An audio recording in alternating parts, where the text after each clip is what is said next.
ಜ್ಞಾನಕಾಶಿ ಅಕಾಡೆಮಿಗೆ ಸ್ವಾಗತ. ಈ ಒಂದು ಕ್ಲಾಸ್ನಲ್ಲಿ ನಾವು 9ನೇ ತರಗತಿಯ ಮುಂದಿನ ಒಂದು ಅಧ್ಯಾಯ ಆದ ಗುರುತ್ವದ ಬಗ್ಗೆ ನಾವು ಡಿಸ್ಕಸ್ ಮಾಡ್ತಾ ಇದ್ದೀವಿ.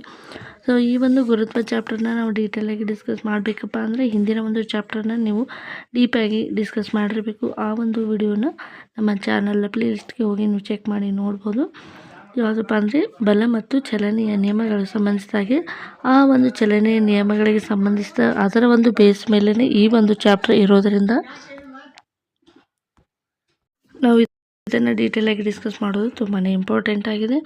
ಸೊ ಈ ಒಂದು ಗುರುತ್ವ ಚಾಪ್ಟರ್ಗೆ ಇದು ನ್ಯೂಟನ್ ಚಲನೆಯ ಬೇಸ್ ಮೇಲೆ ಇರೋದ್ರಿಂದ ಆ ಒಂದು ವಿಡಿಯೋನ ನೋಡ್ಕೊಳ್ಳಿ.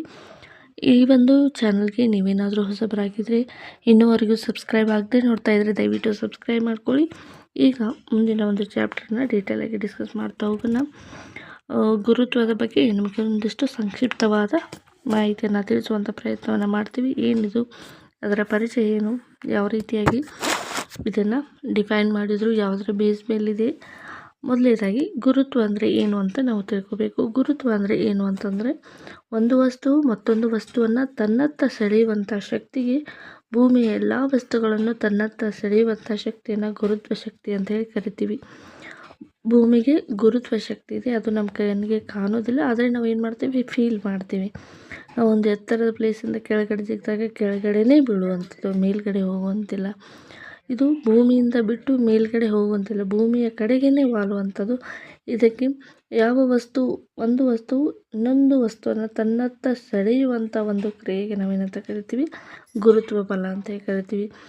ಗುರುತ್ವಕ್ಕೆ ಕಾರಣ ಏನು ಅಂತ ನೋಡೋದಾದರೆ ಪ್ರತಿಯೊಂದು ದ್ರವ್ಯಮಾನ ಹೊಂದಿದ ವಸ್ತುವಿಗೂ ಗುರುತ್ವ ಶಕ್ತಿ ಇರುತ್ತದೆ. ಭೂಮಿಗೆ ದ್ರವ್ಯಮಾನವು ದೊಡ್ಡದಾಗಿರೋದ್ರಿಂದ ಅದನ್ನು ನಮ್ಮನ್ನು ಮತ್ತು ಇತರೆ ವಸ್ತುಗಳನ್ನು ತನ್ನತ್ತ ಸೆಳೆಯುತ್ತೆ. ದ್ರವ್ಯಮಾನ ಅಂತಂದರೆ ಏನು, ಅದಕ್ಕೊಂದು ಸ್ಪೆಸಿಫಿಕ್ ಕ್ವಾಂಟಿಟಿ ಇರುವಂಥ ಮಾಸ್ ಇರುತ್ತೆ. ಅತಿ ಹೆಚ್ಚು ಮಾಸ್ ಇರುವಂಥ ಭೂಮಿಯ ಮೇಲಿರೋಂಥ ನಾವು ಚಿಕ್ಕ ಚಿಕ್ಕ ವಸ್ತು ಆಗಿರ್ಬೋದು, ಯಾವುದೇ ಒಂದು ಪ್ರಾಣಿ ಆಗಿರ್ಬೋದು, ತನ್ನತ್ತ ಸೆಳೆಯುವಂಥ ಶಕ್ತಿಯನ್ನು ಹೊಂದಿರುತ್ತೆ. ಪ್ರತಿಯೊಂದರೂ ದ್ರವ್ಯಮಾನನ ಹೊಂದಿದ ವಸ್ತುವಿಗೆ ಗುರುತ್ವ ಶಕ್ತಿ ಇದ್ದೇ ಇರುತ್ತದೆ ಅಂತಕ್ಕಂಥದ್ದು ಇದು ಒಂದು ಮುಖ್ಯವಾದ ಕಾರಣ ಆಗಿರುತ್ತೆ. ಹಾಗಾಗಿ ಈ ಭೂಮಿ ಅಂತಕ್ಕಂಥದ್ದು ಈ ಭೂಮಿಯ ಮೇಲಿರುವಂಥ ಎಲ್ಲ ವಸ್ತುಗಳನ್ನು ತನ್ನತ್ತ ಸೆಳೆಯಲಿಕ್ಕೆ ಕಾರಣ ಆಗುತ್ತೆ. ಇದು ಗುರುತ್ವಕ್ಕೆ ಕಾರಣ. ಉದಾಹರಣೆಗೆ ಸೇಬು ನೆಲಕ್ಕೆ ಬೀಳ್ತಕ್ಕಂಥದ್ದು, ನಾವು ನೆಲದ ಮೇಲೆ ನಡೆಯುವಂಥದ್ದು, ಸಮುದ್ರದ ನೀರು ಭೂಮಿಯಲ್ಲೇ ಇರುವಂಥದ್ದು. ಸಮುದ್ರದ ನೀರು ಭೂಮಿಯನ್ನು ಬಿಟ್ಟು ಮೇಲೆ ಕೆಳಗೆ ಯಾಕೆ ಹೋಗೋದಿಲ್ಲ, ಬಿಕಾಸ್ ಅದು ಗುರುತ್ವಕ್ಕೆ, ಭೂಮಿಗೆ ಇರುವಂಥ ಗುರುತ್ವ ಕಾರಣ ಆಗಿರುತ್ತೆ. ಹಾಗಾಗಿ ಇದು ಈ ಒಂದು ಗುರುತ್ವಕ್ಕೆ ಬೆಸ್ಟ್ ಎಕ್ಸಾಂಪಲ್ ಅಂತ ನಾವು ಹೇಳ್ಬೋದು. ಹಾಗಾದರೆ ಇದರ ಮಹತ್ವ ಏನು? ಸೊ ಡೆಫಿನೇಷನನ್ನು ನೋಡಿದ್ವಿ, ಅದಕ್ಕೆ ಕಾರಣ ಏನು, ಉದಾಹರಣೆ ಏನು ನೋಡಿದ್ವಿ. ಹಾಗಾದರೆ ಇದರ ಇಂಪಾರ್ಟೆಂಟ್ ಏನು ಅಂತ ನೋಡೋದಾದರೆ ಗುರುತ್ವ ಶಕ್ತಿಯಿಂದಾಗಿ ನಾವು ಭೂಮಿಯ ಮೇಲೆ ಉಳಿಯಲು ಸಾಧ್ಯವಾಗುತ್ತದೆ. ಅದು ನಮ್ಮನ್ನು ದಿನನಿತ್ಯದ ಜೀವನದಲ್ಲಿ ಬಹಳ ಮುಖ್ಯವಾದ ಒಂದು ಶಕ್ತಿ ಆಗಿರುತ್ತೆ. ಹಾಗಾಗಿ ಈ ಒಂದು ಗುರುತ್ವದ ಒಂದು ಮುಖ್ಯವಾದ ಒಂದು ಮಹತ್ವವನ್ನು ನಾವಿಲ್ಲಿ ತಿಳ್ಕೊಬೋದು. ಗುರುತ್ವ ಶಕ್ತಿ ನಮ್ಮ ಸುತ್ತಮುತ್ತಲಿನ ಪ್ರಪಂಚದಲ್ಲಿ ನಡೆಯುವ ಹಲವಾರು ಘಟನೆಗಳಿಗೆ ಈ ಗುರುತ್ವ ಎಂತಕ್ಕಂಥದ್ದು ಕಾರಣ ಆಗುತ್ತೆ. ಗುರುತ್ವದ ಜೊತೆಗೆ ಒಂದು ಬಲದ ನಿಯಮಗಳು, ಸೈಂಟಿಫಿಕ್ ಆಗಿ ಇರುವಂಥ ಕೆಲವೊಂದಿಷ್ಟು ಘಟನೆಗಳು, ಈ ಮ್ಯಾಕ್ಸಿಮಮ್ ಘಟನೆಗಳು ಏನಾಗ್ತವಪ್ಪ ಅಂದರೆ ಈ ಒಂದು ಗುರುತ್ವದಿಂದ ಇಲ್ಲಿ ಗುರುತ್ವ ಎಂತಕ್ಕಂಥದ್ದು ಕಾರಣಭೂತ ಆಗುತ್ತೆ. ಸೊ ಮೊದಲ ಬಾರಿಗೆ ನ್ಯೂಟನ್ ಎಂತಕ್ಕಂಥವ್ರು ಒಂದು ಆ್ಯಪಲ್ ಗಿಡದ ಕೆಳಗೆ ಕೂತಾಗ ಆ್ಯಪಲ್ ಅವ್ರ ಮೇಲೆ ಬಿತ್ತು. ಆದರೆ ಈ ಆ್ಯಪಲ್ ಎಂತಕ್ಕಂಥದ್ದು ನಮ್ಮ ಮೇಲೆ ಯಾಕೆ ಬಿತ್ತು, ಅದು ಮೇಲ್ಗಡೆ ಯಾಕೆ ಹೋಗಲಿಲ್ಲ ಎನ್ನುವಂಥದ್ದನ್ನು ತುಂಬ ಡೀಟೇಲಾಗಿ ಸ್ಟಡಿ ಮಾಡಿ ಭೂಮಿಗೆ ಗುರುತ್ವ ಆಕರ್ಷಣೆ ಇರುವುದನ್ನು ಅವರು ಕಂಡುಹಿಡಿದರು ಮೊದಲ ಬಾರಿಗೆ. ಸೊ ಇದು ಗುರುತ್ವದ ಬಗ್ಗೆ ಸಂಕ್ಷಿಪ್ತವಾದ ಮಾಹಿತಿ. ಗುರುತ್ವ ಅಂದರೆ ಏನು ಅಂತ ನೋಡೋದಾದರೆ ಒಂದು ವಸ್ತು ಮತ್ತೊಂದು ವಸ್ತುವನ್ನು ತನ್ನತ್ತ ಸೆಳೆಯುವಂಥ ಶಕ್ತಿಗೆ ಗುರುತ್ವ ಅಂತ ಹೇಳಿ ಕರಿತೀವಿ. ನೆಕ್ಸ್ಟ್ ಬಲ ಅಂದರೆ ಸೆಂಟ್ರಿಪಿಟಲ್ ಫೋರ್ಸ್ ಅಂದರೆ ಏನು, ಕೇಂದ್ರಾಭಿಮುಖ ಬಲ ಎಂದರೇನು ಅಂತ ಡೆಫಿನೇಷನನ್ನು ನೋಡೋಣ. ಮೊದಲನೇದಾಗಿ ಕೇಂದ್ರಾಭಿಮುಖ ಬಲ ಎಂದರೆ ವೃತ್ತಾಕಾರ ಅಥವಾ ವೃತ್ತ ಮಾರ್ಗದಲ್ಲಿ ಚಲನೆ ಮಾಡುವಂಥ ವಸ್ತುವನ್ನು ವೃತ್ತದ ಕೇಂದ್ರದ ಕಡೆಗೆ ಸೆಳೆಯುವಂಥ ಬಲವನ್ನು ಕೇಂದ್ರಾಭಿಮುಖ ಬಲ ಅಂತ ಹೇಳಿ ಕರೀತಾರೆ. ಸೊ ಸ್ವಲ್ಪ ಗ್ರಾಮರ್ ಮಿಸ್ಟೇಕ್ಗಳಿದ್ದಾವೆ, ನಮ್ಮ ವಾಕ್ಯವನ್ನು ನೀವು ಗಮನಿಸಿ ಅದೇ ರೀತಿಯಾಗಿ ನೋಟ್ ಮಾಡ್ಕೋಬೋದು. ಸೊ ವೃತ್ತಾಕಾರ ಚಲನೆ ಮಾಡುವಂಥ ವಸ್ತುವನ್ನು ವೃತ್ತದ ಕಡೆಗೆ ಸೆಳೆಯುವಂಥ ಬಲವನ್ನು ಕೇಂದ್ರಾಭಿಮುಖ ಬಲ ಅಂತ ಹೇಳಿ ಕರೀತಾರೆ. ಯಾವುದೇ ಒಂದು ವಸ್ತು ಆಗಿರ್ಬೋದು, ಅದು ವೃತ್ತಾಕಾರದಲ್ಲಿ ಚಲಿಸ್ತಾ ಇದೆ ಅಂದರೆ ಅದು ಕೇಂದ್ರದ ಕಡೆಗೆ, ವೃತ್ತ ಅಂದರೆ ಅದಕ್ಕೊಂದು ಕೇಂದ್ರ ಬಿಂದು ಇರುತ್ತೆ, ಆ ಕೇಂದ್ರದ ಕಡೆಗೆ ಬಲವನ್ನು ಹೋಗುವಂಥ ಒಂದು ವಸ್ತುವನ್ನು ನಾವು ಕೇಂದ್ರಾಭಿಮುಖ ಬಲ ಅಂಥೇಳಿ ಕರಿತೀವಿ. ಕೇಂದ್ರಾಭಿಮುಖ ಬಲ ಯಾವ ರೀತಿಯಾಗಿ ಉಂಟಾಗುತ್ತೆ ಅಂತ ನೋಡೋದಾದರೆ, ಕೇಂದ್ರಾಭಿಮುಖ ಬಲ ಯಾವ ರೀತಿಯಾಗಿ ಉಂಟಾಗುತ್ತೆ ಅಂತ ನೋಡೋದಾದರೆ, ಯಾವುದೇ ಒಂದು ವಸ್ತು ವೃತ್ತಾಕಾರದಲ್ಲಿ ಚಲನೆಯನ್ನು ಮಾಡುವಂಥ ಸಂದರ್ಭದಲ್ಲಿ ಅದರದೇ ಆದ ದಿಕ್ಕು ಇರುತ್ತೆ. ಅದಕ್ಕೆ ಕ್ಷಣಕ್ಕೂ ಅದರ ದಿಕ್ಕು ಏನಾಗುತ್ತೆ, ಬದಲಾಗ್ತಾ ಇರುತ್ತೆ. ಅಂದರೆ ರೌಂಡ್ ಆಗಿರುತ್ತೆ ಅಂದರೆ ಪ್ರತಿಯೊಂದು ಸೆಕೆಂಡ್ಗೂ ಕೂಡ ಅದರ ಒಂದು ದಿಕ್ಕು ಬದಲಾವಣೆ ಆಗ್ತಾ ಇರುತ್ತೆ. ಆ ದಿಕ್ಕು ಬದಲಾಗುವ ಕೇಂದ್ರದ ಕಡೆಗೆ ಒಂದು ಬಲವನ್ನು ಕಾರ್ಯನಿರತವಾಗಿರಿಸಬೇಕು. ಆ ಒಂದು ಬಲವನ್ನು ಕೇಂದ್ರಾಭಿಮುಖ ಬಲ ಅಂತ ಹೇಳಿ ಕರಿತೀವಿ. ಯಾವ ರೀತಿಯಾಗಿ ಉಂಟಾಗುತ್ತೆ ಅಂದರೆ, ಒಂದು ವಸ್ತು ವೃತ್ತಾಕಾರ ಪಥದಲ್ಲಿ ಚಲಿಸ್ತಾ ಇದೆ ಅಂದರೆ ಪ್ರತಿ ಸೆಕೆಂಡ್ ಕೂಡ ಅದರ ವೇಗ ಕ್ಷಣಕ್ಕೂ ಬದಲಾಗ್ತಾ ಇರೋದರಿಂದ ಅಲ್ಲಿ ಕೇಂದ್ರಾಭಿಮುಖ ಬಲ ಉಂಟಾಗುತ್ತೆ. ಇದರ ಒಂದು ಸೂತ್ರ ಏನಪ್ಪ ಅಂದರೆ, ಸೆಂಟ್ರಿಪಿಟಲ್ ಫೋರ್ಸ್ = mv²/r ಅಂತ. ಇದು ಕೇಂದ್ರಾಭಿಮುಖ ಸೆಂಟ್ರಿಪಿಟಲ್ ಫೋರ್ಸ್ಗೆ ಇದು ಒಂದು ಸೂತ್ರ ಆಗಿರುತ್ತೆ. ಎಮ್ ಅಂದರೆ ಯಾವ ವಸ್ತು ವೃತ್ತಾಕಾರ ಪಥದಲ್ಲಿ ಚಲಿಸ್ತಾ ಇದ್ದರೆ ಅದರ ಒಂದು ದ್ರವ್ಯರಾಶಿ, ವಿ ಅಂದರೆ ಆ ಒಂದು ವಸ್ತುವಿನ ವೇಗ, ಆರ್ ಅಂದರೆ ಅದರ ತ್ರಿಜ್ಯ, ಎಫ್ ಸಿ ಅಂದರೆ ಕೇಂದ್ರಾಭಿಮುಖ ಬಲ ಅಥವಾ ಸೆಂಟ್ರಿಪಿಟಲ್ ಫೋರ್ಸ್ ಅಂತ ಹೇಳಿ ನಾವು ಕರಿತೀವಿ. ಇದಕ್ಕೆ ಉದಾಹರಣೆ ಏನು ಅಂತ ನಾವು ನೋಡೋದಾದರೆ, ಉದಾಹರಣೆ ಯಾವ್ಯಾವ ವೃತ್ತಾಕಾರದ ಪಥದಲ್ಲಿ ಚಲಿಸ್ತವೆ, ಯಾವುದ್ಯಾವುದಕ್ಕೂ ನಾವು ಕೇಂದ್ರಾಭಿಮುಖ ಬಲ ಅಂತ ಹೇಳ್ಬೋದು. ಕಾರು ತಿರುವಿನಲ್ಲಿ ಸರಿಯುವಾಗ, ಕರ್ವಲ್ಲಿ ರೊಟೇಟ್ ಆಗುವಂಥ ಸಂದರ್ಭದಲ್ಲಿ ಕಾರು, ಅಲ್ಲಿ ಕೂಡ ಸೆಂಟ್ರಿಪಿಟಲ್ ಫೋರ್ಸ್ ಇರುತ್ತೆ. ಹಗ್ಗಕ್ಕೆ ಕಟ್ಟಿ ಕಲ್ಲನ್ನು ಸುತ್ತುವಂಥ ಸಂದರ್ಭದಲ್ಲಿ ಕೂಡ ಇದು ಕೂಡ ಸೆಂಟ್ರಿಪಿಟಲ್ ಫೋರ್ಸು. ಅದೇ ರೀತಿಯಾಗಿ ಸುತ್ತುವ ಟೊಪ್ಪು ಲಟ್ಟೆ ಅಂತಂದರೆ ಇದು ಬುಗುರಿ ತಿರುಗುವಂಥದ್ದು. ಬುಗುರಿ ಕೂಡ ವೃತ್ತಾಕಾರ ಪಥದಲ್ಲಿ ಚಲಿಸುವಂಥದ್ದು. ಫ್ಯಾನ್ ಕೂಡ ವೃತ್ತಾಕಾರ ಪಥದಲ್ಲಿ ಚಲಿಸುವಂಥದ್ದು. ಅದೇ ರೀತಿಯಾಗಿ ನಮ್ಮ ಒಂದು ಭೂಮಿಯ ಸುತ್ತ ಚಂದ್ರ ಉಪಗ್ರಹ ತಿರುಗುವಂಥದ್ದು, ಭೂಮಿ ಕೂಡ ಸೂರ್ಯನ ಸುತ್ತುವಂಥವು ಎಲ್ಲವೂ ಕೂಡ ಸೆಂಟ್ರಿಪಿಟಲ್ ಫೋರ್ಸ್. ಅಂದರೆ ಈಗ ಭೂಮಿ ಒಂದು ಕೇಂದ್ರ ಬಿಂದು ಅಂತ ಆದರೆ ಆ ಭೂಮಿಯ ಸುತ್ತಲೂ ಸುತ್ತುವಂಥ ಚಂದ್ರವು ವೃತ್ತಾಕಾರ ಪಥದಲ್ಲಿ ಚಲಿಸುತ್ತೆ. ಇವೆಲ್ಲವೂ ಕೂಡ ಸೆಂಟ್ರಿಪಿಟಲ್ ಫೋರ್ಸ್ಗೆ ಉದಾಹರಣೆ. ಇದನ್ನು ಯಾವ ರೀತಿಯಾಗಿ ನಾವು ಹೇಳ್ಬೋದು ಅಂತ ನೋಡೋದಾದರೆ, ರೇಖಾಚಿತ್ರದ ಮೂಲಕ. ಓ ಅಂದರೆ ಕೇಂದ್ರ ಬಿಂದು, ಪಿ ಅಂದರೆ ವಸ್ತು ಇರುವಂಥ ಸ್ಥಾನ, ಅದರ ಚಲಿಸುವಂಥ ವೆಲಾಸಿಟಿ ವಿ ಆಗಿರುತ್ತೆ. ಕೇಂದ್ರ ಬಿಂದು ಮತ್ತು ವಸ್ತು ಇರುವಂಥ ದೂರ ಆರ್ ಆಗಿರುತ್ತೆ. ಎಫ್ ಸಿ ಅಂದರೆ ಕೇಂದ್ರಾಭಿಮುಖ ಬಲ ಅಂತ ಹೇಳ್ಬೋದು. ಇಲ್ಲಿ ಪಿ ಅಂದರೆ ವಸ್ತುವಿನ ಸ್ಥಾನ, ಓ ಅಂದರೆ ಕೇಂದ್ರ ಬಿಂದು ಕೇಂದ್ರಾಭಿಮುಖ ಬಲ, ವಿ ಅಂದರೆ ಸ್ಪರ್ಶ ರೇಖೆಯ ವೇಗ. ಅಂದರೆ ವಸ್ತು ಇಲ್ಲಿದ್ರೆ ಈ ರೀತಿಯಾಗಿ ಸ್ಪರ್ಶಕರದಲ್ಲಿ ವೆಲಾಸಿಟಿ ಇರುತ್ತೆ. ವಸ್ತು ಇನ್ನೊಂದು ಸ್ವಲ್ಪ ಮುಂದೆ ಬಂದರೆ ಆ ವಸ್ತುವಿನ ಸ್ಪರ್ಶಕದ ವೇಗ ಏನಾಗುತ್ತೆ, ಮತ್ತೆ ಡೈರೆಕ್ಷನ್ ಚೇಂಜ್ ಆಗಿ ಅದು ಮತ್ತೆ ವೆಲಾಸಿಟಿ ಚೇಂಜ್. ವಸ್ತು ಇಲ್ಲಿದ್ರೆ ವೇಗ ಈ ರೀತಿಯಾಗಿ ಚೇಂಜ್, ವಸ್ತು ಇಲ್ಲಿದ್ರೆ ಇಲ್ಲಿ ಈ ರೀತಿಯಾಗಿ ಚೇಂಜ್ ಆಗುತ್ತೆ. ಈಗ ಪ್ರತಿಯೊಂದು ಸೆಕೆಂಡ್ಗೂ ಕೂಡ ವಸ್ತುವಿನ ವೇಗ ಬದಲಾವಣೆ ಆಗೋದಂತ ನಾವು ಗಮನಿಸ್ತೀವಿ. ಈಗ ಕೇಂದ್ರಾಭಿಮುಖ ಬಲ ಸೆಂಟ್ರಿಪಿಟಲ್ ಫೋರ್ಸ್ ಕೇಂದ್ರದ ಕಡೆಗೆ ಕಾರ್ಯನಿರತವಾಗಿದ್ದು ಇದರಿಂದ ವಸ್ತು ವೃತ್ತಾಕಾರದಲ್ಲಿ ಮುಂದುವರಿಯುತ್ತದೆ. ಹಾಗಾದರೆ ಈ ಒಂದು ಕೇಂದ್ರಾಭಿಮುಖ ಬಲಕ್ಕೆ ಒಂದು ಇಂಪಾರ್ಟೆಂಟ್ ನ್ಯೂಮೆರಿಕಲ್ ಪ್ರಾಬ್ಲಮ್ಸ್ಗಳನ್ನು ನೋಡ್ತಾ ಹೋಗೋಣ, ಸಮಸ್ಯೆಯನ್ನು ನೋಡ್ತಾ ಹೋಗೋಣ. 2 kg ದ್ರವ್ಯರಾಶಿಯ ಒಂದು ವಸ್ತುವನ್ನು 10 ಮೀಟರ್/ಸೆಕೆಂಡ್ ವೇಗದಲ್ಲಿ 5 ಮೀಟರ್ ತ್ರಿಜ್ಯದಿಂದ ಚಲಿಸುತ್ತದೆ. ಕೇಂದ್ರಾಭಿಮುಖ ಬಲವನ್ನು ಕಂಡುಹಿಡಿಯಿರಿ. F C = mv²/r. ಎಮ್ ಅಂದರೆ ಮಾಸ್ ಎಷ್ಟಿದೆ, 2 kg ಇದೆ. ವೆಲಾಸಿಟಿ ಎಷ್ಟಿದೆ, 10 ಮೀಟರ್/ಸೆಕೆಂಡ್ ಇದೆ. v² ಅಂದಾಗ 10² ಅಂದರೆ 100 ಆಗುತ್ತೆ. ಸೊ ರೇಡಿಯಸ್ ಎಷ್ಟಿದೆ, 5 ಮೀಟರ್ ಇದೆ. ಈಗ 10² 100 ಆಗುತ್ತೆ. 100 × 2 200 ಆಗುತ್ತೆ. /5 40 ನ್ಯೂಟನ್. ಎರಡನೇ ಒಂದು ಸಮಸ್ಯೆಯನ್ನು ನೋಡ್ತಾ ಹೋಗೋಣ. ಈಗ ಒಂದು ಕಾರು 50 ಮೀಟರ್ ತ್ರಿಜ್ಯದ ವೃತ್ತಾಕಾರದ ತಿರುವಿನಲ್ಲಿ 20 ಮೀಟರ್/ಸೆಕೆಂಡ್ ವೇಗದಲ್ಲಿ ಚಲಿಸುತ್ತದೆ. ಕಾರಿನ ವೇಗದ ಕೇಂದ್ರಾಭಿಮುಖ ಬಲ ಎಷ್ಟು ಅಂತ ಕೇಳ್ತಾ ಇದ್ದಾರೆ. ಸೊ ಇಲ್ಲಿ ನಮಗೆ ವಸ್ತುವಿನ ಒಂದು ಏನು ಕೊಟ್ಟಿದ್ದಾರಪ್ಪ ಅಂದರೆ, ಇಲ್ಲಿ ಕೇಂದ್ರಾಭಿಮುಖ ಬಲವನ್ನು ಕೇಳ್ತಾ ಇದ್ದಾರೆ. ಎಮ್ ಅಂದರೆ ನಮಗೆ ವಸ್ತುವಿನ ಮಾಸನ್ನು ಕೊಟ್ಟಿಲ್ಲ. ಇಲ್ಲಿ ಏನು ಕೊಟ್ಟಿದ್ದಾರೆ, ವೆಲಾಸಿಟಿಯನ್ನು ಕೊಟ್ಟಿದ್ದಾರೆ 20 ಅಂತ, 20². ರೇಡಿಯಸನ್ನು ಕೊಟ್ಟಿದ್ದಾರೆ 50 ಮೀಟರ್ ಅಂತ. ಸೊ ಇದನ್ನು ನಮಗೆ ಮಾಸ್ ಕೊಡದೇ ಇರುವಾಗ ಆ್ಯಸ್ ಇಟ್ ಈಸ್ ಆಗಿ ಹಂಗೆ mn ಅಂತ ಅಂದರೆ 80 ಮಾಸ್ ಪರ್ ನ್ಯೂಟನ್ ಅಂತ ಹೇಳಿ ಈ ರೀತಿಯಾಗಿ ಕ್ಯಾಲ್ಕುಲೇಟ್ ಮಾಡ್ಬೋದು. ಈ ರೀತಿಯಾಗಿ 2 ಸಮಸ್ಯೆಗಳನ್ನು ನಾವು ಕೇಂದ್ರಾಭಿಮುಖ ಬಲಕ್ಕೆ ಸಂಬಂಧಿಸಿದಾಗಿ ನೋಡಿದ್ವಿ.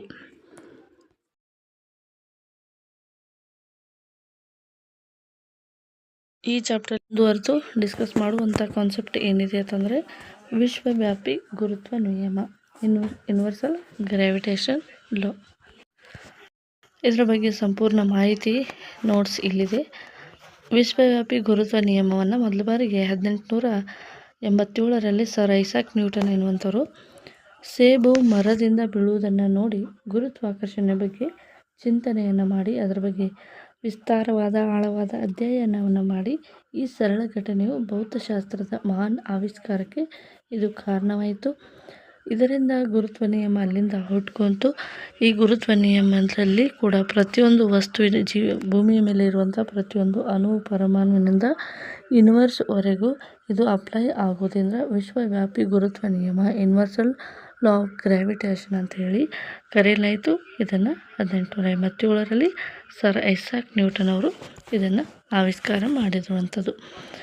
ಹಾಗಾದರೆ ವಿಶ್ವವ್ಯಾಪಿ ಗುರುತ್ವ ನಿಯಮಕ್ಕೆ ಸಂಬಂಧಿಸಿದಾಗೆ ಇದು ಹೀಗಂದರೆ ಏನು, ಇದಕ್ಕೆ ವಿಶ್ವವ್ಯಾಪಿ ಅಂತ ಯಾಕೆ ಕರಿತೀವಿ ಅಂತ ನೋಡೋದಾದರೆ, ಪ್ರತಿಯೊಂದು ವಸ್ತುವು ಇತರ ವಸ್ತುಗಳನ್ನು ಆಕರ್ಷಿಸುತ್ತದೆ. ಇದಕ್ಕೆ ನಾವು ಗುರುತ್ವ ಬಲ ಅಂತ ಕರಿತೀವಿ. ಆಲ್ರೆಡಿ ಈ ಸ್ಟಾರ್ಟಿಂಗಲ್ಲಿ ನಾವು ಡೆಫಿನೇಷನನ್ನು ನೋಡಿದ್ವಿ. ಭೂಮಿ ಮೇಲಿರುವಂಥ ಪ್ರತಿಯೊಂದು ವಸ್ತು ಇನ್ನೊಂದು ವಸ್ತುವಿನ ಮೇಲೆ ಆಕರ್ಷಿಸಿಕೊಂಡಿರುತ್ತೆ. ಇದಕ್ಕೆ ನಾವು ಗುರುತ್ವ ಬಲ ಅಂತ ಹೇಳಿ ಕರಿತೀವಿ. ಹಾಗಾದರೆ ಗುರುತ್ವ ಬಲವು ಯಾವುದರ ಮೇಲೆ ಡಿಪೆಂಡ್ ಆಗಿರುತ್ತೆ? ದ್ರವ್ಯರಾಶಿ, ವಸ್ತುವಿನಲ್ಲಿರುವ ಪದಾರ್ಥಗಳ ಪ್ರಮಾಣ. ಗುರುತ್ವ ಬಲ ಎಂತಕ್ಕಂಥದ್ದು ದ್ರವ್ಯರಾಶಿ. ಆ ದ್ರವ್ಯರಾಶಿ ವಸ್ತುವಿನಲ್ಲಿರುವಂಥ ಪದಾರ್ಥಗಳ ಪ್ರಮಾಣದ ಮೇಲೆ ಅದು ಅವಲಂಬಿತ ಆಗಿರುತ್ತೆ. ಅದೇ ರೀತಿಯಾಗಿ ದೂರದ ಮೇಲೂ ಕೂಡ ಅವಲಂಬಿತವಾಗಿರುತ್ತೆ. ಗುರುತ್ವ ಬಲ ಎನ್ನುವಂಥದ್ದು ದ್ರವ್ಯರಾಶಿ ಮತ್ತು ಆ ಎರಡು ವಸ್ತುಗಳ ನಡುವಿನ ದೂರದ ಮೇಲೆ ಇದು ಡಿಪೆಂಡ್ ಆಗಿರುತ್ತೆ. ಎರಡು ವಸ್ತುಗಳ ಕೇಂದ್ರಗಳ ನಡುವಿನ ಅಂತರ ಈ ಒಂದು ವಿಶ್ವವ್ಯಾಪಿ ಗುರುತ್ವ ನಿಯಮಕ್ಕೆ ಕಾರಣವಾಗಿರುವಂಥದ್ದು. ನೆಕ್ಸ್ಟ್, ಗುರುತ್ವ ನಿಯಮದ ಸೂತ್ರ ಏನಿದೆ ಅಂತ ನೋಡ್ತಾ ಹೋದರೆ ಇದನ್ನು universal law of gravitation formula ಅಂತೇಳಿ ನಾವು ಕರಿಬೋದು. F=G(m1 × m2) / r² ಅಂತ ಹೇಳಿ ಕರಿತೀವಿ. ಎಫ್ ಅಂದರೆ ಎರಡು ವಸ್ತುಗಳ ನಡುವೆ ಇರತಕ್ಕಂಥ ಫೋರ್ಸ್ಗೆ ನಾವು ಎಫ್ ಅಂತ ಹೇಳಿ ಕರಿತೀವಿ. ಇದನ್ನು ಗ್ರಾವಿಟೇಷನ್ ಫೋರ್ಸ್ ಅಂತ ಕೂಡ ಕರಿಬೋದು. ಜಿ ಅಂದರೆ ಗುರುತ್ವ ಸ್ಥಿರಾಂಕ, ಗ್ರಾವಿಟೇಷನಲ್ ಕಾನ್ಸ್ಟೆಂಟ್ ಅಂತ ಹೇಳ್ಬೋದು. ಅದರ ಫಿಕ್ಸ್ಡ್ ವ್ಯಾಲ್ಯೂ ಇದೆ. ಇದನ್ನು ಮಲ್ಟಿಪಲ್ ಚಾಯ್ಸ್ ಕ್ವಶನಲ್ಲಿ ನೇರವಾದ ಪ್ರಶ್ನೆಯನ್ನು ಕೇಳ್ಬೋದು. 6.67 4 × 10⁻11 newton metre square per kg² ಅಂತಕ್ಕಂಥದ್ದು ಇದು ಗುರುತ್ವ ಸ್ಥಿರಾಂಕ ಆಗಿದೆ. ಈ ಒಂದು ಗುರುತ್ವ ಸ್ಥಿರಾಂಕವು ಇದು ಯೂನಿವರ್ಸಲ್ ಆಗಿ ಕಾನ್ಸ್ಟೆಂಟ್ ಆಗಿರೋದ್ರಿಂದ ಇದನ್ನು ಗುರುತ್ವ ಸ್ಥಿರಾಂಕ ಅಂತ ಹೇಳಿ ಕರಿತೀವಿ. ಹಾಗಾದರೆ m1 ಮತ್ತು m2 ಅಂತಂದರೆ ಏನು? ಯಾವುದೇ ಎರಡು ವಸ್ತುಗಳ ನಡುವೆ ಗುರುತ್ವ ಬಲ ಇರುತ್ತೆ ಅಂತ ನಾವು ಆಲ್ರೆಡಿ ತಿಳ್ಕೊಂಡ್ವಿ. ಹಾಗಾದರೆ ಆ ಎರಡು ವಸ್ತುಗಳಲ್ಲಿ ಇರುವಂಥ ದ್ರವ್ಯರಾಶಿ ಅಂದರೆ ಅದರ ತೂಕ ಎಷ್ಟಿರುತ್ತೆ ಅದನ್ನು ನಾವು m1 m2 ಎರಡು ವಸ್ತುಗಳ ನಡುವಿನ ದ್ರವ್ಯರಾಶಿ ಅಂತ ಹೇಳಿ ಕರಿತೀವಿ. ಹಾಗಾದರೆ ಈ ಫಾರ್ಮುಲಾದಲ್ಲಿ ಇನ್ನೊಂದು ಕ್ರೈಟೇರಿಯಾ ಉಳಿತು. ಅದು ಏನಪ್ಪ ಅಂದರೆ ಆರ್ ಅಂದರೆ ರೇಡಿಯಸ್, ಅಂದರೆ ಎರಡು ವಸ್ತುಗಳ ನಡುವೆ ಇರುವಂತಹ ಅಂತರ ಎಷ್ಟಿದೆ ಅದನ್ನು ನಾವು ರೇಡಿಯಸ್ ಅಂತ ಹೇಳಿ ಕರಿತೀವಿ. ಇದು ಗುರುತ್ವ ನಿಯಮದ ಸೂತ್ರ ಅಂತೇಳಿ ನಾವಿಲ್ಲಿ ಪರಿಗಣಿಸ್ತೀವಿ. ನೆಕ್ಸ್ಟ್ ಕಾನ್ಸೆಪ್ಟು ಗುರುತ್ವಾಕರ್ಷಣೆ ಬಲ ಯಾವುದ್ರ ಮೇಲೆ ಡಿಪೆಂಡ್ ಆಗಿದೆ ಅಂದಾಗ ಅದು ದ್ರವ್ಯರಾಶಿ ಮತ್ತು ದೂರದ ಮೇಲೆ ಡಿಪೆಂಡ್ ಆಗಿದೆ. ಎರಡು ವಸ್ತುಗಳ ದ್ರವ್ಯರಾಶಿ ಹೆಚ್ಚಾದಷ್ಟು ಗುರುತ್ವ ಬಲ ಹೆಚ್ಚಾಗುತ್ತೆ. ಅದಕ್ಕೆ ಭೂಮಿಗಿಂತ ಗುರು ಗ್ರಹದಲ್ಲಿ ಅತ್ಯಂತ ಹೆಚ್ಚು ಗ್ರಾವಿಟೇಷನ್ ಫೋರ್ಸ್ ಇರೋದನ್ನು ನಾವು ಕೇಳಿರ್ತೀವಿ. ಯಾಕಪ್ಪ ಅಂದರೆ ಭೂಮಿಗಿಂತ ಗುರು ಗ್ರಹ ಏನಿದೆ ತೂಕದಲ್ಲಿ ದ್ರವ್ಯರಾಶಿಯಲ್ಲಿ ಹೆಚ್ಚಾಗಿ ಇರೋದರಿಂದ ಅಲ್ಲಿ ಏನಾಗಿದೆ ಗುರುತ್ವ ಬಲ ಜಾಸ್ತಿ ಇದೆ. ಅದೇ ರೀತಿಯಾಗಿ ಸೂರ್ಯನಿಂದ ಕೂಡಲು ಸೂರ್ಯ ಮತ್ತು ಗುರುಗ್ರಹಕ್ಕೆ ಇರುವಂಥ ಅಂತರ ಕೂಡ ಇಲ್ಲಿ ಡಿಪೆಂಡ್ ಆಗಿರೋದ್ರಿಂದ ದ್ರವ್ಯರಾಶಿ ಮತ್ತು ದೂರ ಎರಡೂ ಕೂಡ ಇಲ್ಲಿ ಡಿಪೆಂಡ್ ಆಗಿದೆ ಗುರುತ್ವಾಕರ್ಷಣೆ ಬಲ. ಯಾವುದೇ ಒಂದು ವಸ್ತುಗೆ ಕೂಡ ನಾವು ಇಲ್ಲಿ ಅಪ್ಲೈ ಮಾಡ್ತಾ ಹೋದಾಗ ಗುರುತ್ವಾಕರ್ಷಣೆ ಸ್ಥಿರಾಂಕ ಎಂತಕ್ಕಂಥದ್ದು ಕಾನ್ಸ್ಟೆಂಟ್ ಆಗಿರುತ್ತೆ. ಹಾಗಾದರೆ ಗುರುತ್ವಾಕರ್ಷಣೆ ಬಲವನ್ನು 3 ಪ್ರಮುಖ ಅಂಶಗಳನ್ನು ಪ್ರಭಾವಿಸುತ್ತೆ. ಒಂದು ದ್ರವ್ಯರಾಶಿ, 2 ದೂರ, ಇನ್ನೊಂದು ಗುರುತ್ವ ಸ್ಥಿರಾಂಕ. ಈ ಅಂಶಗಳ ಮೇಲೆ ಗುರುತ್ವ ಬಲ ನಿಂತಿದೆ. ಹಾಗಾದರೆ ಗುರುತ್ವ ಸ್ಥಿರಾಂಕ ಅನ್ನೋದ್ರ ಬಗ್ಗೆ ಯಾರೆಲ್ಲ ಹೇಳಿದರು, ಏನಿದು ಕಾನ್ಸ್ಟೆಂಟ್ ವ್ಯಾಲ್ಯೂ ಯಾಕೆ ಬಂತು ಅಂತ ನೋಡೋದಾದರೆ, ಜಿ ಅಂದರೆ 6.67, into 10⁻11 newton metre square per kg². ಇದು ವಿಶ್ವವ್ಯಾಪಿ ಗುರುತ್ವ ಸ್ಥಿರಾಂಕ. ಹೆನ್ರಿ ಕೆವೆಂಡಿಸ್ ಅವರು 1798ರಲ್ಲಿ ಟಾರ್ಷನ್ ಬ್ಯಾಲೆನ್ಸನ್ನು ಬಳಸಿ ಇದನ್ನು ಮೊದಲ ಬಾರಿಗೆ ಇದು ಟಾರ್ಷನ್ ಬ್ಯಾಲೆನ್ಸ್ ಅಂದರೆ ಇದು ಈ ರೀತಿಯಾಗಿ ಸೂಸಾ ಬ್ಯಾಲೆನ್ಸ್ ಅಂತ ಕೂಡ ನಾವು ಕರಿಬೋದು. ಈಗ ಎರಡು ವಸ್ತುಗಳ ನಡುವೆ ಇರುವಂಥ ಬ್ಯಾಲೆನ್ಸಿಂಗ್ ಅನ್ನುವಂಥ ಒಂದು ಕಾನ್ಸೆಪ್ಟ್ ಮೇಲೆ ಈ ಒಂದು ಗುರುತ್ವ ಸ್ಥಿರಾಂಕವನ್ನು ಮೊದಲ ಬಾರಿಗೆ ಕಂಡುಹಿಡಿದಂಥವರು ಹೆನ್ರಿ ಕೆವೆಂಡಿಸ್ ಅಂತಕ್ಕಂಥವ್ರು ನೆನಪಿರಬೇಕು. ನೆಕ್ಸ್ಟು ಭೂಮಿ ಮತ್ತು ಚಂದ್ರನ ನಡುವೆ ಆಕರ್ಷಣೆ ಹೇಗೆ ಕೆಲಸ ಮಾಡುತ್ತೆ ಅಂತ ನಾವು ನೋಡೋದಾದರೆ, ಚಂದ್ರನು ಭೂಮಿಯ ಸುತ್ತ ಸುತ್ತುತ್ತಾನೆ, ಏಕೆಂದರೆ ಗುರುತ್ವಾಕರ್ಷಣೆಯು ಅದನ್ನು ಕಕ್ಷೆಯಲ್ಲಿ ಹಿಡಿದಿಟ್ಟುಕೊಳ್ಳುತ್ತೆ. ಅಂದರೆ ಭೂಮಿಯ ಸುತ್ತ ಏನು ಮಾಡುತ್ತೆ, ಚಂದ್ರ ಸುತ್ತುವಂಥ ಇದನ್ನು ಭೂಮಿ ಅಂತ ಕನ್ಸಿಡರ್ ಮಾಡಿದಾಗ ಚಂದ್ರ ಗ್ರಹ ಉಪಗ್ರಹ ಆಗಿರೋದ್ರಿಂದ ಚಂದ್ರನಿಗಿಂತ ಭೂಮಿಗೆ ಗುರುತ್ವಾಕರ್ಷಣೆ ಜಾಸ್ತಿ ಇದೆ, ಯಾಕಂದರೆ ಅದರ ದ್ರವ್ಯರಾಶಿ ಜಾಸ್ತಿ ಇದೆ. ಹಾಗಾಗಿ ಭೂಮಿಯ ಗುರುತ್ವಾಕರ್ಷಣೆಗೆ ಚಂದ್ರನು ಒಳಪಟ್ಟು ಭೂಮಿಯ ಸುತ್ತ ಚಂದ್ರ ಸುತ್ತುವಂಥ ಕ್ರಿಯೆಗೆ ಇದು ಗುರುತ್ವಾಕರ್ಷಣೆ ಬಲ. ಅದನ್ನು ಅದೇ ಕಕ್ಷೆಯಲ್ಲಿ ತಿರುಗುವಂತೆ ಮಾಡಲಿಕ್ಕೆ ಗುರುತ್ವಾಕರ್ಷಣೆ ಬಲ ಬೇಕಾಗತ್ತೆ. ಹಾಗಾದರೆ ಗುರುತ್ವಾಕರ್ಷಣೆ ಬಲವು ಎಲ್ಲೆಲ್ಲಿ ಅನ್ವಯ ಆಗುತ್ತೆ ಅಂತ ನೋಡೋದಾದರೆ, ಮೊದಲನೇದಾಗಿ ದೈನಂದಿನ ಜೀವನದಲ್ಲಿ ನೀರು ಕೆಳಗೆ ಹರಿಯುವಂಥದ್ದು, ವಸ್ತುಗಳು ಬೀಳುವುದು, ಗುರುತ್ವದಿಂದ ಬಾಹ್ಯಾಕಾಶ ಅನ್ವೇಷಣೆಯಲ್ಲಿ ಉಪಗ್ರಹಗಳು ಕಕ್ಷೆಯಲ್ಲಿ ರಾಕೆಟ್ ಉಡಾವಣೆ, ಈ ನಿಯಮ ಏನಾಗುತ್ತೆ ಅತ್ಯಗತ್ಯವಾಗಿ ಕೆಲಸವನ್ನು ಮಾಡುವಂಥದ್ದು. ಹಾಗಾದರೆ ಮುಖ್ಯವಾಗಿ ಇಲ್ಲಿ ನಾವು ನೆನಪಿಟ್ಕೊಳ್ಬೇಕಾಗಿರುವಂಥ ಅಂಶ ಏನಪ್ಪ ಅಂದರೆ, ಮುಖ್ಯವಾಗಿ ಗುರುತ್ವಾಕರ್ಷಣೆ ಸ್ಥಿರಾಂಕ ಏನಿದೆ ಅದರ ಫಾರ್ಮುಲಾವನ್ನು ನೆನಪಿಟ್ಕೋಬೇಕು. F=G×m1×m2 divided by r². ಜಿನ ಸ್ಥಿರಾಂಕ ಎಷ್ಟಿದೆ, 6.67 10⁻11 newton metre square per kg². ನಾವಿಲ್ಲಿ ನ್ಯೂಟನ್ ಗುರುತ್ವ ಬಲ ಅಂತರ ಡಬಲ್ ಆದರೆ ಅದರ ಬಲ ಏನಾಗುತ್ತೆ 1/4 ಕಡಿಮೆ ಆಗುತ್ತದೆ. ಅಂದರೆ ಅಂತರ ದೂರ ಆದಷ್ಟು ಗ್ರಾವಿಟೇಷನ್ ಫೋರ್ಸ್ ಏನಾಗುತ್ತೆ, ಕಡಿಮೆ ಆಗುತ್ತೆ. ಹಾಗಾಗಿ ಅಲ್ಲಿ ವಸ್ತುಗಳ ನಡುವಿನ ದೂರ 2 ಪಟ್ಟಾದಾಗ ಆ ಒಂದು ವಸ್ತುವಿನ ಬಲ ಏನಾಗುತ್ತೆ 1/4 ಭಾಗ ಏನಾಗುತ್ತೆ ಕಡಿಮೆ ಆಗುತ್ತೆ. ಇಷ್ಟು ಜನರಲ್ ಆಗಿರುವಂಥ ಕಾನ್ಸೆಪ್ಟನ್ನು ನೀವು ತಿಳ್ಕೊಬೋದು. ಹಾಗಾದರೆ ಈ ಒಂದು ನ್ಯೂಟನ್ ಚಲನೆ ವಿಶ್ವವ್ಯಾಪಿ ಗುರುತ್ವ ನಿಯಮಕ್ಕೆ ಸಂಬಂಧಿಸಿದಾಗೆ ಇನ್ನೊಂದಿಷ್ಟು ಕಾನ್ಸೆಪ್ಟ್ಗಳನ್ನು ತಿಳ್ಕೊತಾ ಹೋಗೋಣ. ವಿಶ್ವವ್ಯಾಪಿ ಗುರುತ್ವ ನಿಯಮ, ಇದರ ಒಂದು ಡೆರಿವೇಷನ್ ಕೂಡ 2 ಅಂಕದ ಪ್ರಶ್ನೆಗಳಿಗೆ ಕೇಳುವಂಥ ಸಾಧ್ಯತೆ ಇರುತ್ತೆ. ಹಾಗಾಗಿ ಈ ಒಂದು ವಿಶ್ವವ್ಯಾಪಿ ಗುರುತ್ವ ನಿಯಮದ ಹೇಳಿಕೆ ಏನಿದೆ ಅಂತ ನೋಡ್ತಾ ಹೋಗೋಣ.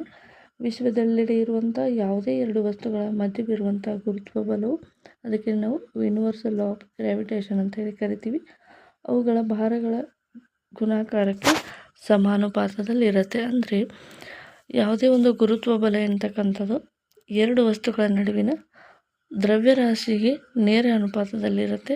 ಅದೇ ರೀತಿಯಾಗಿ ಅವುಗಳ ನಡುವಿನ ಅಂತರ ಅದರ ವರ್ಗ ವಿಲೋಮ ಅನುಪಾತದಲ್ಲಿರುತ್ತೆ. ನಾವು ಫಾರ್ಮುಲಾವನ್ನು ನೋಡಿದ್ವಿ. ಏನು ಫಾರ್ಮುಲಾ ಅಂತ, F is directly proportional to m1 m2 divided by r². Directly proportional ಅಂದರೆ ಮಾಸು ಫೋರ್ಸ್ಗೆ ಡೈರೆಕ್ಟ್ಲಿ ಪ್ರಪೋರ್ಷನಲ್ ಆಗಿರುತ್ತೆ, ಆದರೆ ಡಿಸ್ಟೆನ್ಸ್ಗೆ ಏನಾಗಿರುತ್ತೆ ಇನ್ವರ್ಸ್ ಆಗಿರುತ್ತೆ. ಹಾಗಾಗಿ ಇದನ್ನು ನಾವು ಯಾವ ರೀತಿಯಾಗಿ ಡಿರೈವ್ ಮಾಡಬೇಕು ಅಂತ ನೋಡ್ತಾ ಹೋಗೋಣ. ಮೊದಲೇದಾಗಿ ಯಾವುದೇ 2 ವಸ್ತುಗಳ ಒಂದು ಮಾಸನ್ನು ನಾವು ಕನ್ಸಿಡರ್ ಮಾಡಿದಾಗ ಎಮ್ ಅಂತ 2 ದ್ರವ್ಯರಾಶಿ ಹೊಂದಿರುತ್ತೆ.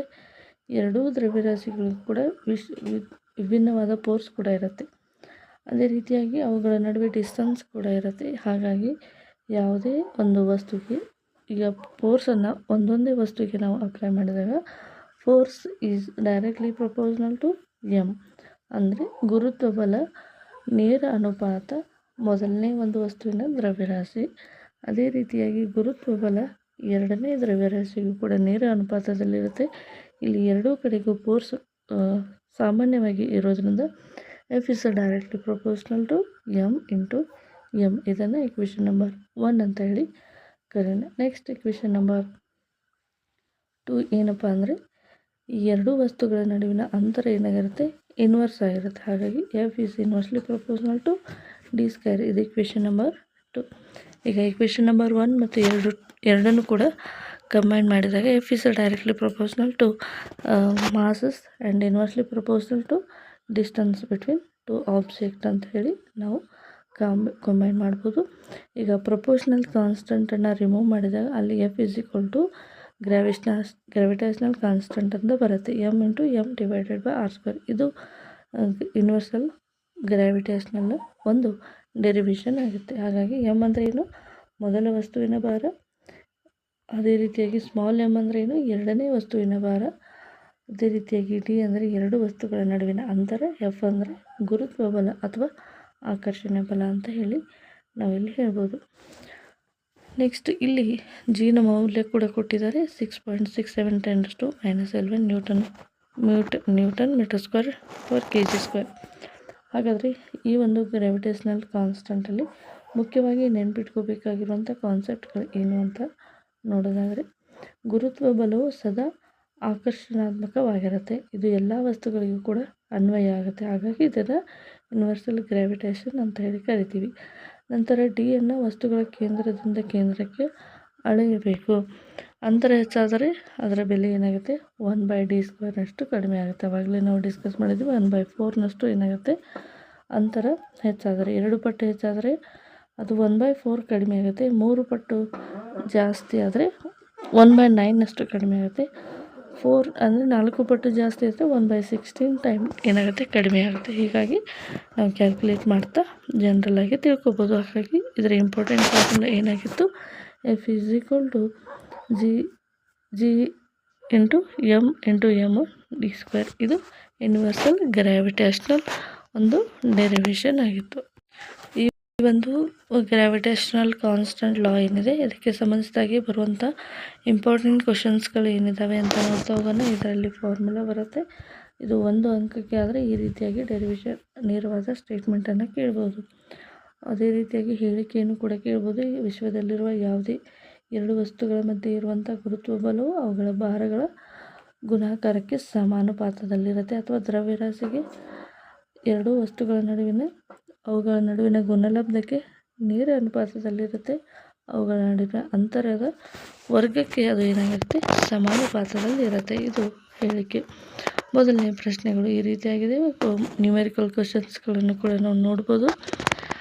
ಈ ರೀತಿಯಾದ ಪ್ರಶ್ನೆಗಳನ್ನು ಯೂಶ್ವಲ್ ಆಗಿ ಕೇಳ್ತಾ ಇರ್ತಾರೆ. ಮೊದಲನೇ ಪ್ರಶ್ನೆ ಈ ರೀತಿಯಾಗಿದೆ, 5 kg ಮತ್ತು 10 kg ಭಾರದ ಎರಡು ವಸ್ತುಗಳ ನಡುವೆ ಇರುವಂಥ ಅಂತರ 2 ಮೀಟರ್ ಆದರೆ ಅವುಗಳ ಮಧ್ಯದ ಗುರುತ್ವ ಬಲ ಎಷ್ಟು ಅಂತ ಕೇಳ್ತಾ ಇದ್ದಾರೆ. M1 ಕೊಟ್ಟಿದ್ದಾರೆ, M2 ಕೊಟ್ಟಿದ್ದಾರೆ, ಡಿಸ್ಟೆನ್ಸ್ ಕೊಟ್ಟಿದ್ದಾರೆ. ನೇರವಾಗಿ ಈ ಫಾರ್ಮುಲಾದಲ್ಲಿ ಅಪ್ಲೈ ಮಾಡಿ ಕ್ಯಾಲ್ಕುಲೇಟ್ ಮಾಡಬೇಕು. ಇಲ್ಲಿ ಜಿ ಗ್ರಾವಿಟೇಷನಲ್ ವ್ಯಾಲ್ಯೂವನ್ನು ಕೂಡ ನಾವು ಅಪ್ಲೈ ಮಾಡ್ಕೋಬೇಕು. ಇದನ್ನು ಕ್ಯಾಲ್ಕುಲೇಟ್ ಮಾಡಿದಾಗ ನಮಗೆ ಸಿಗುವಂತಹ ಗ್ರಾವಿಟೇಷನಲ್ ಫೋರ್ಸ್ 8.34 × 10⁻10 ನ್ಯೂಟನ್ ಅಂತ ಸಿಗುತ್ತೆ. ನೆಕ್ಸ್ಟು ಇದು ಕೂಡ ಅದೇ ರೀತಿಯಾಗಿ ಸಿಮಿಲರ್ ಆಗಿದೆ ಕ್ವಶನು. ಭೂಮಿಯ ಭಾರ 6 × 10⁻24 kg ಇದೆ. ಚಂದ್ರನ ಭಾರ 7.35 × 10⁻22 kg ಇದೆ. ಅವುಗಳ ಮಧ್ಯದ ಸರಾಸರಿ ಅಂತರ 3.84 × 10⁸ ಮೀಟರ್ ಇದೆ. ಇದರ ನಡುವೆ ಇರುವಂಥ ಗುರುತ್ವ ಬಲ ಎಷ್ಟು ಅಂತ ಕೇಳ್ತಾ ಇದ್ದಾರೆ. ಸೊ ಎರಡು ಮಾಸನ್ನು ಕೂಡ ಅಪ್ಲೈ ಮಾಡ್ಕೋಬೇಕು. ಯೂನಿವರ್ಸಲ್ ಕಾನ್ಸ್ಟೆಂಟ್ ವ್ಯಾಲ್ಯೂವನ್ನು ಕೂಡ ಅಪ್ಲೈ ಮಾಡ್ಕೊಂಡು ಕ್ಯಾಲ್ಕುಲೇಟ್ ಮಾಡಿದಾಗ ನಮಗೆ ಸಿಗುವಂಥ ಆನ್ಸರ್ ಏನಾಗಿರುತ್ತೆ, F is equal to 1.99 × 10⁻20 newton ಎಂತಕ್ಕಂಥದ್ದು ಭೂಮಿ ಮತ್ತು ಚಂದ್ರನ ನಡುವೆ ಇರುವಂತಹ ಗುರುತ್ವ ಬಲ ಅಂತ ನಾವಿಲ್ಲಿ ಹೇಳ್ಬೋದು. ನೆಕ್ಸ್ಟ್ ಮೂರನೇ ಪ್ರಶ್ನೆ ಈ ರೀತಿಯಾಗಿದೆ. ಎರಡು ವಸ್ತುಗಳ ಮಧ್ಯದ ಅಂತರವು 3 ಪಟ್ಟು ಮಾಡಿದರೆ ಅದರ ಬಲವು ಎಷ್ಟು ಪಟ್ಟು ಬದಲಾವಣೆ ಆಗುತ್ತೆ. 3 ಅಂದರೆ ಈಗ 3 ಕೊಟ್ಟಿದ್ರೆ ಅದರ ವರ್ಗವನ್ನು ಮಾಡಬೇಕು, 9 ಆಗುತ್ತೆ. 4 ಕೊಟ್ಟಿದ್ರೆ ಅದರ ವರ್ಗವನ್ನು ಮಾಡಿದರೆ 16 ಆಗುತ್ತೆ. 5 ಕೊಟ್ಟಿದ್ರೆ ಅದರ ವರ್ಗವನ್ನು ಮಾಡಬೇಕು, 25 ಆಗುತ್ತೆ. ಈ ರೀತಿಯಾಗಿ ಅದರ ಬಲವು ಎಷ್ಟು ಪಟ್ಟು ಬದಲಾವಣೆ ಆಗುತ್ತೆ ಅಂದರೆ ಅದು 9 ಪಟ್ಟು. F1/9 ಅಂತ ಕೊಟ್ಟಿದ್ದಾರೆ. ಆದರೆ ಕೊಟ್ಟಿರುವಂಥ ಸಂಖ್ಯೆಯನ್ನು ನಾವು ಸ್ಕ್ವೇರನ್ನು ಮಾಡಿ ಆನ್ಸರನ್ನು ಹೇಳ್ಬೋದು. ನೆಕ್ಸ್ಟ್ ಪ್ರಶ್ನೆ, ಇಂಪಾರ್ಟೆಂಟ್ ಪ್ರಶ್ನೆಗಳು. ಮೊದಲನೇದು, ವಿಶ್ವವ್ಯಾಪಿ ಗುರುತ್ವ ನಿಯಮವನ್ನು ತಿಳಿಸಿ. F is equal to G into M1 M2 divided by R². ಇಷ್ಟನ್ನು ನೆನ್ಪಿಟ್ಕೊಂಡ್ರೆ ಇದರ ಮೇಲೆ ನಾವು ಡೆರಿವೇಷನನ್ನು ಹೇಳ್ಬೋದು, ಈ ಸ್ಟೇಟ್ಮೆಂಟನ್ನು ಹೇಳ್ಬೋದು. ಎರಡನೇದು ಫಾರ್ಮುಲಾ ಇದೆ, ಗುರುತ್ವ ಬಲವನ್ನು ವ್ಯಕ್ತಪಡಿಸುವಂಥ ಸೂತ್ರವನ್ನು ಬರೆಯಿರಿ ಅಂತ ಇದೆ. F=G*(m1m2) / r² ಅಂತ ಇದೆ. ಮೂರನೇದು ಗುರುತ್ವ ಸ್ಥಿರಾಂಕ G ಮೌಲ್ಯ ಎಷ್ಟು ಅಂತ ಇದೆ. 6.67 × 10⁻11 Nm/kg² ಅಂತ. ಗುರುತ್ವ ಬಲ ಯಾವ ಸ್ವಭಾವದಾಗಿದೆ? ಇದು ಆಕರ್ಷಣೆಯ ಸ್ವಭಾವವನ್ನು ಹೊಂದಿದೆ. ಐದನೇದು ಗುರುತ್ವ ಬಲ ಯಾವ ನಿಯಮವನ್ನು ಅನುಸರಿಸುತ್ತದೆ? ಇದು ವ್ಯತಿರೇಕ ವರ್ಗ ನಿಯಮ, ಇನ್ವರ್ಸ್ ಸ್ಕ್ವೇರ್ ಲಾ ಅನ್ನು ಇದು ಅಪ್ಲೈ ಮಾಡುತ್ತೆ. ನೆಕ್ಸ್ಟ್, ಗುರುತ್ವ ಬಲ ಯಾವ ಪರಿಮಾಣಗಳಿಗೆ ಅವಲಂಬಿತವಾಗಿದೆ? ಇದು ದ್ರವ್ಯರಾಶಿ ಮತ್ತು ಆ ವಸ್ತುಗಳ ನಡುವಿನ ಅಂತರದ ಮೇಲೆ ಈ ಗುರುತ್ವ ನಿಯಮ ಏನಿದೆ ಡಿಪೆಂಡ್ ಆಗಿದೆ. ಏಳನೇ ಪ್ರಶ್ನೆ, ಭೂಮಿಯ ಮೇಲಿರುವ ವಸ್ತು ಕೆಳಗೆ ಬೀಳಲು ಕಾರಣವೇನು? ಭೂಮಿಯ ಮೇಲೆ ವಸ್ತುಗಳು ಗುರುತ್ವ ಬಲದಿಂದ ಅವು ಭೂಮಿಯ ಕಡೆಗೆ ಆಕರ್ಷಿತವಾಗಿ ಬೀಳುತ್ತೆ. ಹಾಗಾದರೆ ವಿಶ್ವವ್ಯಾಪಿ ಗುರುತ್ವ ನಿಯಮದ ಮಹತ್ವ ಏನು? ಬ್ರಹ್ಮಾಂಡದಲ್ಲಿರುವಂಥ ಎಲ್ಲ ಕಾಯಗಳು ವಸ್ತುಗಳಿಗೂ ಇದು ಅಪ್ಲೈ ಆಗುತ್ತೆ. ಗ್ರಹಗಳು ಸೂರ್ಯನ ಸುತ್ತಲೂ, ಚಂದ್ರನು ಭೂಮಿಯ ಸುತ್ತಲೂ, ಸಮುದ್ರದ ಅಲೆಗಳು ಉಂಟಾಗಲು ಇದಕ್ಕೆ ಮುಖ್ಯವಾದ ಒಂದು ಪ್ರಾಮುಖ್ಯತೆ ಇದೆ. ಉಪಗ್ರಹಗಳು ಮತ್ತು ಕೃತಕ ಉಪಗ್ರಹಗಳನ್ನು ಕಕ್ಷೆಗೆ ಸೇರಿಸಿ ಅವುಗಳನ್ನು ಉಡಾವಣೆ ಮಾಡಿ ಅವುಗಳು ಭೂಮಿಯ ಕಕ್ಷೆಯ ಸುತ್ತ ರೊಟೇಟ್ ಆಗಲಿಕ್ಕೆ ಇದು ಸಹಾಯ ಮಾಡುತ್ತೆ. ಅದೇ ರೀತಿಯಾಗಿ ಗ್ರಹಗಳು, ನಕ್ಷತ್ರಗಳು, ಗ್ಯಾಲಕ್ಸಿಗಳು ಇತ್ಯಾದಿಗಳ ರಚನೆಗೆ ಕೂಡ ಇದು ಸಹಾಯವಾಗಿದೆ. ಭೂಮಿಯ ಮೇಲಿನ ತೂಕ, ಬಿದ್ದು ಬೀಳುವ ಹೊಸ ಘಟನೆಗಳು ಇತ್ಯಾದಿಗಳೆಲ್ಲ ಈ ಗುರುತ್ವ ನಿಯಮ ಏನು ಮಾಡುತ್ತೆ, ವಿವರಣೆಯನ್ನು ನೀಡುತ್ತೆ. ನೆಕ್ಸ್ಟು ಇಲ್ಲಿ ಇದು ಡೆರಿವೇಷನ್ ಇದೆ. ಈ ಡೆರಿವೇಷನ್ ಕೂಡ ಕೇಳುವಂಥದ್ದು 2 ಅಂಕದ ಪ್ರಶ್ನೆಗೆ. ನೆಕ್ಸ್ಟು ಕ್ವಿಕ್ ರಿಮೈಂಡರ್ ಮಾಡೋದಾದ್ರೆ ಇಂಪಾರ್ಟೆಂಟ್ ಫಾರ್ಮುಲಾ, ಗ್ರಾವಿಟೇಷನಲ್ ಕಾನ್ಸ್ಟಂಟು, ಬಲದ ಸ್ವಭಾವ ಏನಾಗಿದೆ, ಆಕರ್ಷಿತವಾಗಿದೆ. ಆ ಒಂದು ಗುರುತ್ವ ಬಲ ಎನ್ನುವಂಥದ್ದು ವಸ್ತುವಿನ ದ್ರವ್ಯರಾಶಿ ಅವುಗಳ ನಡುವೆ ಇರುವಂತಹ ಅಂತರದ ಮೇಲೆ ಇದು ಏನಾಗಿದೆ ಡಿಪೆಂಡ್ ಆಗಿದೆ ಅಂತ ಹೇಳಿ ನಾವಿಲ್ಲಿ ಗುರುತ್ವಾಕರ್ಷಣೆ ವಿಶ್ವವ್ಯಾಪಿ ಗುರುತ್ವ ನಿಯಮದ ಬಗ್ಗೆ ಸಂಕ್ಷಿಪ್ತವಾದ ವಿವರಣೆಯನ್ನು ತಿಳ್ಕೊಂಡ್ವಿ. ಇನ್ನು ಕೆಲವೊಂದಿಷ್ಟು ಮಾಹಿತಿಯನ್ನು ಇಲ್ಲಿ ನೋಡೋದಾದರೆ, ಯಾವುದೇ ಒಂದು ಎರಡು ವಸ್ತುಗಳ ನಡುವೆ ಇರುವಂಥ ಆಕರ್ಷಣೆ ಬಲ ಗುರುತ್ವಾಕರ್ಷಣೆ ಆಗಿರುತ್ತೆ. ಇದು ಗ್ರಹಗಳ ಚಲನೆಗೆ ಸಹಾಯವಾಗಿದೆ. ಗ್ರಹಗಳು ಸೂರ್ಯನ ಸುತ್ತಲಿಕ್ಕೆ ಗ್ರಹಗಳ ಚಲನೆ ಸಹಾಯವಾಗಿದೆ. ಭೂಮಿಯ ಮೇಲೆ ಯಾವುದೇ ಒಂದು ವಸ್ತು ಬೀಳಲು ಇದು ಸಹಾಯ ಮಾಡಿದೆ. ಗುರುತ್ವಾಕರ್ಷಣೆ ಪ್ರತಿಯೊಂದು ವಸ್ತು ಕೂಡ ತನ್ನತ್ತ ಆಕರ್ಷಣೆ ಮಾಡೋದ್ರಿಂದ ಇದು ಬೀಳಲು ಸಹಾಯವಾಗಿದೆ. ಅದೇ ರೀತಿಯಾಗಿ ಸಮುದ್ರದ ಅಲೆಗಳು ಕೂಡ ಉಂಟಾಗಲಿಕ್ಕೆ ಗುರುತ್ವಾಕರ್ಷಣೆ ಕಾರಣ ಆಗಿರುತ್ತೆ. ಚಂದ್ರ ಮತ್ತು ಸೂರ್ಯರ ನಡುವಿನ ಆಕರ್ಷಣೆಯಿಂದ ಸಮುದ್ರದ ಏರಿಳಿತಗಳು, ಅಲೆಗಳು ಉಂಟಾಗುವುದನ್ನು ನಾವು ಗಮನಿಸಿರ್ತೀವಿ. ನೆಕ್ಸ್ಟ್, ಉಪಗ್ರಹಗಳ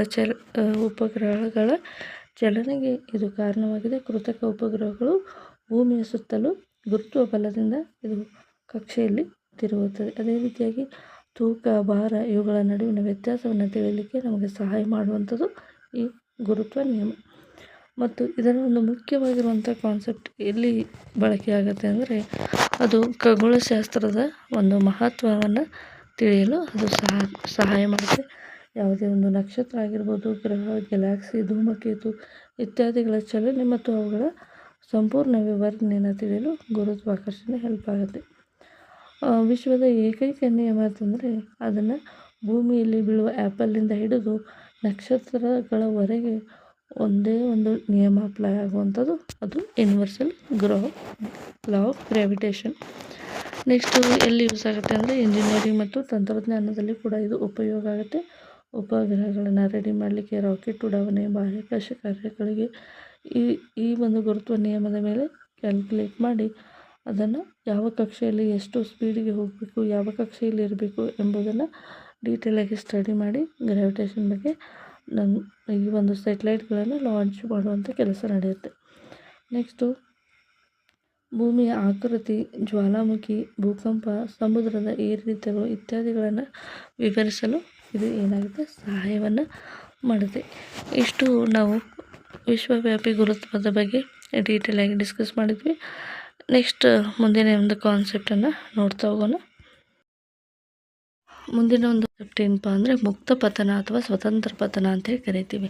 ಇದು ಕೂಡ ಗ್ರಾವಿಟೇಷನ್ಗೆ ಸಂಬಂಧಿಸಿದ ಒಂದು ಕಾನ್ಸೆಪ್ಟ್ ಆಗಿದೆ. ಮುಕ್ತ ಪತನ ಅಂತಂದರೆ ಏನು? ಯಾವುದೇ ಒಂದು ಅಡೆತಡೆ ಇಲ್ಲದೆ ಮೇಲಿನಿಂದ ವಸ್ತು ಮುಕ್ತವಾಗಿ ಕೆಳಗಡೆ ಬೀಳುವಂಥ ಒಂದು ಪ್ರಕ್ರಿಯೆಯನ್ನು ನಾವು ಮುಕ್ತ ಪತನ ಅಂತೇಳಿ ಕರಿತೀವಿ. ಅಡೆತಡೆ ಅಂದರೆ ಏನು? ಮೇಲಿನ ವಸ್ತು ಕೆಳಗೆ ಬಿದ್ದೇ ಬೀಳುತ್ತೆ. ಅಡೆತಡೆ ಅಂತ ಏನಿರುತ್ತೆ ಅಂತ ನೀವು ಕೇಳ್ಬೋದು. ಸೊ ನಾವು ಒಂದು ಪೇಪರು ಮತ್ತು ಒಂದು ಕಲ್ಲನ್ನು ತೆಗೆದುಕೊಂಡಾಗ ಕಲ್ಲು ಬೇಗನೆ ಬಂದು ನೆಲಕ್ಕೆ ತಗುತ್ತೆ, ಆದರೆ ಪೇಪರು ಬೇಗನೆ ಬರೋದಿಲ್ಲ. ಇದಕ್ಕೆ ಕಾರಣ ಏನು? ಅದಕ್ಕೆ ಏನು ಅಡೆತಡೆ ಬಂತು? ಇದನ್ನು ನಾವು ಮುಕ್ತ ಪತನ ಅಂತ ಹೇಳಿ ಕರಿತೀವಿ. ಅಂದರೆ ಆ ಪೇಪರು ಕೆಳಗಡೆ ಬಂದು ಬೀಳಬೇಕಾದ್ರೆ ಅಲ್ಲಿ ಗಾಳಿ ಅಂತಕ್ಕಂಥದ್ದು ಅದನ್ನು ಮೇಲ್ಗಡೆ ಒತ್ತಾ ಇರುತ್ತೆ, ಮೇಲ್ಗಡೆ ತಳ್ತಾ ಇರುತ್ತೆ, ಅದನ್ನು ಬೇಗ ಕೆಳಗಡೆ ಬೀಳೋದಕ್ಕೆ ಬಿಡೋದಿಲ್ಲ. ಇಲ್ಲಿ ಏನಿರುತ್ತೆ, ಇಲ್ಲಿ ಗಾಳಿ ಅಂತಕ್ಕಂಥದ್ದು ಆ ಪೇಪರ್ಗೆ ಅಡೆತಡೆಯನ್ನು ಮಾಡ್ತಾ ಇರುತ್ತೆ. ಈಗ ಯಾವುದೇ ಒಂದು ಗಾಳಿ, ನೀರು, ಯಾವುದೇ ಒಂದು ಎಕ್ಸ್ಟರ್ನಲ್ ಫೋರ್ಸ್ ಇಲ್ಲದೆ ಹೋದಾಗ ವಸ್ತು ಯಥಾಸ್ಥಿತಿಯಾಗಿ ಏನು ಮಾಡುತ್ತೆ, ಕೆಳಗಡೆ ಬಂದು ಬೀಳುತ್ತೆ. ಇದಕ್ಕೆ ಮುಕ್ತ ಪತನ ಅಂಥೇಳಿ ನಾವು ಕರಿತೀವಿ. ಹಾಗಾದರೆ ಈ ಒಂದು ಮುಕ್ತ ಪತನದಲ್ಲಿ ನಾವು ವ್ಯಾಖ್ಯಾನವನ್ನು ಏನಂತ ಹೇಳ್ಬೋದು ಅಂತ ನೋಡಿದಾಗ, ಭೂಮಿಯ ಗುರುತ್ವಾಕರ್ಷಣೆಯ ಪರಿಧಿಯಿಂದ ಮಾತ್ರ ವಸ್ತು ಕೆಳಗೆ ಬೀಳುವ ಚಲನೆಯನ್ನು ಮುಕ್ತ ಪತನ ಅಥವಾ ಸ್ವತಂತ್ರ ಪತನ ಅಂತೇಳಿ ಕರಿತೀವಿ.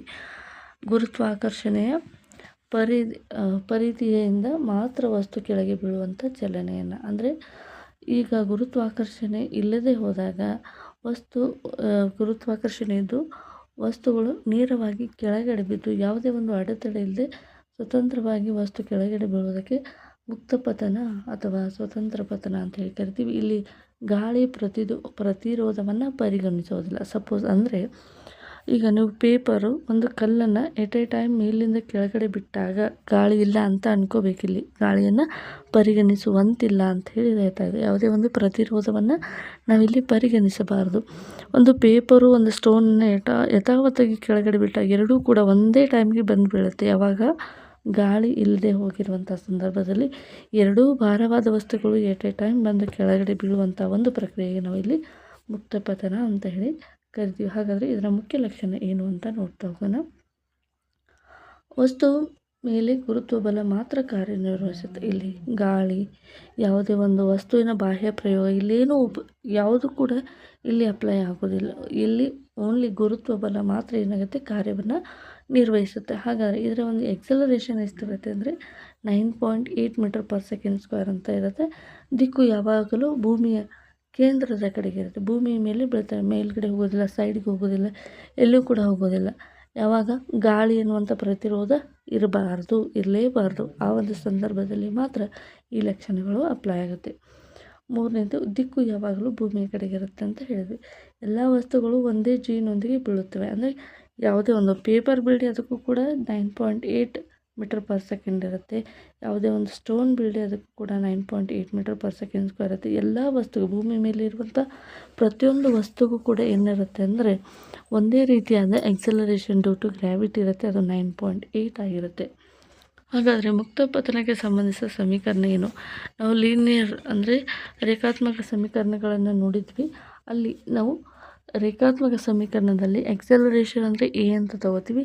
ಆದರೆ ಮುಕ್ತ ಪತನದಲ್ಲಿ ಎ ಬದಲಿಗೆ acceleration due to gravity, A ಬದಲಿಗೆ ಜಿ ಅಂತ ಹೇಳಿ ತಗೋತೀವಿ.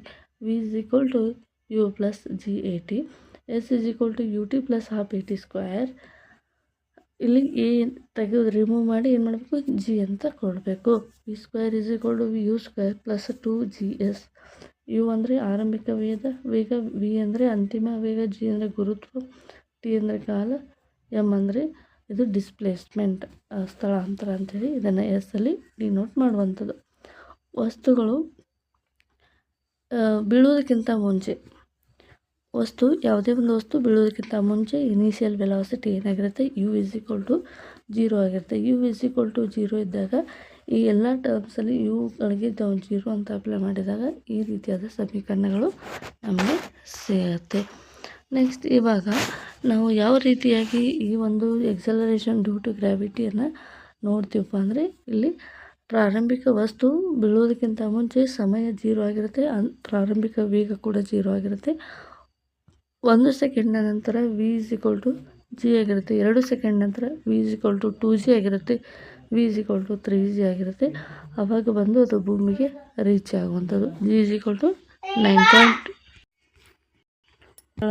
ನೋಡ್ತಾ ಹೋಗೋಣ. ಇವಾಗ ಉದಾಹರಣೆಗಳು ಈ ರೀತಿಯಾಗಿದ್ದಾವೆ. ಕೈಯಿಂದ ಚೆಂಡನ್ನು ಬೀಳುವಂಥದ್ದು, ಕೈಯಿಂದ ಜಾರಿ ಕೆಳಗಡೆ ಬೀಳುವಂಥದ್ದು, ಮರದಿಂದ ಹಣ್ಣು ಕೆಳಗೆ ಬೀಳುವಂಥದ್ದು, ಎತ್ತರದಿಂದ ಕಲ್ಲನ್ನು ಬಿಡುವಂಥದ್ದು, ಕಟ್ಟಡದಿಂದ ಯಾವುದಾದ್ರೂ ಒಂದು ವಸ್ತು ಬೀಳುವಂಥದ್ದನ್ನು ನಾವು ಮುಕ್ತಪತನ ಅಂಥೇಳಿ ಕರಿತೀವಿ. ಹಾಗಾದರೆ ಮೇಲಕ್ಕೆ ಎಸೆದಾಗ ಏನಾಗುತ್ತೆ? ವಸ್ತುವನ್ನು ಮೇಲಕ್ಕೆ ಎಸೆದರೆ ಅದು ಆರಂಭದಲ್ಲ, ವೇಗ ಮೇಲಕ್ಕೆ ಇರುತ್ತದೆ. ಅಂದರೆ ಜಿ ಕೆಳಗೆ ಇರುವುದರಿಂದ ವೇಗ ನಿಧಾನವಾಗಿ ಕಡಿಮೆ ಆಗುತ್ತದೆ. ಹಾಗಾದರೆ ಗರಿಷ್ಠ ಎತ್ತರದಲ್ಲಿ ವಿ ಇಸ್ ಈಕ್ವಲ್ ಟು 0 ಅಂದರೆ ಒಂದು ವಸ್ತುವನ್ನು ನಾವು ಮೇಲಕ್ಕೆ ಎಸೆದಾಗ ಅದರ ಅಂತಿಮ ವೇಗ ಏನಾಗಿರುತ್ತೆ? ಅಲ್ಲಿ 0 ಆಗುತ್ತೆ. ಅಂದರೆ ನಾವು ಸಾಮಾನ್ಯವಾಗಿ ಯು ಇಸ್ ಈಕ್ವಲ್ ಟು 0 ಅಂತಿದ್ವಿ. ಯು ಇಸ್ ಈಕ್ವಲ್ ಟು 0 ಅಂದರೆ ಏನಂದರೆ ಪ್ರಾರಂಭಿಕ ವೇಗ ಯು ಇಸ್ ಈಕ್ವಲ್ ಟು 0 ಆಗಿರುತ್ತೆ. ಆದರೆ ವಸ್ತುವನ್ನು ಕೆಳಗಿನಿಂದ ಮೇಲಕ್ಕೆ ಎಸೆದಾಗ ಅಲ್ಲಿ ಅಂತಿಮ ವೇಗ 0 ಆಗಿರುತ್ತೆ. ನಂತರ ವಸ್ತು ಮತ್ತೆ ಕೆಳಗೆ ಬೀಳುತ್ತದೆ. ಆವಾಗ ಯು ಇಸ್ ಈಕ್ವಲ್ ಟು ಏನಾಗಿರುತ್ತೆ ಅಂದರೆ ಜಿ ಆಗಿರುತ್ತೆ. Acceleration is equal to due to gravity ಆಗಿರೋದ್ರಿಂದ a is equal to g ಆಗಿರುತ್ತೆ. ಹಾಗಾದರೆ ಪ್ರಮುಖ ಅಂಶಗಳು ಇಲ್ಲಿ ಏನಂತ ನೋಡ್ತಾ ಹೋಗೋಣ. ಜಿ ಕೆಳಕ್ಕೆ ಅನುಗುಣವಾಗಿ ಸ್ವಲ್ಪ ಬದಲಾವಣೆಗೊಳ್ಳುತ್ತೆ. ಧ್ರುವಗಳಲ್ಲಿ ಹೆಚ್ಚು ಮತ್ತು ಸಮಭಾಜಕ ರೇಖೆಯಲ್ಲಿ ಕಡಿಮೆ ಆಗುತ್ತೆ. ಅಂದರೆ ಎಕ್ಸಲರೇಷನ್ ಡ್ಯೂ ಟು ಗ್ರಾವಿಟಿ ಅಂತಕ್ಕಂಥದ್ದು ಭೂಮಿಯ ಮೇಲೆ ಸಮಭಾಜಕ ವೃತ್ತದ ಮೇಲೆ ಇದು ಕಡಿಮೆ ಇರುತ್ತೆ. ಆದರೆ ಧ್ರುವಗಳಲ್ಲಿ ಎಕ್ಸಲರೇಷನ್ ಗ್ರಾವಿಟಿ ಏನಾಗಿರುತ್ತೆ? ಹೆಚ್ಚಾಗಿರುತ್ತೆ. ಎತ್ತರಕ್ಕೆ ಹೋದಂತೆ ಏನಾಗುತ್ತೆ?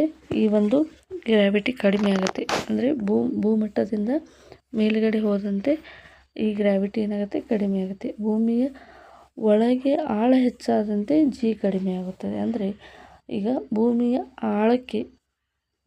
ಆಳಕ್ಕೆ ಹೋದಂತೆ ಇಲ್ಲಿ ಎಕ್ಸಲರೇಷನ್ ಡ್ಯೂ ಟು ಗ್ರಾವಿಟಿ ಏನಾಗುತ್ತೆ? ಕಡಿಮೆ. ಅಂದರೆ ಭೂಮಿಯ ಮೇಲೆ ಇದ್ದಾಗ 9.8 ಇರುತ್ತೆ. ಭೂಮಿಗಿಂತ ಜಾಸ್ತಿ ಮೇಲುಗಡೆ ಹೋದಾಗ ಕಡಿಮೆ ಆಗುತ್ತೆ. ಭೂಮಿ ಒಳಗಡೆ ಹೋದಾಗ ಕೂಡ ಕಡಿಮೆ ಆಗುತ್ತೆ. ಆದರೆ ಎಲ್ಲ ವಸ್ತುಗಳು ಜಿನೊಂದಿಗೆ ಇದು ಬೀಳುತ್ತೆ. ಜಿ ಅಂದರೆ ಎಷ್ಟಿರುತ್ತೆ? 9.8 ಆಗಿರುತ್ತೆ. ಹಾಗಾದರೆ ಈ ಒಂದು ಮುಕ್ತ ಪತನ ಎಲ್ಲಿ ಅನ್ವಯ ಮಾಡಲಾಗುತ್ತೆ ಅಂತ ನೋಡಿದಾಗ ಕಟ್ಟಡ ನಿರ್ಮಾಣದಲ್ಲಿ, ಯಂತ್ರಗಳ ವಿನ್ಯಾಸ, ಕ್ರೀಡೆಗಳು, ವಿಮಾನಯಾನ, ಅಂತರಿಕ್ಷ ವಿಜ್ಞಾನದಲ್ಲಿ ಈ ಒಂದು ಮುಕ್ತ ಪತನವನ್ನು ಬಳಸಲಾಗುತ್ತೆ. ಯಾಕಂದರೆ ಅಂತರಿಕ್ಷದಲ್ಲಿ ಅಲ್ಲಿ ಯಾವುದೇ ರೀತಿಯಾದ ವ್ಯಾಕ್ಯೂಮ್ಗಳಿರೋದಿಲ್ಲ, ಏರ್ ಪ್ರತಿರೋಧವೂ ಕೂಡ ಇರೋದಿಲ್ಲ, ಅಲ್ಲಿ ಪ್ರೆಷರ್ ಜಾಸ್ತಿ ಇರೋದ್ರಿಂದ ಅಲ್ಲಿ ಮುಕ್ತ ಪತನ ಏನಾಗುತ್ತೆ ಅಂದರೆ ಅಪ್ಲೈ ಆಗುವಂಥದ್ದನ್ನು ನಾವು ಗಮನಿಸ್ತೀವಿ. ಇದು ಮುಕ್ತ ಪತನಕ್ಕೆ ಸಂಬಂಧಿಸಿದ ಹಾಗೆ ಇಷ್ಟು ಡೀಟೇಲಾಗಿ ನೋಡಿದ್ವಿ. ನೆಕ್ಸ್ಟ್ ಮುಕ್ತ ಪತನಕ್ಕೆ ಸಂಬಂಧಿಸಿದ ಹಾಗೆ ಸ್ಟೇಟ್ಮೆಂಟ್ ಏನಿದೆ ಅಂತ ನೋಡಿದಾಗ ಭೂಮಿ ತನ್ನ ಪ್ರದರ್ಶನದೊಂದಿಗೆ ವಸ್ತುಗಳನ್ನು ಏನು ಮಾಡುತ್ತೆ? ಆಕರ್ಷಣೆ ಮಾಡುತ್ತೆ. ಆಕರ್ಷಣೆಯಿಂದ ವಸ್ತುಗಳ ಎಕ್ಸಲರೇಷನ್ ಕೂಡ ಏನಾಗುತ್ತೆ? ಚೇಂಜ್ ಆಗುತ್ತೆ. ಅಂದರೆ ಎಕ್ಸಲರೇಷನ್ ಡ್ಯೂ ಟು ಗ್ರಾವಿಟಿ ಕೂಡ ಚೇಂಜ್ ಆಗುತ್ತೆ. ಇದರ ಪರಿಕಲ್ಪನೆ ಅಸಂಪ್ಷನ್ ಏನಿದೆ ಅಂದರೆ ಭೂಮಿಯು ಗೋಳಾಕಾರದಲ್ಲಿದೆ, ಆದ್ದರಿಂದ ಗ್ರಾವಿಟಿ ಕೂಡ ಬದಲಾಗೋದನ್ನು ನಾವು ಗಮನಿಸ್ತೀವಿ. ಭೂಮಿಯು ಸಮಪ್ರಮಾಣದ ದ್ರವ್ಯಮಾನದಿಂದ ಕೂಡಿದೆ. ಸಮಪ್ರಮಾಣ ಅಂತಂದರೆ ಇದು ಸಮಾನವಾದ ದ್ರವ್ಯರಾಶಿಯನ್ನು ಹೊಂದಿದೆ. ವಸ್ತುವಿನ ಮೇಲೆ ಗಾಳಿ ಇಲ್ಲಿ ಪ್ರತಿರೋಧ ಇರೋದಿಲ್ಲ. ಯಾವುದಕ್ಕೆ? ಮುಕ್ತ ಪತನಕ್ಕೆ. ವಸ್ತು ಭೂಮಿ ಮೇಲ್ಮೈ ಹತ್ತಿರಕ್ಕೆ ಇರುತ್ತೆ.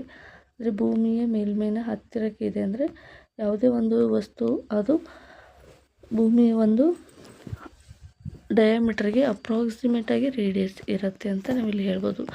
ಓಕೆ, ಈಗ ಮುಕ್ತ ಪತನಕ್ಕೆ ಸಂಬಂಧಿಸಿದ ಹಾಗೆ ಜಿ ಇಸ್ ಈಕ್ವಲ್ ಟು 9 ಯಾವ ರೀತಿಯಾಗಿ ನಾವು ಕ್ಯಾಲ್ಕುಲೇಟ್ ಮಾಡ್ತೀವಿ ಆ ಒಂದು ಮುಕ್ತ ಪತನದ ಡೆರಿವೇಷನನ್ನು ನೋಡ್ತಾ ಹೋಗೋಣ. ಡೆರಿವೇಷನಲ್ಲಿ ಏನೆಲ್ಲ ಬರುತ್ತೆ ಅಂತ ನೋಡ್ತಾ ಹೋಗೋಣ. ಭೂಮಿಯ ಮಾಸ ದ್ರವ್ಯರಾಶಿ ಎಮ್ ಆಗಿರುತ್ತೆ. ವಸ್ತುವಿನ ದ್ರವ್ಯರಾಶಿ ಎಮ್ ಆಗಿರುತ್ತೆ. ವಸ್ತುವಿನ ಕೇಂದ್ರದಿಂದ ಭೂಮಿಯ ಕೇಂದ್ರದೆಡೆಗೆ ಇರುವಂತಹ ಡಿಸ್ಟನ್ಸನ್ನು ನಾವು ಡಿ ಅಂತ ಹೇಳಿ ಕರಿತೀವಿ. ಅಂದರೆ ಭೂಮಿಯಿಂದ ವಸ್ತುವಿಗೆ ಇರುವಂಥ ಅಂತರವನ್ನು ನಾವು ಡಿ ಅಂತ ಹೇಳಿ ಕರಿತೀವಿ. ವಿಶ್ವವ್ಯಾಪಿ ಗುರುತ್ವ ನಿಯಮವನ್ನು ಜಿ ಅಂತ ಹೇಳಿ ಕರಿತೀವಿ. ನಮಗೆ ಆಲ್ರೆಡಿ ಗೊತ್ತಿರುವ ಹಾಗೆ ಯೂನಿವರ್ಸಲ್ ಲಾ ಆಫ್ ಗ್ರಾವಿಟೇಷನ್ ಏನಿದೆ F is equal to G into M divided by D square ಅಂತಕ್ಕಂಥದ್ದನ್ನು ನೋಡಿದ್ವಿ. ಎಫ್ ಅಂದರೆ ವಸ್ತುವಿನ ಮೇಲೆ ಉಂಟಾಗುವ ಆಕರ್ಷಣ ಬಲ, ಇದು ಫೋರ್ಸ್ ಆಗಿರುತ್ತೆ. ಈಗ ನ್ಯೂಟನ್ ಚಲನೆ ಎರಡನೇ ನಿಯಮದಲ್ಲಿ ಅಪ್ಲೈ ಮಾಡ್ಕೋಣ. ನ್ಯೂಟನ್ ಚಲನೆ ಎರಡನೇ ನಿಯಮ ಏನು ಹೇಳುತ್ತೆ? F is equal to M A ಅಂತ ಹೇಳುತ್ತೆ. ಆದರೆ ಇಲ್ಲಿ ಎಕ್ಸಲರೇಷನ್ ಡ್ಯೂ ಟು ಗ್ರಾವಿಟಿ ಇರೋದ್ರಿಂದ F is equal to M G ಅಂಥೇಳಿ ನಾವಿಲ್ಲಿ ಕನ್ಸಿಡರ್ ಮಾಡ್ತೀವಿ. ಹಾಗಾಗಿ ಎಮ್ ಜಿ ಆಗಿರುತ್ತೆ. ಸೊ ಸಮೀಕರಣ 1 ಮತ್ತು 2 ಕೂಡ ಕಂಬೈನ್ ಮಾಡಿದಾಗ ಇಲ್ಲಿ ವಸ್ತುವಿನ ಮಾಸ್ ಏನಾಗುತ್ತೆ, ನೆಗ್ಲೆಕ್ಟ್ ಆಗುತ್ತೆ. ಹಾಗಾಗಿ ಈ ಕಡೆ ಎಮ್ ಎರಡು ಕೂಡ ಕ್ಯಾನ್ಸಲ್ ಆಗುತ್ತೆ. G=GM/D² ಅಂತಕ್ಕಂಥದ್ದು ಇದು ಮುಕ್ತ ಪತನದ ಒಂದು ಡೆರಿವೇಷನ್ ಆಗುತ್ತೆ. ಇದು ಫೈನಲ್ ಡೆರಿವೇಷನ್ ಆಗಿರುತ್ತೆ. ಸೊ ಈ ರೀತಿಯಾಗಿ 2 ಅಂಕದ ಪ್ರಶ್ನೆಗಳಿಗೆ ಯಾವುದೇ ಒಂದು ಎಕ್ಸಾಮಲ್ಲಿ ಕೂಡ ಕೇಳ್ಬೋದು. ಭೂಮಿಯಲ್ಲಿ D=R, ಭೂಮಿಯ ಅರ್ಧ ಪಾರ್ಶ್ವ ಅಂತಂದರೆ ರೇಡಿಯಸ್ಗೆ ಇದು ಸಮನಾಗಿರುತ್ತೆ. ಹಾಗಾಗಿ G=GM/R² ಅಂತ ಹೇಳಿ ಹೇಳ್ತೀವಿ. ಇದಕ್ಕೆ ಗುರುತ್ವ ಎಕ್ಸಲರೇಷನ್ ಡ್ಯೂ ಟು ಗ್ರಾವಿಟಿ ಅಂತೇಳಿ ಕರಿತೀವಿ. ಸೊ ಈಗ ಭೂಮಿಯ ಮೇಲೆ ಯಾವ ರೀತಿಯಾಗಿ ಇದು ಎಕ್ಸಲರೇಷನ್ ಡ್ಯೂ ಟು ಗ್ರಾವಿಟಿ ಉಂಟಾಗುತ್ತೆ ಅಂತ ನೋಡ್ತಾ ಹೋದಾಗ, ಇದು ಸರ್ಕಲ್ ಇರ್ತಕ್ಕಂಥದ್ದು ಭೂಮಿಯ ಕೇಂದ್ರ O ಆಗಿರುತ್ತೆ. R ಎನ್ನುವಂಥದ್ದು ಭೂಮಿಯ ರೇಡಿಯಸ್ ಆಗಿರುತ್ತೆ. M ಅನ್ನುವಂಥದ್ದು ವಸ್ತುವಿನ ದ್ರವ್ಯರಾಶಿ ಆಗಿರುತ್ತೆ. D ಎನ್ನುವಂಥದ್ದು ವಸ್ತು ಭೂಮಿಯ ಕೇಂದ್ರಕ್ಕೆ ಇರುವಂಥ ಒಂದು ಅಂತರವನ್ನು D ಅಂತ ಹೇಳಿ ಕರಿತೀವಿ. G ಅಂದರೆ ಎಕ್ಸಲರೇಷನ್ ಡ್ಯೂ ಟು ಗ್ರಾವಿಟಿ. ಈಗ ಇಲ್ಲಿ ನಾವು ತಿಳ್ಕೊಬೇಕಾಗಿರುವಂಥ ಕೆಲವೊಂದಿಷ್ಟು ಪಾಯಿಂಟ್ಸ್ಗಳೇನಂತಂದರೆ, ಎತ್ತರದಲ್ಲಿ ಯಾವ ರೀತಿಯಾಗಿ ಈ ಒಂದು ಫಾರ್ಮುಲಾ ಎಕ್ಸಲರೇಷನ್ ಡ್ಯೂ ಟು ಗ್ರಾವಿಟಿನ ಚೇಂಜ್ ಮಾಡ್ಕೋಬೋದು ಅಂತಂದ್ರೆ, ಈಗ ಭೂಮಿಯ ಒಂದು ರೇಡಿಯಸ್ R ಆಗಿರುತ್ತೆ. ಭೂಮಿಯ ಮೇಲೆ ಬಿಟ್ಟು ವಸ್ತುಗಳು ಎತ್ತರದಲ್ಲಿದ್ದಾಗ, ಭೂಮಿ ಮೇಲೆ ಎತ್ತರದ ವಸ್ತುವನ್ನು ನಾವು ಗಮನಿಸಿದಾಗ ಭೂಮಿಯ ರೇಡಿಯಸ್ಸು ಮತ್ತು ಆ ಒಂದು ವಸ್ತು ಎಷ್ಟು ಎತ್ತರದಲ್ಲಿದೆ ಅದರ ಒಂದು ಹೈಟನ್ನು ನಾವಿಲ್ಲಿ ಕನ್ಸಿಡರ್ ಮಾಡ್ತೀವಿ. ಹಾಗಾಗಿ D=R+H ಅಂತ ಹೇಳಿ ನಾವಿಲ್ಲಿ ತಗೋತೀವಿ. ಆವಾಗ H is very very very less than R ಆಗಿರುತ್ತೆ. ಆವಾಗ ಮಾತ್ರ H=G=1 - 2H/R. ಭೂಮಿಯ ಒಳಗೆ ಅಂದರೆ ಆಳಕ್ಕೆ ಇಳಿದಂತೆ ಅಲ್ಲಿ ರೇಡಿಯಸ್ಸಿಂದ ಏನಾಗುತ್ತೆ, ಕಡಿಮೆ ಆಗುತ್ತೆ. ಹಾಗಾಗಿ G(R) ಅಂತ ಆಗಿರುತ್ತೆ. ಇದು ಎಕ್ಸಲರೇಷನ್ ಡ್ಯೂ ಟು ಗ್ರಾವಿಟಿಯ ಒಂದು ಫಾರ್ಮುಲಾವನ್ನು ನಾವು ಈ ರೀತಿಯಾಗಿ ಮಾಡಿಫಿಕೇಷನ್ ಮಾಡ್ಬೋದು. ನೆಕ್ಸ್ಟ್ ಮುಖ್ಯ ಸೂತ್ರಗಳು ಏನಪ್ಪ ಈ ಒಂದು ಕಾನ್ಸೆಪ್ಟಿಗೆ ಸಂಬಂಧಿಸಿದ ಹಾಗೆ, ನ್ಯೂಟನ್ ಗುರುತ್ವ acceleration universal law of gravitation formula ನೆನ್ಪಿಟ್ಕೋಬೇಕು. ಜೊತೆಗೆ ನ್ಯೂಟನ್ಸಿನ 2ನೇ ನಿಯಮ, ಜೊತೆಗೆ ಇಲ್ಲಿ ಮುಕ್ತ ಪತನ ಅಥವಾ ಎಕ್ಸಲರೇಷನ್ ಡ್ಯೂ ಟು ಗ್ರಾವಿಟಿ, ಭೂಮಿಯನ್ನು ಬಿಟ್ಟು ವಸ್ತು ಮೇಲುಗಡೆ ಇದ್ದಾಗ ಯಾವ ರೀತಿಯಾಗಿರುತ್ತೆ, R² ಆಗಿರುತ್ತೆ, R+H ಆಗಿರುತ್ತೆ. ಭೂಮಿಯ ಒಳಗಡೆ ಇದ್ದಾಗ R/R ಅಂತ ಆಗಿರುತ್ತೆ. ಇಷ್ಟು ಈ ಒಂದು ಗುರುತ್ವಾಕರ್ಷಣೆಯಲ್ಲಿ ನಾವು ಸ್ಟಡಿ ಮಾಡಿರುವಂಥ ಇಂಪಾರ್ಟೆಂಟ್ ಫಾರ್ಮುಲಾಗಳು. ಅದೇ ರೀತಿಯಾಗಿ ಕೆಲವೊಂದಿಷ್ಟು ನ್ಯೂಮರಿಕಲ್ಸ್ ವ್ಯಾಲ್ಯೂಸ್, ಕಾನ್ಸ್ಟಂಟ್ ವ್ಯಾಲ್ಯೂಸ್ಗಳು ಏನು ಬರುತ್ತೆ ಅವುಗಳನ್ನು ಕೂಡ ನೋಡ್ತಾ ಹೋಗೋಣ. ಈಗ ವಿಶ್ವವ್ಯಾಪಿ ಗುರುತ್ವ ನಿಯಮ, ಅದರ ಒಂದು ಕಾನ್ಸ್ಟಂಟ್ ವ್ಯಾಲ್ಯೂ ಎಷ್ಟಪ್ಪ ಅಂದರೆ 6.67 × 10⁻11 Nm/s kg² ಆಗಿರುತ್ತೆ. ಅದೇ ರೀತಿಯಾಗಿ ಒಂದು ಮಾಸ್ ಎಷ್ಟಪ್ಪ ಅಂದರೆ, ಭೂಮಿಯ ಒಂದು ಮಾಸ್ ಎಷ್ಟಿದೆ ಅಂದರೆ 5.97 × 10⁻24 kg ಇರುತ್ತೆ. ಅದರ ರೇಡಿಯಸ್ ಎಷ್ಟಿದೆ 6.37 × 10⁻6 ಮೀಟರ್ ಆಗಿರುತ್ತೆ. ಹಾಗಾಗಿ acceleration due to gravity important formula. ಅದೇ ರೀತಿಯಾಗಿ G ಯಾವಾಗಲೂ 9.8 m/s² ಆಗಿರುತ್ತೆ. ನೆಕ್ಸ್ಟ್ ಮತ್ತು ತೂಕ, ರಾಶಿ, ಮಾಸ್ ಮತ್ತು ವೇಟ್, ಈ ಎರಡರ ನಡುವೆ ಇರುವಂಥ ವ್ಯತ್ಯಾಸ ಏನು, ಮಾಸ್ ಅಂದರೆ ಏನು, ರಾಶಿ ಅಂದರೆ ಏನು, ತೂಕ ಅಂದರೆ ಏನು, ಮಾಸ್ ಅಂದರೆ ಏನು ಅಂದರೆ ಎರಡೂ ಕೂಡ ನಮಗೆ ಒಂದೇ ರೀತಿಯಾಗಿ ಅನಿಸುತ್ತೆ. ಆದರೆ ಎರಡರ ಡೆಫಿನೇಷನ್ ಬೇರೆ, ಎರಡರ ಕಾನ್ಸೆಪ್ಟ್ ಕೂಡ ಬೇರೆ ಆಗಿರುತ್ತೆ. ಈ ಒಂದು ಇಂಪಾರ್ಟೆಂಟ್ ಡಿಫ್ರೆನ್ಷಿಯೇಷನನ್ನು 2017ರಲ್ಲಿ ನಡೆದಿರುವಂಥ GP ಸ್ಟಾರ್ ಎಕ್ಸಾಮಿನೇಷನಲ್ಲಿ ಡಿಫ್ರೆನ್ಸನ್ನು ಕೇಳಿದರು. ಸೊ ಇಂಪಾರ್ಟೆಂಟಾಗಿ ಇದನ್ನು ಯೂಶ್ವಲಾಗಿ ಎಲ್ಲ ಒಂದು ಪಠ್ಯಕ್ರಮದಲ್ಲಿ ಆಗಿರ್ಬೋದು, ಯಾವುದೇ ಒಂದು ಎಕ್ಸಾಮ್ನಲ್ಲಿ ಈ ಕಾನ್ಸೆಪ್ಟ್ ಮೇಲೆ ಪ್ರಶ್ನೆ ಇದ್ದೇ ಇರುತ್ತೆ. ಹಾಗಾಗಿ ಇದು ತುಂಬಾ ಇಂಪಾರ್ಟೆಂಟು. ಮಾಸ್ ಅಂದರೆ ಏನು ಮತ್ತು ವೇಟ್ ಅಂದರೆ ಏನು. ಈಗ ಉದಾಹರಣೆಗೆ ನಿಮಗೆ ಒಂದು ಕಾನ್ಸೆಪ್ಟನ್ನು ಹೇಳ್ತೀನಿ. ಈಗ ಭೂಮಿಯ ಮೇಲೆ 60 kg ತೂಕವನ್ನು ತೂಗುವಂಥ ವ್ಯಕ್ತಿ ಚಂದ್ರನ ಮೇಲೆ ಹೋದಾಗ ಎಷ್ಟಾಗುತ್ತೆ ಅಂದರೆ ತೂಕ 10 kg ಅಂತ ಆಗುತ್ತೆ. ಇಲ್ಲಿ ಏನಾಯಿತು, ವೇಟ್ ಚೇಂಜ್ ಆಯಿತು. ಕಾನ್ಸೆಪ್ಟ್ ಅರ್ಥ ಆಗ್ತದೆ ಅಂತ ಅಂದ್ಕೊಳ್ಳೋಣ. ಒಬ್ಬ ವ್ಯಕ್ತಿ ಭೂಮಿಯ ಮೇಲಿದ್ದಾಗ 60 kg ಇದ್ದಾಗ ಅದೇ ವ್ಯಕ್ತಿ ಚಂದ್ರನ ಮೇಲೆ ಹೋದಾಗ ಎಷ್ಟು ಕೆ ಜಿ ಆಗುತ್ತೆ? 10 ಕೆ ಜಿ ಆಗುತ್ತೆ. ಇಲ್ಲಿ ಎರಡು ಕಡೆಗೆ ತೂಕ ಚೇಂಜ್ ಆಯಿತು. ಇದೇ ಕಾನ್ಸೆಪ್ಟನ್ನು ಹೇಳ್ತೀನಿ. ಭೂಮಿಯ ಮೇಲೆ ಇದ್ದಾಗ ವ್ಯಕ್ತಿಯ ಆಕಾರ, ಗಾತ್ರ, ಅವರೆಷ್ಟು ದಪ್ಪ ಇದ್ದರು, ಎಷ್ಟು ಹೈಟ್ ಇದ್ದರು, ಅದೇ ರೀತಿಯಾದ ವೇಟ್ ಕೂಡ ಚಂದ್ರನ ಮೇಲೆ ಇದ್ದಾಗ ಕೂಡ ಅಷ್ಟೇ ರಾಶಿಯ ಮನುಷ್ಯ ಇರ್ತಾನೆ. ಇಲ್ಲಿ ಎಷ್ಟು ಹೈಟ್ ಇತ್ತು, ಚಂದ್ರನ ಮೇಲಿದ್ದಾಗ ಹೈಟ್ ಅಷ್ಟೇ ಇದೆ. ಭೂಮಿ ಮೇಲಿದ್ದಾಗ ಎಷ್ಟು ಅಗಲ ಇತ್ತು ಅಷ್ಟೇ ಮನುಷ್ಯನ ಅಗಲ ಚಂದ್ರನ ಮೇಲೆ ಕೂಡ ಇದೆ. ಅಂದರೆ ಆಕಾರ, ಆ ವ್ಯಕ್ತಿ ಕಾಣುವಂಥ ಆಕಾರ ಭೂಮಿ ಮೇಲೆ ಕೂಡ ಒಂದೇ ಆಗಿರುತ್ತೆ. ಯಾವುದೇ ಒಂದು ಯೂನಿವರ್ಸಲ್ಲಿ ಹೋದಾಗ ಕೂಡ ಆ ವ್ಯಕ್ತಿಯ ಗಾತ್ರ ಒಂದೇ ಆಗಿರುತ್ತೆ. ಇದಕ್ಕೆ ನಾವು ರಾಶಿ ಅಂತ ಹೇಳಿ ಕರಿತೀವಿ. ಆದರೆ acceleration due to gravity change ಆದಾಗೆ ವ್ಯಕ್ತಿಯ ವೇಟ್ ಕೂಡ ಚೇಂಜ್ ಆಗುತ್ತೆ, ವ್ಯಕ್ತಿಯ ತೂಕ ಕೂಡ ಚೇಂಜ್ ಆಗುತ್ತೆ. ಇದಕ್ಕೆ ನಾವು ಸಿಂಪಲ್ ಆಗಿ ತಿಳಿಸುವಂಥ ಒಂದು ಉದಾಹರಣೆ ಇದಾಗಿತ್ತು. ಅರ್ಥ ಆಯಿತು ಅಂದ್ಕೋತೀನಿ. ವೇಟ್ ಏನಾಗುತ್ತೆ, ಚೇಂಜ್ ಆಗುತ್ತೆ. ಸ್ಥಳದಿಂದ ಸ್ಥಳಕ್ಕೆ ವೇಟ್ ಏನಾಗುತ್ತೆ, ಚೇಂಜ್ ಆಗುತ್ತೆ. ಆದರೆ ಇಲ್ಲಿ ಮಾಸ್ ಅಂತಕ್ಕಂಥದ್ದು ಎಲ್ಲ ಕಡೆಗೂ ಒಂದೇ ಆಗಿರುತ್ತೆ, ಚೇಂಜ್ ಆಗೋದಿಲ್ಲ. ಓಕೆನಾ? ಒಬ್ಬ ವ್ಯಕ್ತಿ ಇಲ್ಲಿ ಭೂಮಿ ಮೇಲೆ ಹೇಗಿರ್ತಾನೋ ಚಂದ್ರನ ಮೇಲೆ ಹೋದಾಗ ಕೂಡ ಅದೇ ರೀತಿಯಾಗಿರ್ತಾನೆ. ಇಷ್ಟನ್ನು ನೀವು ನೆನ್ಪಿಟ್ಕೊಳ್ಳಿ. ಮಾಸ್ ಮತ್ತು ವೇಟ್ ಬಗ್ಗೆ ಕನ್ಫ್ಯೂಷನ್ ಕ್ಲಿಯರ್ ಆಯಿತು ಅಂದ್ಕೋತೀನಿ. ಈಗ ಮಾಸ್ ಮತ್ತು ವೇಟ್ ಇದ್ರ ಬಗ್ಗೆ ನೋಡ್ತಾ ಬರೋಣ. ಮೊದಲಿಗೆ ಮಾಸ್ ಬಗ್ಗೆ ತಿಳ್ಕೊಳ್ಳೋಣ. ವಸ್ತುವಿನಲ್ಲಿರುವ ಎಲ್ಲ ದ್ರವ್ಯದ ಪ್ರಮಾಣವನ್ನು ರಾಶಿ ಅಂತ ಹೇಳಿ ಕರಿತೀವಿ. ಅಂದರೆ ಎಲ್ಲ, ಈಗ ಒಬ್ಬ ವ್ಯಕ್ತಿ ಇದ್ದಾನೆ, ಭೂಮಿ ಮೇಲೆ ಕೂಡ ಕೈ, ಕಾಲು, ಮುಖ, ದೇಹ ಎಲ್ಲವೂ ಕೂಡ ಇತ್ತು.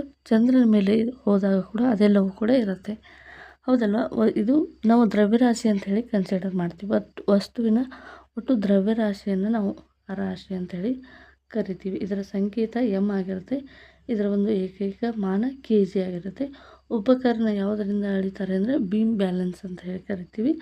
ರಾಶಿ ಮತ್ತು ವಸ್ತುವಿನ ಸ್ಥಳವನ್ನು ಇದು ಅವಲಂಬಿಸಿಲ್ಲ. ಅಂದರೆ ಯಾವುದೇ ಒಂದು ಸ್ಥಳಕ್ಕೆ ಹೋದರೂ ಕೂಡ ಇದರ ರಾಶಿ ಏನಾಗಿರುತ್ತೆ, ಒಂದೇ ರೀತಿಯಾಗಿರುತ್ತೆ. ಇದು ಯಾವುದರ ಮೇಲೆ, ರಾಶಿ ಮತ್ತು ಸ್ಥಳದ ಮೇಲೆ ಇದು ಅವಲಂಬನೆಯನ್ನು ಆಗಿಲ್ಲ. ಇದು ಸ್ಕೇಲರ್ ಕ್ವಾಂಟಿಟಿ ಆಗಿರುತ್ತೆ. ರಾಶಿ ವಸ್ತುವಿನ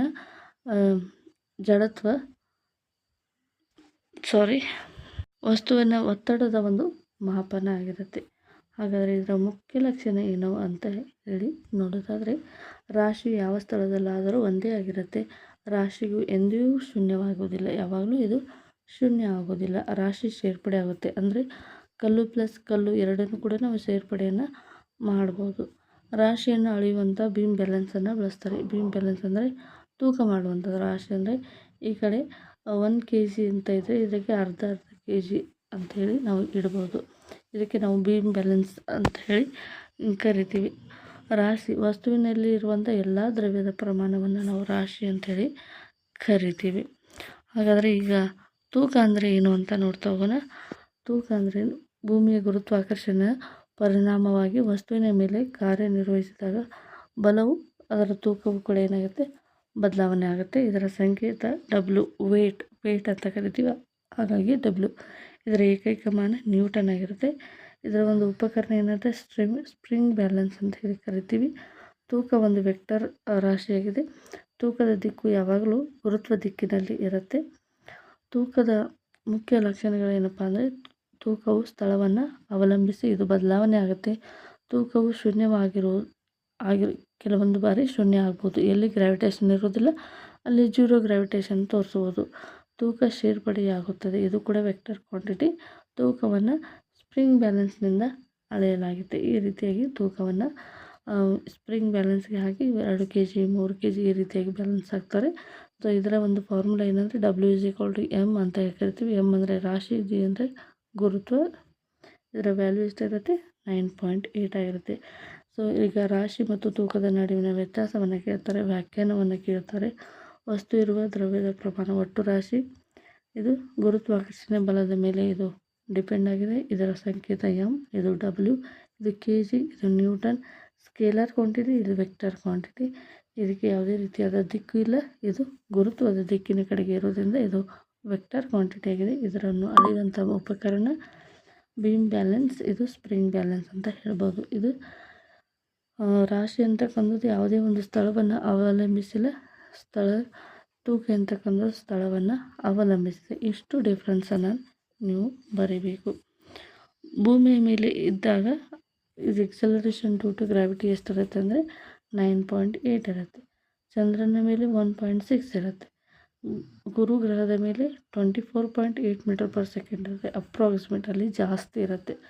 ರಾಶಿ ಮಾತ್ರ ಎಲ್ಲೆಡೆ ಒಂದೇ ಆಗಿರುತ್ತೆ. ಹಾಗಾಗಿ ಜಿಗೆ ಅನುಗುಣವಾಗಿ ವಿಶೇಷವಾಗಿರುವಂಥ ಮಾಹಿತಿ ಏನಪ್ಪ ಅಂದರೆ, ಮುಕ್ತ ಪತನದಲ್ಲಿ ತೂಕವೇ ವಸ್ತುವನ್ನು ಕೆಳಗಿಳಿಯುವಂಥ ಒಂದು ಬಲ ಆಗಿರುತ್ತೆ.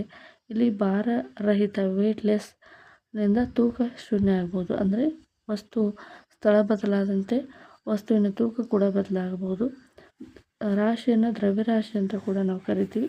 ಇದರಿಂದ ಸಾರಾಂಶ ಏನಪ್ಪ ಅಂದರೆ, ರಾಶಿಯು ವಸ್ತುವಿನ ದ್ರವ್ಯದ ಪ್ರಮಾಣವಾಗಿದೆ. ತೂಕ ವಸ್ತುವಿನ ಮೇಲೆ ಕಾರ್ಯನಿರ್ವಹಿಸುವಂಥ ಒಂದು ಗುರುತ್ವ ಬಲ ಆಗಿದೆ. ಇದರಲ್ಲಿ ಬರುವಂಥ ಇಂಪಾರ್ಟೆಂಟ್ ಕಾನ್ಸೆಪ್ಟ್ ಏನಪ್ಪ ಅಂದರೆ, ಈ ಸೂತ್ರವನ್ನು ನೆನಪಿಟ್ಕೋಬೇಕು, SI ಯೂನಿಟನ್ನು ನೆನಪಿಟ್ಕೋಬೇಕು ಮತ್ತು ರಾಶಿ ಮತ್ತು ತೂಕದ ನಡುವಿನ ವ್ಯತ್ಯಾಸವನ್ನು ಕೇಳ್ತಾರೆ. ಮತ್ತು ಇಲ್ಲಿ ಯಾವ ಒಂದು ಯೂನಿಟ್ ಮತ್ತು ಯಾವ ಒಂದು ಉಪಕರಣವನ್ನು ಬಳಸ್ತಾರೆ ಎಲ್ಲವನ್ನು ಕೂಡ ಎಕ್ಸಾಮ್ನಲ್ಲಿ ಕೇಳ್ತಾರೆ. ಈ ಒಂದಿಷ್ಟು ನೋಟ್ಸನ್ನು ನೀವು ನೋಟ್ ಮಾಡಿ ಇಟ್ಕೊಳ್ಳಿ. ಮುಂದಿನ ಕಾನ್ಸೆಪ್ಟ್ ಏನಿದೆ ಅಂದರೆ,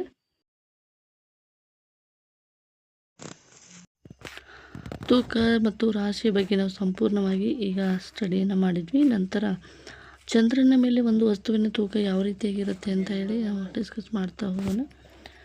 ಚಂದ್ರನ ಮೇಲೆ, ಭೂಮಿಯ ಮೇಲೆ ಒಂದು ವಸ್ತುವಿನ ತೂಕವು 60 kg ಇದೆ ಅಂತ ಅಂದ್ಕೊಂಡಾಗ, ಅದೇ ಒಂದು ವಸ್ತು ಚಂದ್ರನ ಮೇಲೆ ಹೋಗಿ ತೂಕವನ್ನು ಮಾಡಿದಾಗ ಅದು 10 kg ಆಗಿರುವುದನ್ನು ಗಮನಿಸ್ತೀವಿ. ಅಂದರೆ ಚಂದ್ರನ ಮೇಲೆ ಇರುವಂತಹ ಗ್ರಾವಿಟಿ ಏನಿದೆ, ಭೂಮಿಯ 1/6 ಏನಾಗಿರುತ್ತೆ, ಕಡಿಮೆ ಆಗಿರುತ್ತೆ. ಸೊ ಈ ಒಂದು ಕಾನ್ಸೆಪ್ಟನ್ನು GPST ಎಕ್ಸಾಮ್ನಲ್ಲಿ ಮಲ್ಟಿಪಲ್ ಚಾಯ್ಸ್ ಕ್ವಶನನ್ನು ನೇರವಾಗಿ ಕೇಳಿದರು. ಅಂದರೆ ಸ್ವಲ್ಪ ನ್ಯೂಮೆರಿಕಲ್ ಆಗಿ ಕೇಳ್ಬೋದು. ಆದ್ದರಿಂದ ಇದು ತುಂಬಾ ಇಂಪಾರ್ಟೆಂಟ್ ಆಗಿರುವಂಥ ಕಾನ್ಸೆಪ್ಟ್. ಭೂಮಿಯ ಮೇಲೆ ಒಂದು ವಸ್ತುವಿನ ತೂಕವು ಭೂಮಿಯ ಆಕರ್ಷಣ ಬಲ ಎಂಬುದು ನಾವು ಆಲ್ರೆಡಿ ಕಲ್ತಿದ್ದೀವಿ. ಹಾಗಾದರೆ ಎಲ್ಲಿ ಯಾವ ವಸ್ತುವಿನ ಮೇಲೆ ಎಷ್ಟು ಗುರುತ್ವಾಕರ್ಷಣೆ ಇರುತ್ತೆ ಅದರ ಮೇಲೆ ವಸ್ತುವಿನ ತೂಕ ಎನ್ನುವಂಥದ್ದು ನಿರ್ಧಾರ ಆಗಿರುತ್ತೆ. ಹಾಗಾಗಿ ಚಂದ್ರನ ಮೇಲೆ ಗ್ರಾವಿಟೇಷನ್ ಕಡಿಮೆ ಇರೋದರಿಂದ ಅಲ್ಲಿ ಏನಾಗಿರುತ್ತೆ ಅಂದರೆ ತೂಕ ಕಡಿಮೆಯನ್ನು ನಾವು ಗಮನಿಸ್ಬೋದು. ಚಂದ್ರನ ಮೇಲೆ ಒಂದು ವಸ್ತುವಿನ ತೂಕವು ಆ ವಸ್ತುವಿನ ಚಂದ್ರನ ಆಕರ್ಷಿಸುವಂಥ ಬಲವಾಗಿದೆ. ಚಂದ್ರನ ರಾಶಿಯು ಭೂಮಿಯ ರಾಶಿಗಿಂತ ವಸ್ತುಗಳ ಮೇಲೆ ಇರುವಂಥ ಆಕರ್ಷಣ ಬಲ ಏನಾಗಿರುತ್ತೆ, ಕಡಿಮೆ ಆಗುತ್ತೆ. ಈಗ ಒಂದು ವಸ್ತುವಿನ ರಾಶಿ M ಆಗಿದ್ದಾಗ ಚಂದ್ರನ ಮೇಲೆ ತೂಕ WM ಆಗಿದ್ದಾಗ, ಚಂದ್ರನ ರಾಶಿ M ಆಗಿದ್ದಾಗ ಅದರಲ್ಲಿರುವಂಥ ತ್ರಿಜ್ಯ RM ಆಗಿರುತ್ತೆ. ಹಾಗಾದರೆ ವಿಶ್ವವ್ಯಾಪಿ ಗುರುತ್ವ ನಿಯಮವನ್ನು ಈ ಒಂದು ತೂಕಕ್ಕೆ ನಾವು ಅಪ್ಲೈ ಮಾಡಿದಾಗ F = ಅಂತ ಹೇಳಿ ತಗೋತೀವಿ, ಯೂನಿವರ್ಸಲ್ ಗ್ರಾವಿಟೇಷನ್ ಲಾ. ಆದರೆ ಇಲ್ಲಿ WM = G × M × M/r². ಇದು ನ್ಯೂಟನ್ ಚಲನೆಯ ನಿಯಮ ಅಥವಾ ವಿಶ್ವವ್ಯಾಪಿ ಗುರುತ್ವ ನಿಯಮದ ಒಂದು ಫಾರ್ಮುಲಾ. ಇದನ್ನು ನಾವು ವೇಟ್ಗೆ ಅಪ್ಲೈ ಮಾಡ್ತೀವಿ. ಇಲ್ಲಿ ಸಾಮಾನ್ಯವಾಗಿ ಒಂದು ಕೋಷ್ಟಕವನ್ನು ಕೊಟ್ಟಿದ್ದಾರೆ. ಈ ಕೋಷ್ಟಕದಲ್ಲಿ ಭೂಮಿಯ ತೂಕ ಸುಮಾರು 5.98 × 10⁻²4. ನೇರವಾಗಿ ಮಲ್ಟಿಪಲ್ ಚಾಯ್ಸ್ ಕ್ವಶನಲ್ಲಿ ಕೇಳ್ತಾರೆ. ಭೂಮಿಯ ರಾಶಿ ಎಷ್ಟು, ಚಂದ್ರನ ರಾಶಿ ಎಷ್ಟು ಕೊಟ್ಟಿರುವಂಥದ್ದನ್ನು ನೇರವಾಗಿ ಕೊಟ್ಟಿದ್ದಾರೆ. ಎರಡೇ ಒಂದು ಭೂಮಿ, ಇನ್ನೊಂದು ಚಂದ್ರನ ಹತ್ರ ಕೊಟ್ಟಿದ್ದಾರೆ. ಈ ಎರಡರ ರಾಶಿಯನ್ನು ನೀವು ನೆನಪಿಟ್ಕೋಬೋದು. 5.98 × 10⁻² kg ಭೂಮಿಯ ರಾಶಿಯಾಗಿದ್ದರೆ ಅದರ ತ್ರಿಜ್ಯ 6.37 × 10⁸ ಆಗಿರುತ್ತೆ. ಚಂದ್ರನ ತೂಕ ಎಷ್ಟಪ್ಪ ಅಂದರೆ 7.36 × 10⁻22 ಆಗಿದೆ. ಅದರ ರಾಶಿ ಕೂಡ 1.74 × 10⁶ ಆಗಿರುತ್ತೆ. ಈಗ ಈ ಒಂದು ವಿಶ್ವವ್ಯಾಪಿ ಗುರುತ್ವ ನಿಯಮವನ್ನು ಚಂದ್ರನ ತೂಕಕ್ಕೆ ನಾವು ಅಪ್ಲೈ ಮಾಡಿದಾಗ, ಎಲ್ಲ ಕಾನ್ಸ್ಟೆಂಟ್ ವ್ಯಾಲ್ಯೂಗಳನ್ನು ಅಪ್ಲೈ ಮಾಡಿದಾಗ ಇಲ್ಲಿ ಅಂದರೆ ಈ ಯೂನಿವರ್ಸಲ್ ಗ್ರಾವಿಟೇಷನ್ ಲಾ, G ವ್ಯಾಲ್ಯೂ, M ವ್ಯಾಲ್ಯೂ, ಸೂರ್ಯನ ರಾಶಿ, ಚಂದ್ರನ ರಾಶಿ ಮತ್ತು ಭೂಮಿಯ ರಾಶಿ, ಅಲ್ಲಿರುವಂಥ ರೇಡಿಯಸ್ ಎಲ್ಲ ವ್ಯಾಲ್ಯೂಗಳನ್ನು ಅಪ್ಲೈ ಮಾಡಿದಾಗ ಅಲ್ಲಿ ತೂಕ ಎಷ್ಟು ತೂಗುತ್ತೆ ಅಂತ ನೋಡಿದಾಗ ಅಪ್ರಾಕ್ಸಿಮೇಟ್ 0.165 ನಿಯರ್ ಟು 1/6 ಅಂತ ಆಗಿರುತ್ತೆ. ಅಂದರೆ ಚಂದ್ರನ ಮೇಲಿನ ವಸ್ತುವಿನ ತೂಕ 1 kg ಆದರೆ ಭೂಮಿಯ ಮೇಲೆ ಅದೇ ವಸ್ತುವಿನ ತೂಕ 6 kg ತೂಗುತ್ತೆ. ಹಾಗಾದರೆ ಚಂದ್ರನ ಮೇಲೆ ವಸ್ತುವಿನ ತೂಕ = ಇದು ಇಂಪಾರ್ಟೆಂಟ್ ಫಾರ್ಮುಲಾ ಇದೆ. ಚಂದ್ರನ ಮೇಲೆ ವಸ್ತುವಿನ ತೂಕ = 1/6 ಇಂಟು ಭೂಮಿಯ ಮೇಲೆ ಅದರ ತೂಕ ಅಂತಕ್ಕಂಥದ್ದು ಇದು ಇಂಪಾರ್ಟೆಂಟು. ಇದಕ್ಕೆ ಸಂಬಂಧಿಸಿದಾಗೆ ಬೇಸಿಕ್ಕಾಗಿ ನ್ಯೂಮೆರಿಕಲ್ ಕ್ವಶನ್ಸ್ಗಳನ್ನು ಯಾವ ರೀತಿ ಕೇಳ್ತಾರೆ ಅಂತ ನೋಡೋದಾದರೆ, ಒಂದು ವಸ್ತುವಿನ ರಾಶಿ 10 kg ಆಗಿದ್ದರೆ ಭೂಮಿಯ ಮೇಲೆ ಅದರ ತೂಕ ಎಷ್ಟಾಗುತ್ತೆ? ಆಬ್ವಿಯಸ್ಲಿ ಅದು 60 kg ಆಗಿರುತ್ತೆ. ಯಾವ ರೀತಿ 60 kg ಅಂತ ನಾವು ಇಲ್ಲಿ ಹೇಳ್ಬೋದು. ಇಲ್ಲಿ ತೂಕವನ್ನು ನಾವು ಕ್ಯಾಲ್ಕುಲೇಟ್ ಮಾಡಬೇಕಾದ್ರೆ ಒಂದು ಫಾರ್ಮುಲಾ ಇದೆ. Weight is equal to m into g. ಅಂದರೆ ತೂಕ ಎಷ್ಟಿದೆ? 10 kg ಇದೆ. ಎಕ್ಸಲರೇಷನ್ ಡ್ಯೂ ಟು ಗ್ರಾವಿಟಿ 9.8 ಇದೆ. ಇಲ್ಲಿ 98 ನ್ಯೂಟನ್ ಅಂದರೆ ಫೋರ್ಸಲ್ಲಿ ನಾವು ವೇಟ್ ಅಪ್ಲೈ ಮಾಡ್ತಾ ಇದ್ದೀವಿ, ಹಾಗಾಗಿ 98 ನ್ಯೂಟನ್ ಅಂತ ಇರುತ್ತೆ. ಭೂಮಿಯ ಮೇಲೆ ಒಂದು ವಸ್ತು 10 ನ್ಯೂಟನ್ ಆಗಿರುತ್ತೆ. ಚಂದ್ರನ ಮೇಲ್ಮೈ ಮೇಲೆ ಅದರ ತೂಕ ಎಷ್ಟು? ಚಂದ್ರನ ಮೇಲೆ ಕೇಳ್ತಾ ಇದ್ದರೆ ಡೈರೆಕ್ಟಾಗಿ ಫಾರ್ಮುಲಾವನ್ನು ಅಪ್ಲೈ ಮಾಡಬೇಕು. ಇಲ್ಲಿ ಭೂಮಿಯ ವೇಟನ್ನು ಕೊಟ್ಟಿದ್ದಾರೆ. 10 ನ್ಯೂಟನ್ ಡಿವೈಡೆಡ್ ಬೈ 6 ಅಂದಾಗ 1.67 ನ್ಯೂಟನ್ ಅಂತ ಆಗಿರುತ್ತೆ. ಭೂಮಿಯ ಮೇಲ್ಮೈ ಮೇಲೆ ವಸ್ತುವಿನ ತೂಕವು 1.67 ನ್ಯೂಟನ್ ಆಗಿರುತ್ತೆ. ಭೂಮಿಯ ಮೇಲಿರುವಂಥ ವಸ್ತುವಿನ ತೂಕವನ್ನು ಕೊಟ್ಟಿದ್ದಾರೆ, ನ್ಯೂಟನಲ್ಲಿ ಅಪ್ಲೈ ಮಾಡ್ತಾರೆ. ಇದು ಫೋರ್ಸ್ ಆಗಿರುತ್ತೆ, ಹಾಗಾಗಿ ನ್ಯೂಟನಲ್ಲಿ ಅಪ್ಲೈ ಮಾಡ್ತಾರೆ. ಇದು ನಿಮಗೆ ಇಂಪಾರ್ಟೆಂಟಾಗಿ ಇದರಲ್ಲಿ ತಿಳ್ಕೊಬೇಕಾಗಿರುವಂಥ ಫಾರ್ಮುಲಾ ಇದಾಗಿತ್ತು. ಇದರ ಬೇಸ್ ಮೇಲೆ ನ್ಯೂಮೆರಿಕಲ್ ಕ್ವೆಶನ್ಸ್ಗಳನ್ನು ಕೇಳ್ಬೋದು, ನೇರವಾಗಿ ಮಲ್ಟಿಪಲ್ ಚಾಯ್ಸ್ ಕ್ವೆಶನ್ಸ್ಗಳನ್ನ ಕೇಳ್ಬೋದು, ಯಾವುದೇ ರೀತಿಯಾಗಿ ಅಪ್ಲೈಡ್ ಕ್ವೆಶನ್ಸ್ಗಳನ್ನು ಇಲ್ಲಿ ಕೇಳ್ಬೋದು. ಮುಂದಿನ ಒಂದು ಅಂದರೆ ಒತ್ತಡ ಮತ್ತು ನೂಕುಬಲ, ಪ್ರೆಷರ್ ಆ್ಯಂಡ್ ಟ್ರಸ್ಟ್ ಅಂತ. ನೂಕುಬಲ ಅಂದರೆ ಯಾವುದೇ ಒಂದು ಮೇಲ್ಮೈಗೆ ಲಂಬವಾಗಿ ಕಾರ್ಯನಿರ್ವಹಿಸುವ ಬಲವನ್ನು ನಾವು ನೂಕುಬಲ ಅಂತ ಹೇಳಿ ಕರಿತೀವಿ. ಯಾವುದೇ ಒಂದು ವಸ್ತುವನ್ನು ನಾವು ಕೆಳಗಡೆಗೆ ಪ್ರೆಷರ್ ಹಾಕಿ ಅದನ್ನು ಕೆಳಗಡೆ ನಾವು ತಳ್ಳಿದಾಗ, ಯಾವುದೇ ಒಂದು ವಸ್ತುವನ್ನು ನಾವು ಪ್ರೆಷರ್ ಹಾಕಿ ಕೆಳಗಡೆ ಲಂಬವಾಗಿ, ಅಂದರೆ ವಸ್ತು ಯಾವ ರೀತಿಯಾಗಿರುತ್ತೆ ಅದಕ್ಕೆ ಪರ್ಪೆಂಡಿಕ್ಯುಲರ್ ಆಗಿ ತಳ್ಳಿದಾಗ ಅದು ಲಂಬವಾಗಿ ಕಾರ್ಯವನ್ನು ನಿರ್ವಹಿಸುವಂಥ ಬಲವನ್ನು ನಾವು ನೂಕುಬಲ ಅಂತ ಹೇಳಿ ಕರಿತೀವಿ. ಇದು ಒಂದು ವೆಕ್ಟರ್ ಕ್ವಾಂಟಿಟಿ ಆಗಿರುತ್ತೆ ಮತ್ತು ಎಫ್ ಎನ್ನುವಂಥದ್ದು ಇದು ಫೋರ್ಸನ್ನು ಇಲ್ಲಿ ಸೂಚಿಸುತ್ತೆ. SI ಏಕಮಾನ ಏನಪ್ಪ ಅಂದರೆ ನ್ಯೂಟನ್ ಆಗಿರುತ್ತೆ. ಇದರದ್ದು ಕೂಡ ಏನಾಗಿರುತ್ತೆ? ನ್ಯೂಟನ್ ಆಗಿರುತ್ತೆ. ಬಲ ಅಂತಂದಾಗ ನಾವು ಫೋರ್ಸ್ ಅಂದರೆ ನ್ಯೂಟನ್ ಅಂತ ಹೇಳಿ ನೆನ್ಪಿಟ್ಕೋಬೇಕು. ಲಂಬವಾಗಿ ಕಾರ್ಯನಿರ್ವಹಿಸುವ ಬಲವನ್ನು ನಾವು ನೂಕುಬಲ ಅಂತೇಳಿ ಕರಿತೀವಿ. ಹಾಗಾದರೆ ಒತ್ತಡ ಅಂದರೆ ಏನು ಅಂತ ನೋಡೋದಾದರೆ, ಒಂದು ಘಟಕದ ವಿಸ್ತೀರ್ಣದ ಮೇಲೆ ಕಾರ್ಯನಿರ್ವಹಿಸುವ ನೂಕುಬಲವನ್ನು ಒತ್ತಡ ಅಂತ ಹೇಳಿ ಕರಿತೀವಿ. ಅಂದರೆ ಯಾವುದೇ ಒಂದು ವಸ್ತುವಿನ ಮೇಲೆ ನಾವು ಮೇಲ್ಗಡೆ ಲಂಬವಾಗಿ ಪ್ರೆಷರ್ ಏನು ಅಪ್ಲೈ ಮಾಡ್ತೀವಿ, ಇದು ಟೋಟಲಾಗಿ ಈ ಒಂದು ವಸ್ತುವಿನ ಮೇಲೆ ಅದು ಅಪ್ಲೈ ಆಗ್ತಾ ಇದ್ದರೆ ಬಲವು, ಅದಕ್ಕೆ ನಾವು ಪ್ರೆಷರ್ ಅಂತ ಹೇಳಿ ಕರಿತೀವಿ. ಇದು ಏನಾಗಿದೆ ಅಂದರೆ ಇದು ಸ್ಕೇಲರ್ ಕ್ವಾಂಟಿಟಿ ಆಗಿದೆ. ಅಂದರೆ ಇದಕ್ಕೆ ನಿರ್ದಿಷ್ಟವಾದ ದಿಕ್ಕಿರುತ್ತೆ. ಅಂದರೆ ನೂಕುಬಲ ಅಂದರೆ ಇದು ಗ್ರಾವಿಟೇಷನ್ಗೆ ಯಾವುದೋ ಒಂದು ಕೆಳಭಾಗಕ್ಕೆ ನಾವು ನೂಕುಬಲ ಅಂತ ಹೇಳಿ ಹೇಳ್ತೀವಿ. ಕೆಳಭಾಗಕ್ಕೆ ವಸ್ತುವನ್ನು ಪ್ರೆಷರ್ ಅಪ್ಲೈ ಮಾಡಿ ಕೆಳಗಡೆ ನೂಕ್ತೀವಿ. ಇದಕ್ಕೆ ನಾವು ಏನಂತ ಕರಿತೀವಪ್ಪ ಅಂದರೆ ವೆಕ್ಟರ್ ಕ್ವಾಂಟಿಟಿ. ಇದಕ್ಕೆ ನಿರ್ದಿಷ್ಟವಾದ ದಿಕ್ಕಿರುತ್ತೆ, ಇದು ವೆಕ್ಟರ್ ಕ್ವಾಂಟಿಟಿ. ಆದರೆ ಇದು ಸ್ಕೇಲಾರ್ ಕ್ವಾಂಟಿಟಿ. ಪ್ರೆಷರ್ ಅಂತಂದರೆ ಏನಂತ ನೋಡ್ತಾ ಹೋದಾಗ, ಪ್ರೆಷರ್ ಅಂದರೆ ಎಷ್ಟು ಫೋರ್ಸನ್ನು ಆ ಒಂದು ವಸ್ತುವಿನ ಏರಿಯಾದ ಮೇಲೆ ಎಷ್ಟು ಪ್ರೆಷರನ್ನು ನೀವು ಅಪ್ಲೈ ಮಾಡ್ತಾ ಇದ್ದೀರಾ, ಅದಕ್ಕೆ ಎಷ್ಟು ಫೋರ್ಸನ್ನು ಎಷ್ಟು ಏರಿಯಾದ ಮೇಲೆ ಅದಕ್ಕೆ ಕನ್ಸಿಡರ್ ಮಾಡಿದರೆ, ಈಗ ನಾವು ಏನು ಮಾಡಿದ್ವಿ, pressure is equal to force divided by area ಅಂತ ಹೇಳಿದ್ವಿ. ಈಗ ಪ್ರೆಷರ್ ಅಂದರೆ ಈಗ ಫೋರ್ಸ್ ಅಂತ ನಾವು ಹೇಳೋದಾದರೆ, ಆ ಒಂದು ವಸ್ತುವಿನ ಏರಿಯಾದ ವಿಸ್ತೀರ್ಣ ಎಷ್ಟಿದೆ ಆ ವಿಸ್ತೀರ್ಣಕ್ಕೆ ಎಷ್ಟು ಫೋರ್ಸನ್ನು ನಾವು ಅಪ್ಲೈ ಮಾಡ್ತೀವಿ, ಅದಕ್ಕೆ ನಾವು ಪ್ರೆಷರ್ ಅಂತ ಹೇಳಿ ಕರಿತೀವಿ. ಇದರ ಒಂದು SI ಏಕಮಾನ ಏನಾಗಿದೆ ಅಂದರೆ ಅದು ಪ್ಯಾಸ್ಕಲ್ ಆಗಿದೆ. P ಅಂದರೆ ಒತ್ತಡ ಅಥವಾ ಪ್ರೆಷರ್, F ಅಂದರೆ ನೂಕುಬಲ, ವಿಸ್ತೀರ್ಣ ಅಂದರೆ ಅದು ಮೀಟರ್ ಸ್ಕ್ವೇರ್. ಇದರ ಒಂದು 1 pascal is equal to 1 newton metre square ಅಂತ ಆಗಿರುತ್ತೆ. ಹಾಗಾದರೆ ಇದರ ಲಕ್ಷಣಗಳೇನು? ನೂಕುಬಲ ಮತ್ತು ನೂಕುಬಲ ಮತ್ತು ಪ್ರೆಷರ್ಗೆ ಏನು ಒಂದು ಲಕ್ಷಣಗಳನ್ನು ನಾವು ಕಾಣ್ತೀವಿ ಅಂತ ನೋಡೋದಾದರೆ, ನೂಕುಬಲ ಹೆಚ್ಚಾದರೆ ಒತ್ತಡ ಕೂಡ ಹೆಚ್ಚಾಗುತ್ತೆ.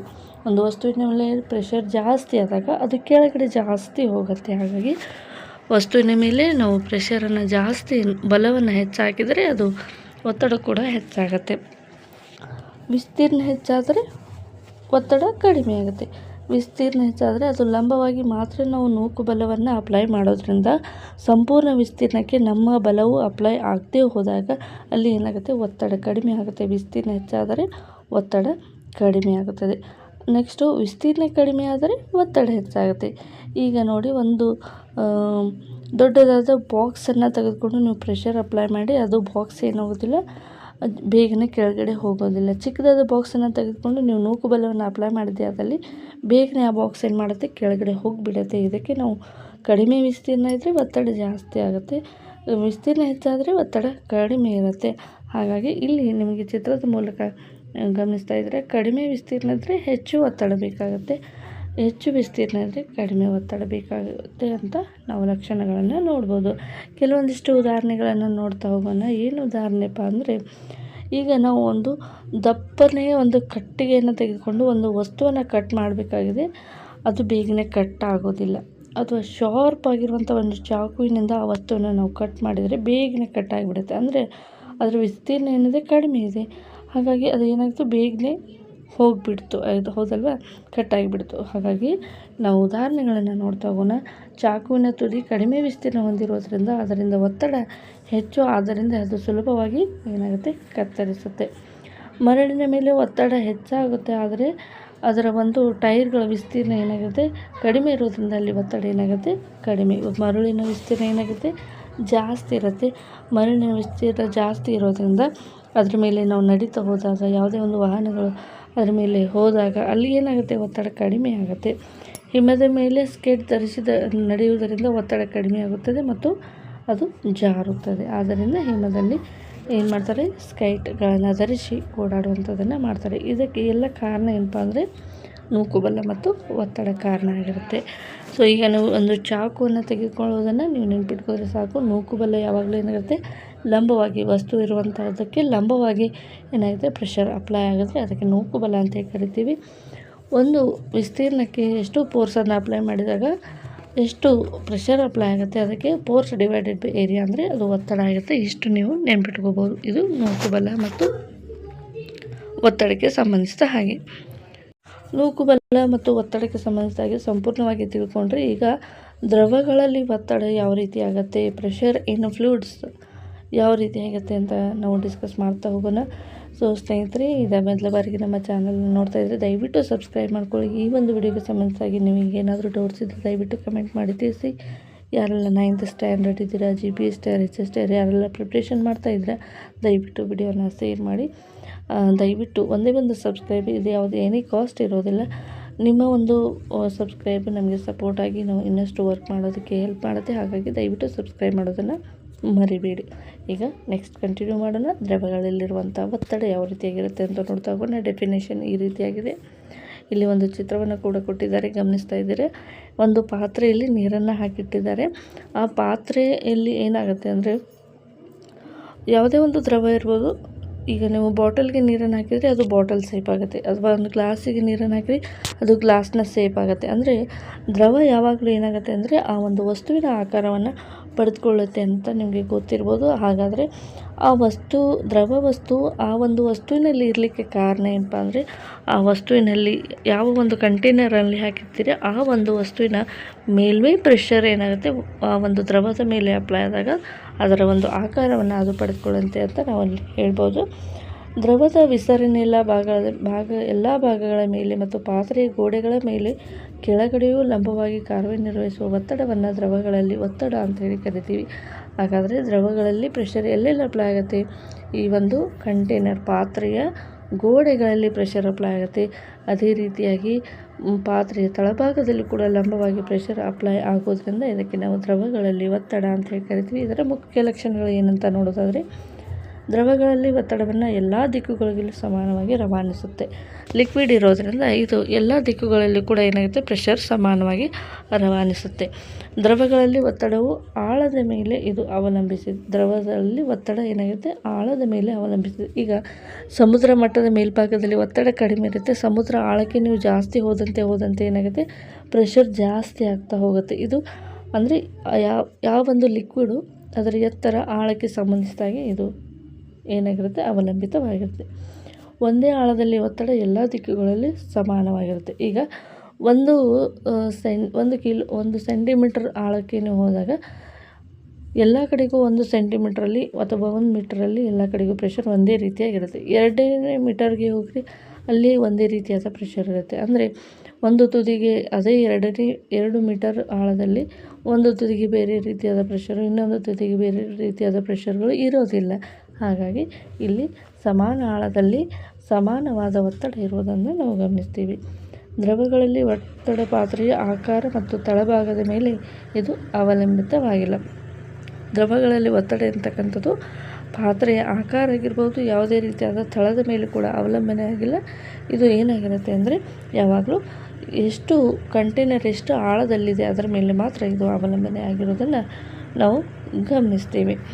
ಹಾಗಾದರೆ ದ್ರವಗಳಲ್ಲಿ ಒತ್ತಡದ ಸೂತ್ರ ಯಾವ ರೀತಿಯಾಗಿದೆ ಅಂತ ನೋಡ್ತಾ ಹೋದಾಗ P=H ρg ಅಂತ ಇದೆ. P ಅಂದರೆ ಏನು? ದ್ರವದ ಒತ್ತಡ. ಇದನ್ನು ಪಾಸ್ಕಲಲ್ಲಿ ಮೆಜರ್ ಮಾಡ್ತೀವಿ. H ಅಂದರೆ ಏನು? ದ್ರವದ ಆಳ. ದ್ರವ ಯಾವಾಗಲೂ ವಸ್ತುವಿನ ಆಳ ಎಷ್ಟಿದೆ ಅದರ ಮೇಲೆ ಡಿಪೆಂಡ್ ಆಗಿರುತ್ತೆ. ಹಾಗಾದರೆ ರೋ ಅಂತಂದರೆ ಏನು? ದ್ರವದ ಪ್ಲವನತೆ. ಇದನ್ನು kg/m²ನಲ್ಲಿ ಮೆಜರ್ಮೆಂಟ್ ಮಾಡ್ತಾರೆ.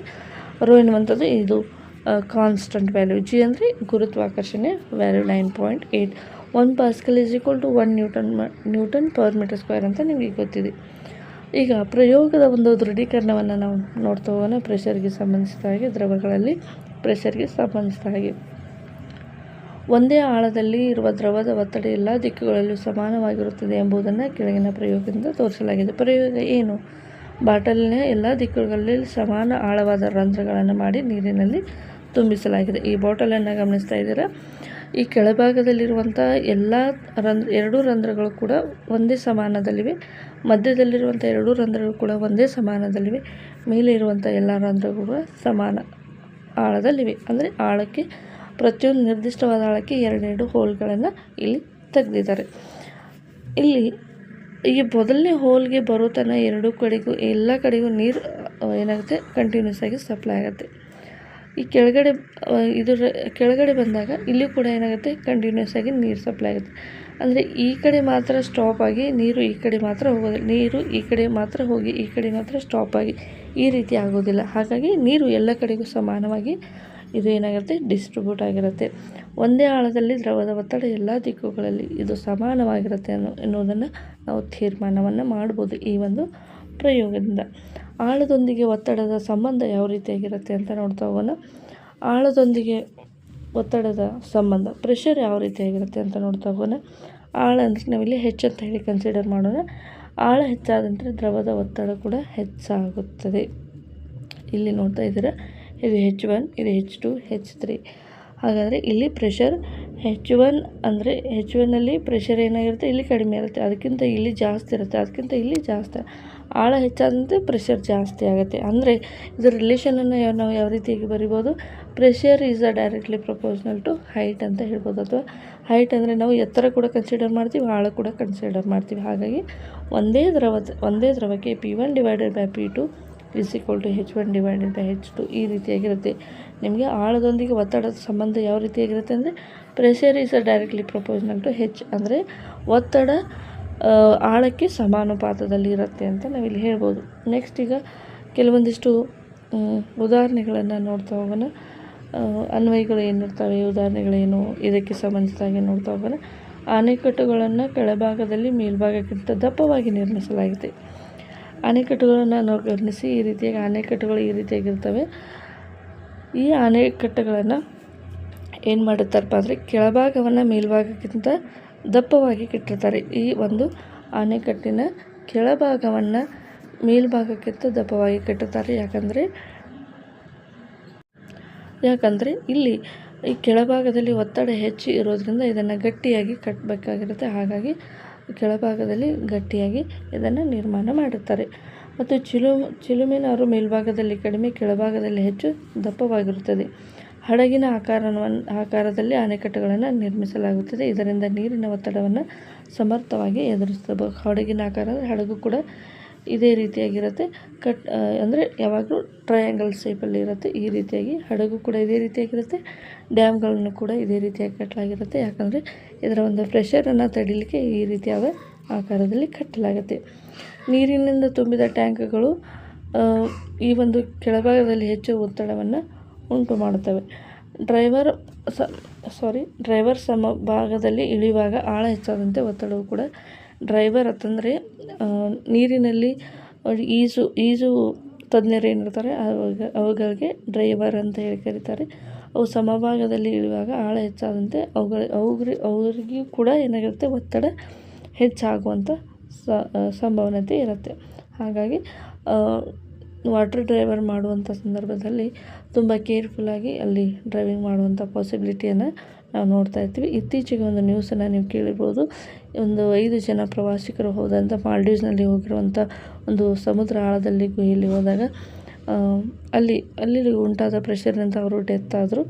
ಅದೇ ರೀತಿಯಾಗಿ ಅಲ್ಲಿ ಅವರನ್ನು ಹೊರ ತರಲಿಕ್ಕೆ ಹೋಗಿರುವಂಥ ಕಮ್ಯಾಂಡರ್ ಕೂಡ ಏನಾದರೂ ಡೆತ್ ಆದರು ಅನ್ನುವಂಥ ನೀವು ಮಾಹಿತಿಯನ್ನು ಕೇಳ್ತೀರಿ. ಯಾಕಪ್ಪ ಅಂತಂದರೆ ಆ ಕಮ್ಯಾಂಡರ್ ಎಲ್ಲ ರೀತಿ ಪರಿಣಿತಿ ಹೊಂದಿರುವಂಥ ಕಮ್ಯಾಂಡರ್ಸ್ ಇರ್ತಾರೆ. ಅಲ್ಲಿ ಸಬ್ಮರೈನ್ನಲ್ಲಿ ವರ್ಕ್ ಮಾಡುವಂಥ ಮತ್ತು ನೀರಿನ ಆಳದಲ್ಲಿ ಈಜ್ಕೊಂಡು ಹೋಗಿ ಅಲ್ಲಿ ಕೆಲಸ ಮಾಡುವಂಥ ತುಂಬಾ ಪರಿಣಿತರಾದರೂ ಕೂಡ ಅಲ್ಲಿಂದ ಆ ಸೈಂಟಿಸ್ಟ್ ಕೂಡ ಹೊರಬರಲಿಕ್ಕೆ ಸಾಧ್ಯ ಆಗಲಿಲ್ಲ. ಯಾಕಪ್ಪ ಅಂದರೆ ಅಲ್ಲಿ ಪ್ರವಾಸಿಗರ ಒಂದು ಡೆಡ್ ಬಾಡಿನ ತರಲಿಕ್ಕೆ ಹೋದಂಥ ಸಂದರ್ಭದಲ್ಲಿ ಅತ್ಯಂತ ವೇಗವಾಗಿ ತರುವಂಥ ಒಂದು ಕಾರ್ಯನಿರ್ವಹಿಸುವಂಥ ಸಂದರ್ಭದಲ್ಲಿ ಅಂದರೆ ಇಂತಿಷ್ಟು ಮೀಟರ್ಗೆ ಇಷ್ಟೇ ಕಿಲೋಮೀಟರ್ ಸ್ಪೀಡ್ನಲ್ಲಿ ಮೇಲೆ ಬರಬೇಕು, ಕೆಳಗಿರಬೇಕು, ಈ ರೀತಿಯಾದ ಕಂಡೀಷನ್ಗಳಿರ್ತವೆ. ಯಾಕಪ್ಪ ಅಂದರೆ ಬಾಡಿಯಲ್ಲಿ ಸಮುದ್ರ ಆಳದಲ್ಲಿ ಒತ್ತಡ ಹೆಚ್ಚಿರೋದ್ರಿಂದ ನಮ್ಮ ಬಾಡಿ ಮೇಲೆ ಅದು ಎಫೆಕ್ಟ್ ಆಗಿ ನಾವು ಡೆತ್ ಆಗುವಂಥ ಸಂಭವನೀಯತೆ ಇರುತ್ತೆ. ಹಾಗಾಗಿ ಅಂದರೆ ಗ್ರ್ಯಾಜುವಲಿ ನಮ್ಮ ಪ್ರೆಷರನ್ನು ಕಡಿಮೆ ಮಾಡ್ಕೋತಾ ನೀರಿನ ಆಳದಿಂದ ಮೇಲಕ್ಕೆ ಬರಬೇಕಾಗತ್ತೆ. ಈ ಒಂದು ಕಾನ್ಸೆಪ್ಟನ್ನು ಅವರು ಇಲ್ಲದೆ ಇರುವಂಥ ಕಾರಣಗಳಿಂದ ಅಲ್ಲಿ ಹೋಗಿರುವಂಥ ಪ್ರವಾಸಿಗರ ಜೊತೆಗೆ ಕೂಡ ಅಲ್ಲಿ ಕಮ್ಯಾಂಡರ್ ಡೆತ್ ಆಗುವಂಥ ಒಂದು ವಿಪರ್ಯಾಸವನ್ನು ನಾವು ಕೇಳಿದ್ವಿ ಇತ್ತೀಚೆಗೆ ಒಂದು ನ್ಯೂಸಲ್ಲಿ. ಆ ರೀತಿಯಾಗಿ ಸಮುದ್ರ ಆಳದಲ್ಲಿ ತುಂಬಾ ಪ್ರೆಷರ್ ಇರುವಂಥದ್ದನ್ನು ನಾವು ಗಮನಿಸ್ತೀವಿ. ಈಗ ದ್ರವಗಳು ಎಲ್ಲ ದಿಕ್ಕುಗಳಲ್ಲಿ ಸಮಾನವಾಗಿ ಒತ್ತಡವನ್ನು ರವಾನಿಸುತ್ತೆ. ದ್ರವದ ಒತ್ತಡವು ದ್ರವದ ಆಳ, ಪ್ಲವನತೆ ಮತ್ತು ಗುರುತ್ವಾಕರ್ಷಣೆ ಮತ್ತು ಎಕ್ಸಲರೇಷನ್ ಮೇಲೆ ಕೂಡ ಇದು ಅವಲಂಬನೆಯಾಗಿದೆ. ದ್ರವವು ಅದರ ಆಳ, ಅದರ ಘನತೆ, ಗುರುತ್ವಾಕರ್ಷಣೆ ಬಲ ಮತ್ತು ಎಕ್ಸಲರೇಷನ್ ಮೇಲೆ ಕೂಡ ಡಿಪೆಂಡ್ ಆಗಿದೆ ಅಂತ ಹೇಳಿ ನಾವು ಹೇಳ್ಬೋದು. ಸೊ ಇಷ್ಟು ಏನಾಗಿತ್ತು ಅಂದರೆ ದ್ರವಗಳಲ್ಲಿ ಯಾವ ರೀತಿಯಾಗಿ ಒತ್ತಡ ಉಂಟಾಗುತ್ತೆ ಎಂಬುದನ್ನು ತಿಳ್ಕೊಳ್ಳುವಂಥ ಪ್ರಯತ್ನ ಇದಾಗಿತ್ತು. ನೆಕ್ಸ್ಟ್ ಕಾನ್ಸೆಪ್ಟ್ ಏನಪ್ಪ ಅಂದರೆ ಪ್ಲವನತೆ, ಬಯಾನ್ಸಿ ಅಂತ ಹೇಳಿ ಕರಿತೀವಿ. ಹಾಗಾದರೆ ಪ್ಲವನತೆ ಅಂದರೆ ಏನು? ನಾವು ಯಾವಾಗಲೂ ಥಿಂಕ್ ಮಾಡಿರಬೇಕು. ಯಾವುದೇ ಒಂದು ಕಲ್ಲನ್ನು ಅಥವಾ ಚಿಕ್ಕದಾದ ಒಂದು ಕಬ್ಬಿಣದ ಚೂರನ್ನು ನಾವು ನೀರಲ್ಲಿ ಎಸೆದಾಗ ಅದು ಬೇಗನೆ ಮುಳುಗೋಗ್ಬಿಡುತ್ತೆ. ಆದರೆ ಕಬ್ಬಿಣದಿಂದ ನಿರ್ಮಾಣವಾದ ಅತ್ಯಂತ ಬೃಹತ್ತಾಕಾರದ ಹಡಗುಗಳು ಮಾತ್ರ ನೀರಲ್ಲಿ ತೇಲ್ತವೆ. ಇದಕ್ಕೆ ಏನಾದರೂ ಕಾರಣ ಇರಲೇಬೇಕಲ್ವ? ಏನು ಕಾರಣಪ್ಪ ಅಂದರೆ ಇದಕ್ಕೆ ಪ್ಲವನತೆ ಅಥವಾ ಬಯಾನ್ಸಿ ಅಂತಕ್ಕಂಥದ್ದು ಕಾರಣ ಆಗುತ್ತೆ. ಹಾಗಾದರೆ ಈ ಪ್ಲವನತೆ ಅಂದರೆ ಏನು? ಅದು ಹಡಗುಗಳ ಮೇಲೆ ಯಾವ ರೀತಿಯಾಗಿ ವರ್ಕ್ ಮಾಡುತ್ತೆ? ಇದೆಲ್ಲವನ್ನು ಕೂಡ ಡೀಟೇಲಾಗಿ ಡಿಸ್ಕಸ್ ಮಾಡೋಣ. ಮೊದಲಿಗೆ ವ್ಯಾಖ್ಯಾನವನ್ನು ತಿಳ್ಕೊಳ್ಳೋಣ. ವ್ಯಾಖ್ಯಾನ ಏನು? ದ್ರವ ಅಥವಾ ಅನಿಲದಲ್ಲಿ ಒಂದು ವಸ್ತುವನ್ನು ಮುಳುಗಿಸಿದಾಗ ಆ ವಸ್ತುವಿನ ಮೇಲಕ್ಕೆ ಒತ್ತುವಂಥ ಕಾರ್ಯನಿರ್ವಹಿಸುವಂಥ ಒಂದು ಒತ್ತಡವನ್ನು ಪ್ಲವನತೆ ಅಂತೇಳಿ ಕರಿತೀವಿ, ಬಯಾನ್ಸಿ ಫೋರ್ಸ್. ಈಗ ನೀವು ಬಯಾನ್ಸಿ ಅಂದರೆ ಏನಂತ ಅರ್ಥ ಆಗಬೇಕಪ್ಪ ಅಂದರೆ ಒಂದು ನೀರು ತುಂಬಿರುವಂಥ ಬಕೆಟನ್ನು ತೆಗೆದುಕೊಳ್ಳಿ. ಆ ಬಕೆಟಲ್ಲಿ ಒಂದು ವಾಟರ್ ಬಾಟಲ್ ತೊಗೊಳ್ಳಿ. ಅದು ನೀರು ಹಾಕ್ದೇ ಇರುವಂಥ ಖಾಲಿ ಬಾಟಲನ್ನು ಆ ಖಾಲಿ ಬಾಟಲನ್ನು ನೀವು ಆ ಬಕೆಟಲ್ಲಿ ನಿಮ್ಮ ಫೋರ್ಸ್ ಎಷ್ಟಿದೆ ಅಷ್ಟು ಅಪ್ಲೈ ಮಾಡ್ತಾ ಬನ್ನಿ. ಆದರೆ ಆ ಖಾಲಿ ಬಾಟಲ್ ಏನಾಗೋದಿಲ್ಲ, ಮುಳುಗೋದಿಲ್ಲ. ಆದರೆ ಮೇಲಕ್ಕೆ ಬರುವಂಥ ಪ್ರಯತ್ನವನ್ನು ಮಾಡುತ್ತೆ. ಯಾಕಪ್ಪ ಅಂದರೆ ಅಲ್ಲಿ ಆ ಒಂದು ಖಾಲಿ ಬಾಟಲಿನ ಮೇಲೆ ಬಯಾನ್ಸಿ ಅಂತಕ್ಕಂಥದ್ದು ಅಪ್ಲೈ ಆಗುತ್ತೆ. ಜೊತೆಗೆ ಆ ಬಾಟಲಿನಲ್ಲಿ ಇರುವಂತಹ ಗಾಳಿ ಕೂಡ ಅದಕ್ಕೆ ಕಾರಣವಾಗುವಂಥದ್ದನ್ನು ನಾವು ಗಮನಿಸಿರ್ತೀವಿ. ಈಗ ಒಂದು ವಸ್ತು ಇದೆ. ಈ ಒಂದು ವಸ್ತುವಿನ ಭಾರವಾದ ವಸ್ತು ಇದೆ.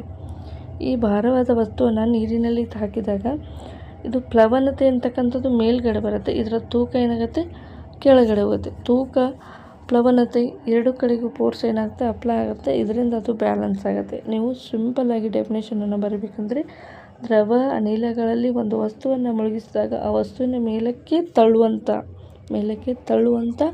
ತಳ್ಳಿ ಕಾರ್ಯವನ್ನು ನಿರ್ವಹಿಸುವಂಥ ಒತ್ತಡವನ್ನು ನಾವು ಪ್ಲವನತೆ ಅಂಥೇಳಿ ಕರಿತೀವಿ. ಹಾಗಾದರೆ ಈ ಪ್ಲವನತೆಗೆ ಕಾರಣ ಏನು ಅಂತ ನೋಡೋದಾದರೆ ದ್ರವದಲ್ಲಿರುವಂಥ ವಸ್ತುವಿನ ಮೇಲೆ ಕೆಳಭಾಗದಲ್ಲಿ ಹೆಚ್ಚಿನ ಒತ್ತಡ, ಮೇಲ್ಭಾಗದಲ್ಲಿ ಕಡಿಮೆ ಒತ್ತಡವನ್ನು ನಿರ್ವಹಿಸುತ್ತದೆ. ಈ ಎರಡೂ ಒತ್ತಡಗಳ ವ್ಯತ್ಯಾಸದಿಂದ ಮೇಲೆ ದಿಕ್ಕಿನಲ್ಲಿ ಫಲಿತವಾಗುವಂಥ ಉಂಟಾಗುವಂಥ ಬಲವನ್ನು ನಾವು ಪ್ಲವನತೆ ಅಂತೇಳಿ ಕರಿತೀವಿ. ಏನಾಗುತ್ತೆ, ದ್ರವಗಳಲ್ಲಿ ಏನಾಗಿರುತ್ತೆ, ಪ್ರೆಷರು ಮೇಲ್ಭಾಗದಲ್ಲಿ ಕಡಿಮೆ ಇರುತ್ತೆ. ಅದೇ ರೀತಿ ಕೆಳಭಾಗದಲ್ಲಿ ಪ್ರೆಷರ್ ಏನಾಗಿರುತ್ತೆ, ಜಾಸ್ತಿ ಇರುತ್ತೆ. ನೋಡಿ, ಇಲ್ಲಿ ಪ್ರೆಷರ್ ಏನಾಗುತ್ತೆ, ಮೇಲ್ಗಡೆ ಕಡಿಮೆ ಇರುತ್ತೆ, ಕೆಳಭಾಗದಲ್ಲಿ ಪ್ರೆಷರ್ ಏನಿರುತ್ತೆ ಜಾಸ್ತಿ ಇರುತ್ತೆ. ಈ ಎರಡೂ ಕಡೆಗಳ ಒತ್ತಡಗಳ ವ್ಯತ್ಯಾಸದಿಂದಾಗಿ ಏನಾಗುತ್ತೆ ಅಂದರೆ ಈ ವಸ್ತು ಮೇಲ್ಗಡೆ ತಳ್ಳುತ್ತೆ. ಅಂದರೆ ಇಲ್ಲಿ ಪ್ಲವನತೆಗಿಂತಲೂ ಆ ವಸ್ತುವಿನ ಭಾರ ಜಾಸ್ತಿ ಆದಲ್ಲಿ, ವಸ್ತುವಿನ ತೂಕ ಹೆಚ್ಚಾದಲ್ಲಿ ಅದು ಏನು ಮಾಡುತ್ತೆ, ಕೆಳಗಡೆ ಬಂದುಬಿಡುತ್ತೆ. ಆದರೆ ಇದು ತೂಕ ಹೆಚ್ಚಾಗಬಾರ್ದಪ್ಪ, ಹಾಗಾದರೆ ಏನು ಮಾಡಬೇಕು? ಯಾವುದೇ ಒಂದು ಹಡಗುಗಳನ್ನು ನೀವು ನೋಡಿರಬೇಕು, ಯಾವಾಗಲೂ ಈ ಒಂದು ಶೇಪ್ನಲ್ಲಿ ನಿರ್ಮಾಣವನ್ನು ಮಾಡುತ್ತಾರೆ. ಅಂದರೆ ಇಲ್ಲಿ ನೀರಿನಲ್ಲಿರುವಂಥ ತೆಳಗಡೆ ಪ್ರೆಷರ್ ಈ ರೀತಿಯಾಗಿ ಅಪ್ಲೈ ಆಗುತ್ತೆ, ಇಲ್ಲಿ ಈ ರೀತಿಯಾಗಿ ಅಪ್ಲೈ ಮಾಡುತ್ತೆ. ಗ್ರ್ಯಾಜುವಲಾಗಿ ಪ್ರೆಷರ್ ಡಿಕ್ರೀಸಿಂಗ್, ಜಾಸ್ತಿಯಿಂದ ಕಡಿಮೆವರೆಗೂ ಏನಾಗುತ್ತೆ, ಈ ಪ್ರೆಷರ್ ಈ ರೀತಿಯಾಗಿ ಅಪ್ಲೈ ಆಗ್ತಾ ಇರುತ್ತೆ ಹಡಗಿನ ತುಂಬ ಕೂಡ.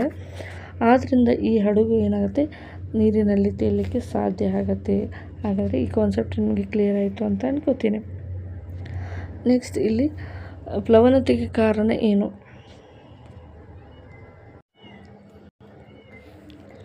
ಇಲ್ಲಿ ನಾವು ನೋಡಿದ್ವಿ ಯಾವಾಗಲೂ P2 is greater than P1 ಅಂತ ಹೇಳಿದೆ. P1 ಅಂದರೆ ಏನು, P2 ಅಂದರೆ ಏನು?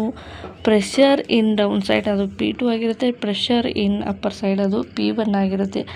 ಪ್ರೆಷರ್ ಯಾವಾಗಲೂ ನೆನಪಿಡಬೇಕು, ನೀರಿನ ಆಳದಲ್ಲಿ ಪ್ರೆಷರ್ ಕೆಳಗಡೆ ಹೋದಂತೆ ಪ್ರೆಷರ್ ಜಾಸ್ತಿ ಆಗುತ್ತೆ, ಮೇಲ್ಗಡೆ ಹೋದಂತೆ ಪ್ರೆಷರ್ ಕಡಿಮೆ ಆಗುತ್ತೆ. ಇಷ್ಟನ್ನು ನೀವು ನೆನಪಿಟ್ಕೋಬೇಕು. ಹಾಗಾದರೆ ಈ ರೀತಿಯಾಗಿ ಕಾರ್ಯನಿರ್ವಹಿಸುವಂಥ ಪ್ಲವನತೆಯನ್ನು ಮೊದಲ ಬಾರಿಗೆ ಕಂಡುಹಿಡಿದಂಥವ್ರು ಯಾರು? ಅವರು ಬೇರೆ ಯಾರು ಅಲ್ಲ, ಆರ್ಕಿಮಿಡೀಸ್ ಸಿದ್ಧಾಂತ ಅಂತ ಹೇಳ್ತೀವಿ. ಆರ್ಕಿಮಿಡೀಸ್ ಅಂದರೆ ಏನು, ಅದರ ಸಿದ್ಧಾಂತ ಏನು ಅಂತ ಡೀಟೇಲಾಗಿ ಮುಂದೆ ನೋಡ್ತಾ ಹೋಗೋಣ. ಈಗ ಪ್ಲವನತೆ ಪ್ರಮಾಣವನ್ನು ಯಾವ ರೀತಿಯಾಗಿ ಎಳಿತೀವಿ ಅಂತ ನೋಡ್ತಾ ಹೋಗೋಣ. ಪ್ಲವನತೆಯ ಪ್ರಮಾಣವನ್ನು ಆರ್ಕಿಮಿಡೀಸ್ ಸಿದ್ಧಾಂತ ಅಂತ ಹೇಳಿ ಕರಿತೀವಿ ನಾವು. ಒಂದು ದ್ರವದಲ್ಲಿ ಮುಳುಗಿರುವ ವಸ್ತುವಿನ ಮೇಲೆ ಕಾರ್ಯನಿರ್ವಹಿಸುವ ಪ್ಲವನತೆ ಆ ವಸ್ತುವಿನ ಸ್ಥಳಾಂತರಿಸಲ್ಪಟ್ಟ ದ್ರವದ ತೂಕಕ್ಕೆ ಏನಾಗಿರುತ್ತೆ, ಸಮಾನವಾಗಿರುತ್ತೆ. ನಿಮಗೆ ಇದು ಏನಂತ ಅರ್ಥ ಆಗಲಿಲ್ಲ ಅಂತ ಅನ್ಕೋತೀನಿ. ಈಗ ನಾನು ಸರಳವಾಗಿ ತಿಳಿಸುವಂಥ ಪ್ರಯತ್ನವನ್ನು ಮಾಡ್ತೀನಿ. ಈಗ ಒಂದು ವಸ್ತುವಿನ ಒಂದು ಗ್ಲಾಸ್ ಇದೆ. ಈಗ ಗ್ಲಾಸ್ ತುಂಬಲು ನೀವೇನು ಮಾಡಿದರೆ, ನೀರನ್ನು ಫಿಲ್ ಮಾಡಿದರೆ. ಈ ಒಂದು ಹನಿ ಕೂಡ ಗ್ಯಾಪ್ ಇಲ್ಲದೆ ಇರುವಾಗೆ ಫುಲ್ಲಾಗಿ ಕಂಪ್ಲೀಟ್ ಮಾಡಿದರೆ, ಇದರಲ್ಲಿ ನೀವೇನು ಮಾಡ್ತೀರ, ಒಂದು ಸ್ಟೋನನ್ನು ಒಗೆದ್ಬಿಡ್ತೀರ. ಸ್ಟೋನನ್ನು ನೀವು ಒಗೆದ ತಕ್ಷಣ ನೀರು ಹೊರಗಡೆ ಚೆಲ್ಲಿಬಿಡುತ್ತೆ. ಹಾಗಾದರೆ ಹೊರಗಡೆ ಚೆಲ್ಲಿರುವಂತಹ ವ್ಯಾಲ್ಯೂಮ್, ನೀರಿನ ವ್ಯಾಲ್ಯೂಮ್ ಎಷ್ಟಿರುತ್ತೆ, ಆ ವ್ಯಾಲ್ಯೂಮ್ ನೀರಿನ ವ್ಯಾಲ್ಯೂಮ್ಗೆ ಸಮಾನವಾಗಿ ಈ ಒಂದು ಕಲ್ಲಿನ ವ್ಯಾಲ್ಯೂಮ್ ಕೂಡ ಇರುತ್ತೆ. ಎಷ್ಟು ಪ್ರಮಾಣದ ಕಲ್ಲು ಒಳಗಡೆ ಹೋಗಿದೆ, ಅಷ್ಟೇ ಪ್ರಮಾಣದ ನೀರು ಹೊರಗಡೆ ಚೆಲ್ಲಿದೆ. ಇದಕ್ಕೆ ನಾವು ಏನಂತ ಕರಿತೀವಿ, ಆರ್ಕಿಮಿಡೀಸ್ ಸಿದ್ಧಾಂತ ಅಂತ ಹೇಳಿ ಕರಿತೀವಿ. ಓಕೆ, ದ್ರವದಲ್ಲಿ ಮುಳುಗಿರುವ ವಸ್ತುವಿನ ಮೇಲೆ ಕಾರ್ಯನಿರ್ವಹಿಸಿದ ಪ್ಲವನತೆ ವಸ್ತುವಿನಿಂದ ಸ್ಥಳಾಂತರಿಸಲ್ಪಟ್ಟ, ಅಂದರೆ ಗ್ಲಾಸಿಂದ ನೀರು ಹೊರಗಡೆ ಚೆಲ್ತು, ಸ್ಥಳಾಂತರಿಸಲ್ಪಟ್ಟು ಆವಾಗ ಆ ಒಂದು ದ್ರವದ ತೂಕಕ್ಕೆ ಆ ವಸ್ತುವಿನ ತೂಕ ಏನಾಗಿರುತ್ತೆ, ಸಮಾನವಾಗಿರುತ್ತೆ. ಈಗ ಪ್ಲವನತೆ = ಸ್ಥಳಾಂತರಿಸಿದ ದ್ರವ, ಅಂದರೆ ಆ ಒಂದು ಗ್ಲಾಸಲ್ಲಿ ಹೋಗಿ ಬಿದ್ದಿರುವಂಥ ಕಲ್ಲು ಹೊರಗಡೆ ಹೊರಗಡೆ ಚೆಲ್ಲಿರುವಂಥ ನೀರು ಎರಡೂ ಕೂಡ ವ್ಯಾಲ್ಯೂಮ್ ಏನಾಗಿರುತ್ತೆ, ಈಕ್ವಲ್ ಆಗಿರುತ್ತೆ. ಇದರ ಒಂದು ಫಾರ್ಮುಲಾ ಏನಿದೆ ಅಂತ ನೋಡ್ತಾ ಹೋಗೋಣ. ಫಾರ್ಮುಲಾ ಪ್ಲವನತೆ ಪ್ರೆಷರ್ ಆನ್ ಬಯಾನ್ಸಿ ρGV. ಅಂದರೆ ಇಲ್ಲಿ FB ಅಂದರೆ ಪ್ಲವನತೆ, ರೋ ಅಂದರೆ ದ್ರವದ ಸಾಂದ್ರತೆ, G ಅಂದರೆ ಗುರುತ್ವಾಕರ್ಷಣೆ, V ಅಂದರೆ ವ್ಯಾಲ್ಯೂಮ್. ಅಂದರೆ ನಾವೇನಂತ ಕರಿತೀವಿ, ಘನಫಲ ಅಂತೇಳಿ ಕರಿತೀವಿ. ವ್ಯಾಲ್ಯೂಮ್ ಅಂದರೆ ಘನಫಲ. ಇದು ಆರ್ಕಿಮಿಡೀಸ್ ಸಿದ್ಧಾಂತ ಆಯಿತು. ಹಾಗಾದರೆ ಪ್ಲವನತೆಯ ಸ್ಥಿತಿಗಳು ಯಾವ ರೀತಿಯಾಗಿರುತ್ತವೆ, ಪ್ಲವನತೆ ಉಂಟಾಗಲು ಯಾವ್ಯಾವ ಸ್ಥಿತಿಯನ್ನು ನಾವು ನೋಡ್ಬೋದು. ವಸ್ತು ಮುಳುಗುವುದು, ಆವಾಗ ಏನಾಗುತ್ತೆ, ವಸ್ತುವಿನ ತೂಕ ಜಾಸ್ತಿ ಇರುತ್ತೆ, ಪ್ಲವನತೆ ಏನಾಗಿರುತ್ತೆ, ಕಡಿಮೆ ಇರುತ್ತೆ. ಯಾವುದೇ ಒಂದು ಹೆವಿ ವಸ್ತು ಇರ್ಬೋದು, ನಾವು ಕಲ್ಲನ್ನು ಎಸೆದಾಗ ನೀರಿನಲ್ಲಿ ಕಲ್ಲು ಬೇಗನೆ ಮುಳುಗಿಬಿಡುತ್ತೆ. ಅದು ಕಲ್ಲಿನ ತೂಕ ಏನಾಗಿರುತ್ತೆ, ಜಾಸ್ತಿ ಆಗಿರುತ್ತೆ, ಅಲ್ಲಿ ಪ್ಲವನತೆ ಏನಾಗಿರುತ್ತೆ, ಕಡಿಮೆ ಇರುತ್ತೆ. ಹಾಗಾಗಿ ವಸ್ತು ಏನು ಮಾಡಿಬಿಡುತ್ತೆ, ಮುಳುಗೋಗಿಬಿಡತ್ತೆ. ಮತ್ತು ವಸ್ತು ಯಾವಾಗ ತೇಲುತ್ತೆ, ವಸ್ತುವಿನ ತೂಕ ಪ್ಲವನತೆಗಿಂತ ಕಡಿಮೆ ಇದ್ದಾಗ ಆ ವಸ್ತು ಏನಾಗುತ್ತೆ, ತೇಲುತ್ತೆ. ಓಕೆ, ವಸ್ತು ಮೇಲಕ್ಕೆ ತೇಲುತ್ತೆ. ಪ್ಲವನತೆ ಅಂದರೆ ಮೇಲಿನ ಪ್ರೆಷರ್ ಏನಾಗುತ್ತೆ, ಕೆಳಗಿನ ಪ್ರೆಷರ್ಗಿಂತ ಜಾಸ್ತಿ ಇರೋದ್ರಿಂದ ಅದು ಮೇಲ್ಗಡೆ ಜಕ್ಕೊಂಡ್ಬಿಡತ್ತೆ, ಅದು ತೇಲಲಿಕ್ಕೆ ಸ್ಟಾರ್ಟ್ ಆಗುತ್ತೆ. ವಸ್ತು ತೇಲಿಕೊಂಡಿರೋದು ಅಂದರೆ ಈ ಕಡೆ ಮುಳುಗಿರೋದಿಲ್ಲ ಅಥವಾ ಈ ಕಡೆ ಮೇಲ್ಗಡೆನೂ ಇರೋದಿಲ್ಲ, ಮಧ್ಯದಲ್ಲಿ ಇರೋದು. ಯಾವಾಗ ಮಧ್ಯದಲ್ಲಿ ಇರುತ್ತೆ ಅಂದರೆ ವಸ್ತುವಿನ ತೂಕ ಪ್ಲವನತೆ ಎರಡೂ ಕೂಡ ಈಕ್ವಲ್ ಆಗಿದ್ದಾಗ ವಸ್ತು ತೇಲಿಕೊಂಡಿರುತ್ತೆ ಎನ್ನುವಂಥ ಪ್ಲವನತೆ ಸ್ಥಿತಿಗಳು. ಹಾಗಾದರೆ ಇದು ಎಲ್ಲೆಲ್ಲಿ ಅಪ್ಲೈ ಆಗುತ್ತೆ ಅಂತ ಗೊತ್ತಾಗಬೇಕಲ್ವ. ಹಡಗುಗಳು, ದೋಣಿಗಳ ನಿರ್ಮಾಣ ಮಾಡಲಿಕ್ಕೆ ಇದು ಇಂಪಾರ್ಟೆಂಟ್ ಆಗುತ್ತೆ. ಮತ್ತು ಹೈಡ್ರೋಮೀಟರ್ ಅಂದರೆ ನೀರಿನ ಆಳವನ್ನು ತಿಳಿಯಲಿಕ್ಕೆ ಇದನ್ನು ಯೂಸ್ ಮಾಡುವಂಥ ಒಂದು ಉಪಕರಣ ಆಗಿದೆ. ಇದು ಹೈಡ್ರೋಮೀಟರ್ ಅಂತ ಕರೀತಾರೆ. ಮತ್ತು ಆರಿಮೀಟರ್ ಮೊದಲಾದ ಸಾಧನಗಳನ್ನು ನಿರ್ಮಾಣ ಮಾಡಲಿಕ್ಕೆ ಇದೆಲ್ಲವೂ ಕೂಡ ಹೆಲ್ಪ್ ಆಗುವಂಥದ್ದು. ಮತ್ತು ಈಜುವಿಕೆಗೆ ಇದು ಹೆಲ್ಪ್ ಆಗುತ್ತೆ. ಮತ್ತು ಗ್ರಾಮರ್ ಮಿಸ್ಟೇಕ್ ಆಗಿದೆ. ಹಾಗಾದರೆ ಇಷ್ಟು ಪ್ಲವನತೆ ಬಗ್ಗೆ ನಾವೆಲ್ಲ ಡೀಟೇಲಾಗಿ ತಿಳ್ಕೊಂಡ್ವಿ. ಈಗ ಸಾರಾಂಶ ಏನು, ಇದರ ಒಂದು ಕನ್ಕ್ಲೂಷನ್ ಏನು ಅಂತ ನೋಡೋದಾದರೆ, ದ್ರವ ಅಥವಾ ಅನಿಲದಲ್ಲಿ ಮುಳುಗಿರುವಂಥ ವಸ್ತುವಿನ ಮೇಲಕ್ಕೆ ತಳ್ಳುವಂಥ ಕಾರ್ಯನಿರ್ವಹಿಸುವಂಥ ಬಲಕ್ಕೆ ನಾವು ಪ್ಲವನತೆ ಅಂತ ಹೇಳಿ ಕರಿತೀವಿ ಅಂತ ಅರ್ಥ ಮಾಡ್ಕೊಂಡ್ರೆ, ಪ್ಲವನತೆಗೆ ಕಾರಣ ಆಗುವಂಥದ್ದು ಆರ್ಕಿಮಿಡೀಸ್ ಸಿದ್ಧಾಂತ ಕೂಡ ನೋಡಿದ್ರಿ. ಈಗ ಆರ್ಕಿಮಿಡೀಸ್ ತತ್ವವನ್ನು ಕೂಡ ಡೀಟೇಲಾಗಿ ನೋಡ್ತಾ ಹೋಗೋಣ. ಈ ಒಂದು ಚಾಪ್ಟರ್ನ ಅಂತಿಮ ಘಟ್ಟಕ್ಕೆ ಬಂದಿದ್ದೀವಿ. ಏನಪ್ಪ ಅಂದರೆ ಕೆಲವು ಇಂಪಾರ್ಟೆಂಟ್ ಪ್ರಶ್ನೆಗಳು ಮತ್ತು ಉತ್ತರಗಳನ್ನು ಡಿಸ್ಕಸ್ ಮಾಡ್ತಾ ಇದ್ದೀವಿ. ಸೊ ಪ್ರಶ್ನೆಗಳು ತುಂಬಾ ಇಂಪಾರ್ಟೆಂಟು. ನೇರವಾಗಿ ಇದೇ ರೀತಿಯಾದ ಪ್ರಶ್ನೆಗಳನ್ನು ಕೇಳ್ಬೋದು. ಮೊದಲನೇದಾಗಿ, ಗುರುತ್ವ ಎಂದರೇನು? ಭೂಮಿ ಅಥವಾ ಯಾವುದೇ ಒಂದು ವಸ್ತುಗಳನ್ನು ತನ್ನೆಡೆಗೆ ಆಕರ್ಷಿಸುವಂಥ ಬಲವನ್ನು ನಾವು ಗುರುತ್ವ ಬಲ ಅಂತ ಹೇಳಿ ಕರಿತೀವಿ. ಎರಡನೇದು, ವಿಶ್ವವ್ಯಾಪಿ ಗುರುತ್ವ ನಿಯಮವನ್ನು ಯಾರು ಪ್ರತಿಪಾದಿಸಿದರು? ಸರ್ ಐಸಾಕ್ ನ್ಯೂಟನ್ ಎನ್ನುವಂಥವ್ರು ಮೊದಲ ಬಾರಿಗೆ ಇದನ್ನು ಪ್ರತಿಪಾದಿಸಿದರು. ವಿಶ್ವವ್ಯಾಪಿ ಗುರುತ್ವ ನಿಯಮ ಏನು? ಬ್ರಹ್ಮಾಂಡದಲ್ಲಿರುವಂಥ ಪ್ರತಿಯೊಂದು ವಸ್ತುವು ಮತ್ತೊಂದು ವಸ್ತುವನ್ನು ಆಕರ್ಷಿಸುವಂಥದ್ದು ವಿಶ್ವವ್ಯಾಪಿ ಗುರುತ್ವ ನಿಯಮ. ಈ ಒಂದು ಆಕರ್ಷಣೆ ಬಲವು ವಸ್ತುಗಳ ದ್ರವ್ಯರಾಶಿಗಳ ಗುಣಲಬ್ಧಕ್ಕೆ ನೇರ ಅನುಪಾತದಲ್ಲಿರುತ್ತೆ. ಅವುಗಳ ನಡುವಿನ ಅಂತರದ ವರ್ಗಕ್ಕೆ ಇದು ಏನಾಗಿರುತ್ತೆ? ಅಂತರದ ವರ್ಗಕ್ಕೆ ವಿಲೋಮ ಅನುಪಾತದಲ್ಲಿರುತ್ತೆ. ಕೆಲವೊಂದಿಷ್ಟು ಗ್ರಾಮರ್ ಮಿಸ್ಟೇಕ್ಗಳಾಗಿದ್ದಾವೆ, ದಯವಿಟ್ಟು ಕ್ಷಮಿಸಿ. ನಾವು ಬಾಯಿ ಮೂಲಕ ಉಚ್ಚಾರ ಮಾಡುವಂಥ ಪದಗಳನ್ನು ನೀವು ನೋಟ್ ಮಾಡ್ಕೋಬೋದು. ಸೊ ಅವುಗಳ ವರ್ಗಕ್ಕೆ ಸಮಾನುಪಾತದಲ್ಲಿ ಇರುತ್ತೆ ಅಂತಕ್ಕಂಥದ್ದು ವಿಶ್ವವ್ಯಾಪಿ ಗುರುತ್ವ ನಿಯಮ ಅಂತ ನಾವಿಲ್ಲಿ ಹೇಳ್ಬೋದು. ನೆಕ್ಸ್ಟ್ ಪ್ರಶ್ನೆ, ವಿಶ್ವ ಗುರುತ್ವ ನಿಯಮಕ್ಕೆ ಸಮೀಕರಣ ಯಾವುದು ಅಂತ ಇದೆ. So F = G × m1 + m1 × m2 / r² ಎನ್ನುವಂಥದ್ದು. F ಅಂದರೆ ಗುರುತ್ವ ಬಲ, G ಅಂದರೆ ವಿಶ್ವವ್ಯಾಪಿ ಗುರುತ್ವ ಸ್ಥಿರಾಂಕ, m1 m2 ಅಂದರೆ ವಸ್ತುಗಳ ದ್ರವ್ಯರಾಶಿಗಳು, r ಅಂದರೆ ವಸ್ತುಗಳ ನಡುವಿನ ಅಂತರ ಅಂತಕ್ಕಂಥದ್ದು. ಹಾಗಾದರೆ ಗುರುತ್ವ ಸ್ಥಿರಾಂಕ ಇದರ ಮೌಲ್ಯ ಎಷ್ಟಾಗಿರುತ್ತೆ ಅಂದರೆ G = 6.67 × 10 - 11 Nm/kg². ನೆಕ್ಸ್ಟ್, ಮುಕ್ತ ಪತನ ಎಂದರೇನು? ಮುಕ್ತ ಪತನ ಅಂತಂದರೆ ಒಂದು ವಸ್ತು ಕೆಲವು ಗುರುತ್ವ ಬಲದ ಪರಿಣಾಮದಿಂದ ಕೆಳಗೆ ಬೀಳುವುದನ್ನು ಮುಕ್ತ ಪತನ ಅಂತೇಳಿ ಕರಿತೀವಿ. ಒಂದು ವಸ್ತು ಯಾವುದೇ ರೀತಿಯಾದ ಬಾಹ್ಯ ಪ್ರೇರಣೆ ಇಲ್ಲದೆ ಪ್ರತಿರೋಧವನ್ನು ಒಡ್ಡದೆ, ಪ್ರತಿರೋಧ ಅಂದರೆ ಯಾವುದೇ ಒಂದು ಅಡೆತಡೆಗಳಿರಬಾರ್ದು ವಸ್ತು ಮೇಲಿಂದ ಕೆಳಗೆ ಬೀಳುವಂಥ ಸಂದರ್ಭದಲ್ಲಿ, ಅಲ್ಲಿ ಗಾಳಿಯನ್ನು ಕೂಡ ನಾವು ಪ್ರತಿರೋಧ ಅಂತ ಹೇಳಿ ಕರಿತೀವಿ. ಗಾಳಿ ಇಲ್ಲದೆಯೂ ಕೂಡ ನಾವು ಈ ಗುರುತ್ವ ನಿಯಮವನ್ನು ಏನು ಗುರುತಿಸ್ತೀವಿ, ಇದಕ್ಕೆ ನಾವು ಮುಕ್ತ ಪತನ ಅಂತ ಹೇಳಿ ಕರಿತೀವಿ. ಗುರುತ್ವದಿಂದ ಉಂಟಾಗುವ ಎಕ್ಸಲರೇಷನ್, ತ್ವರಣೆ ಅಂದರೆ ಎಕ್ಸಲರೇಷನ್, ಗುರುತ್ವದಿಂದ ಉಂಟಾಗುವಂಥ ಎಕ್ಸಲರೇಷನ್ ಏನು? ಭೂಮಿಯ ಗುರುತ್ವ ಬಲದಿಂದ ವಸ್ತು ಕೆಳಗೆ ಬೀಳುವಾಗ ಪಡೆಯುವಂಥ ಒಂದು ಎಕ್ಸಲರೇಷನನ್ನು ನಾವು G ಅಂತ ಹೇಳಿ ಕರಿತೀವಿ. ಹಾಗಾದರೆ Gಯ ಮೌಲ್ಯ ಎಷ್ಟಾಗಿರುತ್ತೆ? 9.8 m/s² ಆಗಿರುತ್ತೆ. ನೆಕ್ಸ್ಟ್ ಪ್ರಶ್ನೆಗಳು ಏನಿದಾವೆ ಅಂತ ನೋಡ್ತಾ ಹೋಗೋಣ. ಮೊದಲೇ ಇಲ್ಲಿ ದ್ರವ್ಯರಾಶಿ ಮತ್ತು ತೂಕದ ನಡುವಿನ ವ್ಯತ್ಯಾಸ ಏನು ಅಂತ ನೋಡ್ತಾ ಹೋಗೋಣ. ದ್ರವ್ಯರಾಶಿ ಅಂದರೆ ವಸ್ತುವಿನ ಪದಾರ್ಥದ ಪ್ರಮಾಣ ಎಷ್ಟಿರುತ್ತೆ ಅದನ್ನು ನಾವು ದ್ರವ್ಯರಾಶಿ ಅಂತ ಕರಿತೀವಿ. ತೂಕ ಅಂದರೆ ಗುರುತ್ವದಿಂದ ಉಂಟಾಗುವ ಬಲವನ್ನು ತೂಕ ಅಂಥೇಳಿ ಕರಿತೀವಿ. ಯಾವಾಗಲೂ ದ್ರವ್ಯರಾಶಿ ಸ್ಥಿರವಾಗಿರುತ್ತೆ, ತೂಕ ಮಾತ್ರ ಸ್ಥಳಾನುಸಾರ ಬದಲಾವಣೆ ಆಗುತ್ತದೆ. ಇದನ್ನು ದ್ರವ್ಯರಾಶಿಯನ್ನು kgಯಲ್ಲಿ ಎಳಿತೀವಿ, ತೂಕವನ್ನು ನ್ಯೂಟನಲ್ಲಿ ಅಳಿತೀವಿ. ನೆಕ್ಸ್ಟ್, ತೂಕದ ಸೂತ್ರ ಏನಂದರೆ W = mg. W ಅಂದರೆ ತೂಕ, m ಅಂದರೆ ದ್ರವ್ಯರಾಶಿ, g ಅಂದರೆ acceleration due to gravity.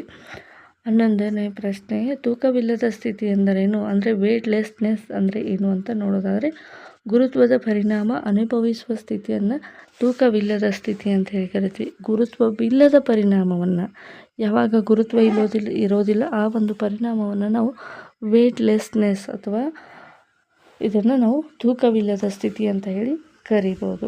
Next, ಉಪಗ್ರಹಗಳು ಭೂಮಿಗೆ ಏಕೆ ಬೀಳುವುದಿಲ್ಲ? ಉಪಗ್ರಹಗಳು ಹೆಚ್ಚಿನ ಸಮತಲದ ವೇಗದಲ್ಲಿರುತ್ತೆ, ಆದ್ದರಿಂದ ಅವುಗಳು ಭೂಮಿಯ ಸುತ್ತ ನಿರಂತರವಾಗಿ ಕ್ರಮೇಣ ಪರಿಭ್ರಮಿಸ್ತಾ ಇರ್ತವೆ. ಅಂದರೆ ನಿರ್ದಿಷ್ಟವಾದ ಗುರುತ್ವಾಕರ್ಷಣೆ ಬಲದಿಂದ ಒಂದು ವಸ್ತು ಇನ್ನೊಂದು ವಸ್ತುವನ್ನು ಆಕರ್ಷಣೆಗೆ ಒಳಪಟ್ಟು ಅವು ಒಂದೇ ಕಕ್ಷೆಯಲ್ಲಿ ಪರಿಭ್ರಮಣೆಯನ್ನು ಹಾಕುವುದರಿಂದ ಉಪಗ್ರಹಗಳು ಭೂಮಿಯ ಕಡೆಗೆ ಬರುವುದಿಲ್ಲ.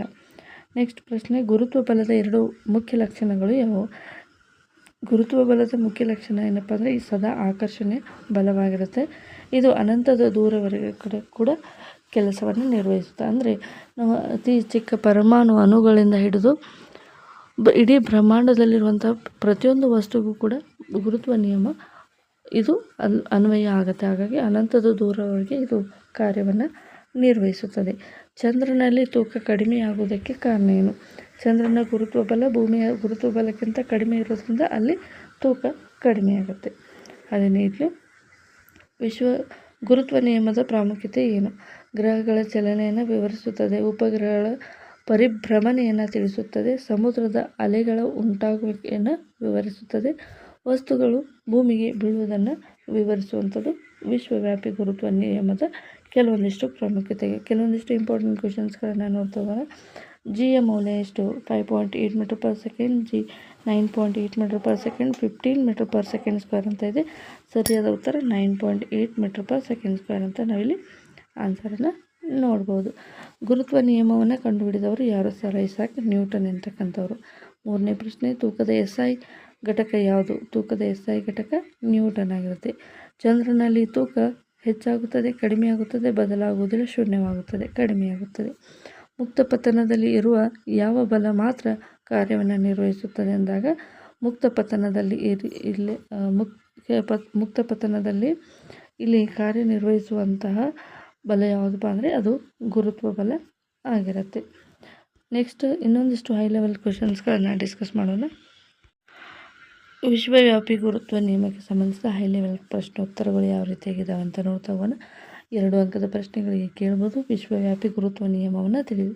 ಸರ್ ಐಸಾಕ್ ನ್ಯೂಟನ್ ಅವರ ಪ್ರಕಾರ ಬ್ರಹ್ಮಾಂಡದಲ್ಲಿರುವಂಥ ಪ್ರತಿಯೊಂದು ವಸ್ತು ಮತ್ತೊಂದು ವಸ್ತುವನ್ನು ಆಕರ್ಷಿಸುತ್ತದೆ ಮತ್ತು ಆಕರ್ಷಣೀಯ ವಸ್ತುಗಳು ದ್ರವ್ಯರಾಶಿಗೆ ಗುಣಲಬ್ಧಕ್ಕೆ ನೇರ ಅನುಪಾತದಲ್ಲಿರುತ್ತೆ ಮತ್ತು ಅವುಗಳ ನಡುವಿನ ಅಂತರದ ವರ್ಗಕ್ಕೆ ಸಮಾನುಪಾತದಲ್ಲಿರುತ್ತೆ. ಎಫ್ ಅಂದರೆ ಗುರುತ್ವ ಬಲ, ಜಿ ಅಂದರೆ ವಿಶ್ವವ್ಯಾಪಿ ಗುರುತ್ವ ಸ್ಥಿರಾಂಕ, M1 M2 ಅಂದರೆ ದ್ರವ್ಯರಾಶಿಗಳು, ಆರ್ ಅಂದರೆ ಅವುಗಳ ನಡುವಿನ ವ್ಯತ್ಯಾಸ ಆಗಿರುತ್ತೆ.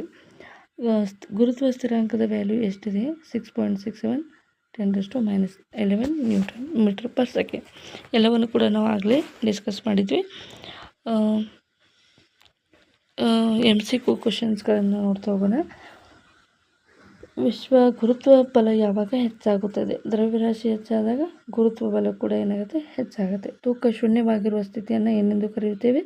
ತೂಕವಿಲ್ಲದ ಸ್ಥಿತಿ ಅಂತ ಹೇಳಿ ಕರಿತೀವಿ. ಈ ಕೆಳಗಿನವುಗಳಲ್ಲಿ ಯಾವುದು ಗುರುತ್ವದ ಉದಾಹರಣೆಯಾಗಿದೆ? ಹಣ್ಣು ಕೆಳಗೆ ಬೀಳುವಂಥದ್ದು ಇದು ಗುರುತ್ವಕ್ಕೆ ಒಂದು ಉದಾಹರಣೆ ಆಗಿದೆ. ಇವೆಲ್ಲವೂ ಕೂಡ ನಾವು ಆಗಲೇ ಡಿಸ್ಕಸ್ ಮಾಡಿದ್ವಿ. ಈ ರೀತಿಯಾದ ಪ್ರಶ್ನೆಗಳು ಎಕ್ಸಾಮ್ಗೆ ಬರುವಂಥ ಸಾಧ್ಯತೆ ಇರುತ್ತೆ. ಕೆಲವೊಂದಿಷ್ಟು ಸಮಸ್ಯಾತ್ಮಕ ಪ್ರಶ್ನೆಗಳು ಕೂಡ ಇದ್ದಾವೆ. ಇವುಗಳನ್ನು ಕೂಡ GPS ಆಗಿರ್ಬೋದು, ಯಾವುದೇ ಕಾಂಪಿಟೇಟಿವ್ ಎಕ್ಸಾಮ್ ಆಗಿರ್ಬೋದು ಅಥವಾ ಈ ಒಂದು ಟರ್ಮ್ ಎಕ್ಸಾಮ್ಸ್ಗಳಾಗಿರ್ಬೋದು, ಸೆಮಿಸ್ಟರ್ ಎಕ್ಸಾಮ್ ಆಗಿರ್ಬೋದು, ಎಲ್ಲದರಲ್ಲಿ ಕೇಳುವಂಥ ಪಾಸಿಬಿಲಿಟಿ ಇರುತ್ತೆ. ಹಾಗಾಗಿ ಕೆಲವೊಂದಿಷ್ಟು ನ್ಯೂಮರಿಕಲ್ ಕ್ವೆಶನ್ಸ್ಗಳನ್ನು ನೋಡ್ತಾ ಹೋಗೋಣ. ಮೊದಲನೇ ಪ್ರಶ್ನೆ ಈ ರೀತಿಯಾಗಿದೆ. 5 kg ಮತ್ತು 8 kg ದ್ರವ್ಯರಾಶಿಯನ್ನು ಹೊಂದಿರುವಂಥ 2 ವಸ್ತುಗಳ ನಡುವಿನ ಅಂತರ 2 ಮೀಟರ್ ಇದ್ದರೆ ಇವುಗಳ ನಡುವಿನ ಗುರುತ್ವ ಬಲ ಎಷ್ಟಾಗಿರುತ್ತೆ? M1 M2 ಕೊಟ್ಟಿದ್ದಾರೆ, ಇಲ್ಲಿ ರೇಡಿಯಸನ್ನು ಕೊಟ್ಟಿದ್ದಾರೆ. ಜಿ ವ್ಯಾಲ್ಯೂ ನಮಗೆ ಆಲ್ರೆಡಿ ಗೊತ್ತಿರುತ್ತೆ. ಇದನ್ನು ಈ ಫಾರ್ಮುಲಾದಲ್ಲಿ ಅಪ್ಲೈ ಮಾಡಿ ಕ್ಯಾಲ್ಕುಲೇಟ್ ಮಾಡಿದಾಗ ಇಲ್ಲಿ ಫೋರ್ಸ್ ಎಂತಕ್ಕಂಥದ್ದು 6.67 10⁻10 ನ್ಯೂಟನ್ ಅಂತ ನಮಗೆ ಆನ್ಸರ್ ಸಿಗುತ್ತೆ. ನೆಕ್ಸ್ಟ್, ಭೂಮಿಯ ಮೇಲೆ 20 kg ದ್ರವ್ಯರಾಶಿಯ ವಸ್ತುವಿನ ತೂಕವು ಎಷ್ಟು ಅಂತ ಕೇಳ್ತಾರೆ. ಜಿ ವ್ಯಾಲ್ಯೂ ಎಷ್ಟಿದೆ? 9.8 ಇದೆ. ಅದೇ ವಸ್ತು ಚಂದ್ರನಲ್ಲಿ 1.6 ಮೀಟರ್ ಪರ್ ಸೆಕೆಂಡ್ ಸ್ಕ್ವೇರ್ ಆದರೆ ಅಲ್ಲಿ ದ್ರವ್ಯರಾಶಿಯನ್ನು ಕೇಳ್ತಾರೆ. ತೂಕವನ್ನು ಕೂಡ ನೋಡೋಣ. ಭೂಮಿಯ ಮೇಲಿದ್ದಾಗ ವಸ್ತುವಿನ ತೂಕ ಎಷ್ಟಿರುತ್ತೆ ಅಂದಾಗ ನಮಗೆ ತೂಕವನ್ನು ಜಿ ಆಲ್ರೆಡಿ 2 ಜಿಯನ್ನು ಕೊಟ್ಟಿದ್ದಾರೆ. ಅಂದರೆ ಚಂದ್ರನ ಮೇಲಿದ್ದಾಗ ಎಕ್ಸಲರೇಷನ್ ಡ್ಯೂ ಟು ಗ್ರಾವಿಟಿ ಕೊಟ್ಟಿದ್ದಾರೆ. ಭೂಮಿಯ ಮೇಲೆ ಇದ್ದಾಗ ಕೂಡ ಎಕ್ಸಲರೇಷನ್ ಡ್ಯೂ ಟು ಗ್ರಾವಿಟಿನ ಕೊಟ್ಟಿದ್ದಾರೆ. ಮಾಸನ್ನು ಕೂಡ ಕೊಟ್ಟಿದ್ದಾರೆ. ನಾವು ತೂಕವನ್ನು ಕಂಡುಹಿಡಿಯಲು ಬಳಸುವಂಥ ಸೂತ್ರ W=mg ಅಂತ ಇದೆ. ಪ್ರತಿಯೊಂದಕ್ಕೂ ಮಾಸ್ ಗ್ರಾವಿಟಿಯನ್ನು ಅಪ್ಲೈ ಮಾಡಿ ನಾವು ನೋಡಿದಾಗ ಭೂಮಿಯ ಮೇಲೆ ಇದ್ದಾಗ ಆ ವಸ್ತುವಿನ ತೂಕ 196 ನ್ಯೂಟನ್ ಆದರೆ ಅದು ಚಂದ್ರನ ಮೇಲೆ 32 ನ್ಯೂಟನ್ ಅಂತ ಆಗಿರುತ್ತೆ. ನೆಕ್ಸ್ಟ್ 2ನೇ ಪ್ರಶ್ನೆ, ಒಬ್ಬ ವ್ಯಕ್ತಿ ದ್ರವ್ಯರಾಶಿ 60 kg ಆದರೆ ಭೂಮಿಯಲ್ಲಿ ಅವನ ತೂಕ ಎಷ್ಟು ಅಂತ ಇದೆ. ತೂಕವನ್ನು ಕೇಳಿದಾಗ ನಮಗೆ ನೆನಪಿಟ್ಕೊಳ್ಳುವಂಥ ಮುಖ್ಯವಾದ ಒಂದು ಫಾರ್ಮುಲಾ ಏನಂದರೆ W=mg ಅಂತಕ್ಕಂಥದ್ದು. ಮಾಸ್ ಕೊಟ್ಟಿರ್ತಾರೆ, ಎಕ್ಸಲರೇಷನ್ ಡ್ಯೂ ಟು ಗ್ರಾವಿಟಿಯನ್ನು ಅಪ್ಲೈ ಮಾಡಿ ನಾವು ಕ್ಯಾಲ್ಕುಲೇಟನ್ನು ಮಾಡ್ಬೋದು. ನೆಕ್ಸ್ಟ್ 3ನೇ ಪ್ರಶ್ನೆ, ಭೂಮಿಯಲ್ಲಿ 686 ನ್ಯೂಟನ್ ತೂಕದ ವಸ್ತುವಿನ ದ್ರವ್ಯರಾಶಿ ಎಷ್ಟು ಅಂತ ಕೇಳ್ತಾರೆ. ಇಲ್ಲಿ ಏನು ಕೇಳ್ತಾ ಇದ್ದಾರೆ, ಮಾಸ್ ಕೇಳ್ತಾ ಇದ್ದಾರೆ. ಇಲ್ಲಿ ಏನು ಕೊಟ್ಟಿದ್ದಾರೆ, ವೇಟನ್ನು ಕೊಟ್ಟಿದ್ದಾರೆ. ಅದೇ ಫಾರ್ಮುಲಾವನ್ನು ಅಪ್ಲೈ ಮಾಡ್ಕೋಬೇಕು. ಜಸ್ಟ್ ನಮಗೆ ಏನು ಬೇಕಾಗಿದೆ, ಏನು ಕೊಟ್ಟಿದ್ದಾರೆ ನೋಡ್ಕೊಂಡು ಇಂಟರ್ಚೇಂಜ್ ಮಾಡ್ಕೊಂಡು ಕ್ಯಾಲ್ಕುಲೇಟ್ ಮಾಡಬೇಕು. ಮಾಸ್ 70 kg ಆಗಿರುತ್ತೆ. ನೆಕ್ಸ್ಟ್ ಪ್ರಶ್ನೆ, ಎರಡು ವಸ್ತುಗಳ ನಡುವಿನ ದ್ರವ್ಯರಾಶಿಗಳು ಕ್ರಮವಾಗಿ 10 kg ಮತ್ತು 15 kg ಆದರೆ ಅವುಗಳ ನಡುವಿನ ಅಂತರ 3 ಮೀಟರ್ ಇದ್ದರೆ ಗುರುತ್ವ ಬಲ ಎಷ್ಟು ಇರುತ್ತೆ. ಸೇಮ್ ವಿಶ್ವವ್ಯಾಪಿ ಗುರುತ್ವ ನಿಯಮ ಫಾರ್ಮುಲಾವನ್ನು ಅಪ್ಲೈ ಮಾಡಿ ನಾವು ಫೋರ್ಸನ್ನು ಈ ರೀತಿಯಾಗಿ ಕ್ಯಾಲ್ಕುಲೇಟ್ ಮಾಡಬೇಕು. ಇಲ್ಲಿ ವೇಟ್ ಕಂಡುಹಿಡುವಂಥದ್ದು ಒಂದು ಫಾರ್ಮುಲಾ, ಅದೇ ರೀತಿಯಾಗಿ ಗುರುತ್ವದ ನಿಯಮ ಒಂದು ಫಾರ್ಮುಲಾ ಇದೆ. ಸೊ ಕೆಲವೊಂದಿಷ್ಟು ಕಾನ್ಸ್ಟಂಟ್ ವ್ಯಾಲ್ಯೂಸ್ಗಳನ್ನು ನೀವು ನೆನಪಿಡಬೇಕು, ಸ್ಥಿರಾಂಕಗಳನ್ನು ನೆನಪಿಟ್ಕೋಬೇಕು. 7ನೇ ಪ್ರಶ್ನೆ, ಎರಡು ವಸ್ತುಗಳ ನಡುವಿನ ಅಂತರವನ್ನು 2 ಪಟ್ಟು ಜಾಸ್ತಿ ಮಾಡಿದರೆ ಗುರುತ್ವ ಬಲ ಹೇಗೆ ಬದಲಾವಣೆ ಆಗುತ್ತೆ. ನಮಗೆ ಫಾರ್ಮುಲಾ ಗೊತ್ತಿದೆ. ಏನಪ್ಪ ಅಂದರೆ, ಮೊದಲನೇ ಫಾರ್ಮುಲಾ ಏನಿದೆ, ಅಂತರ ಮಾತ್ರ ಕೊಟ್ಟಿದ್ದಾರೆ. ಇಲ್ಲಿ ಯಾವುದೇ ರೀತಿಯಾದ ಮಾಸ್ ಬಗ್ಗೆ ಮಾತಾಡಿಲ್ಲ. ಹಾಗಾಗಿ ಇಲ್ಲಿ ಮಾಸನ್ನು ನಾವು ನೆಗ್ಲೆಕ್ಟ್ ಮಾಡಿಬಿಡೋಣ. ಹಾಗಾಗಿ force is inversely proportional to square of distance between them ಅಂತ ಇದೆ. ಅಂದರೆ ಈ ಒಂದು ಗುರುತ್ವ ಬಲ ಏನಿದೆ ಇದಕ್ಕೆ ನೇರ ಅನುಪಾತದಲ್ಲಿ ಅವುಗಳ ವರ್ಗದ ಒಂದು ನೇರ ಅನುಪಾತ ವಿಲೋಮ ಅನುಪಾತಕ್ಕೆ ಸಮನಾಗಿರುತ್ತೆ. ಹಾಗಾಗಿ 2 ಎಫ್ ವ್ಯಾಲ್ಯೂವನ್ನು ತೆಗೆದುಕೊಳ್ಳೋಣ. ನಾವು ಮೊದಲಿಗಾಗಿ R1 ಎಷ್ಟಿದೆ, 2R1 ಅಂತ ಇದೆ. 1/4 ಅಷ್ಟು ಕಡಿಮೆ ಆಗುತ್ತೆ. 2 ಪಟ್ಟು ಅಂದಾಗ 1/4 ಆಗುತ್ತೆ. 3 ಪಟ್ಟು ಅಂದಾಗ 1/9 ಆಗುತ್ತೆ. ಅದೇ ರೀತಿಯಾಗಿ 4 ಪಟ್ಟು ಅಂದಾಗ 1/16 ಅಂತ ಆಗುತ್ತೆ. ಇಷ್ಟು ನೀವು ನೆನ್ಪಿಟ್ಕೋಬೇಕು. ನೆಕ್ಸ್ಟ್ 8ನೇ ಪ್ರಶ್ನೆ, ಭೂಮಿಯ ಮೇಲೆ 50 kg ದ್ರವ್ಯರಾಶಿ ವಸ್ತುವಿನ ತೂಕ 490 ನ್ಯೂಟನ್ ಆದರೆ G ಯ ಮೌಲ್ಯ ಎಷ್ಟು ಅಂತ ಇಲ್ಲಿ ಕೇಳ್ತಾ ಇದ್ದಾರೆ. ಇಲ್ಲಿ ಏನು ಕೊಟ್ಟಿದ್ದಾರೆ, ವೇಟನ್ನು ಕೂಡ ತೂಕ ಕೊಟ್ಟಿದ್ದಾರೆ, ಜೊತೆಗೆ ಇಲ್ಲಿ ಮಾಸನ್ನು ಕೂಡ ಕೊಟ್ಟಿದ್ದಾರೆ. ಎಕ್ಸಲರೇಷನ್ ಡ್ಯೂ ಟು ಗ್ರಾವಿಟಿಯನ್ನು ಕೇಳ್ತಾಯಿದ್ರೆ ಆಬ್ವಿಯಸ್ಲಿ ಭೂಮಿ acceleration due to gravity 9.8 m/s² ಅಂತ ಆಗಿರುತ್ತೆ. ಇಷ್ಟು ಇಂಪಾರ್ಟೆಂಟ್ ಕ್ವಶನ್ಸ್ಗಳನ್ನು ನಾವು ನೋಡಿದ್ವಿ. ಓಕೆ ಫ್ರೆಂಡ್ಸ್, ಇದು ಗುರುತ್ವ ಒಂದು ಚಾಪ್ಟರ್ಗೆ ಸಂಬಂಧಿಸಿದ ಡೀಟೇಲಾಗಿ ಪ್ರತಿಯೊಂದು ನೋಟ್ಸನ್ನು ಡಿಸ್ಕಸ್ ಮಾಡ್ತಾ ಬಂದ್ವಿ. Numerical questions, multiple choice questions in ಡೀಟೇಲಾಗಿ ಎಲ್ಲವನ್ನು ಕೂಡ ಡಿಸ್ಕಸ್ ಮಾಡಿದ್ವಿ. ನಮ್ಮ ಈ ಒಂದು ವಿಡಿಯೋ ನಿಮಗೆ ಇಷ್ಟ ಆದರೆ ದಯವಿಟ್ಟು ಈಗಲೇ ಸಬ್ಸ್ಕ್ರೈಬ್ ಮಾಡ್ಕೊಳ್ಳಿ, ಲೈಕ್ ಮಾಡಿ. ಈ ಒಂದು ವಿಡಿಯೋಗೆ ಸಂಬಂಧಿಸಿದ ಏನಾದರೂ ಡೌಟ್ಸ್ಗಳಿದ್ದರೆ ದಯವಿಟ್ಟು ಕಮೆಂಟ್ ಬಾಕ್ಸಲ್ಲಿ ತಿಳಿಸಿ ಅಂತ ಹೇಳ್ತಾ ಈ ಒಂದು ವಿಡಿಯೋನ ನೋಡಿದ್ದಕ್ಕೆ ತಮಗೆಲ್ಲರಿಗೂ ತುಂಬ ಥ್ಯಾಂಕ್ ಯು ಸೋ ಮಚ್.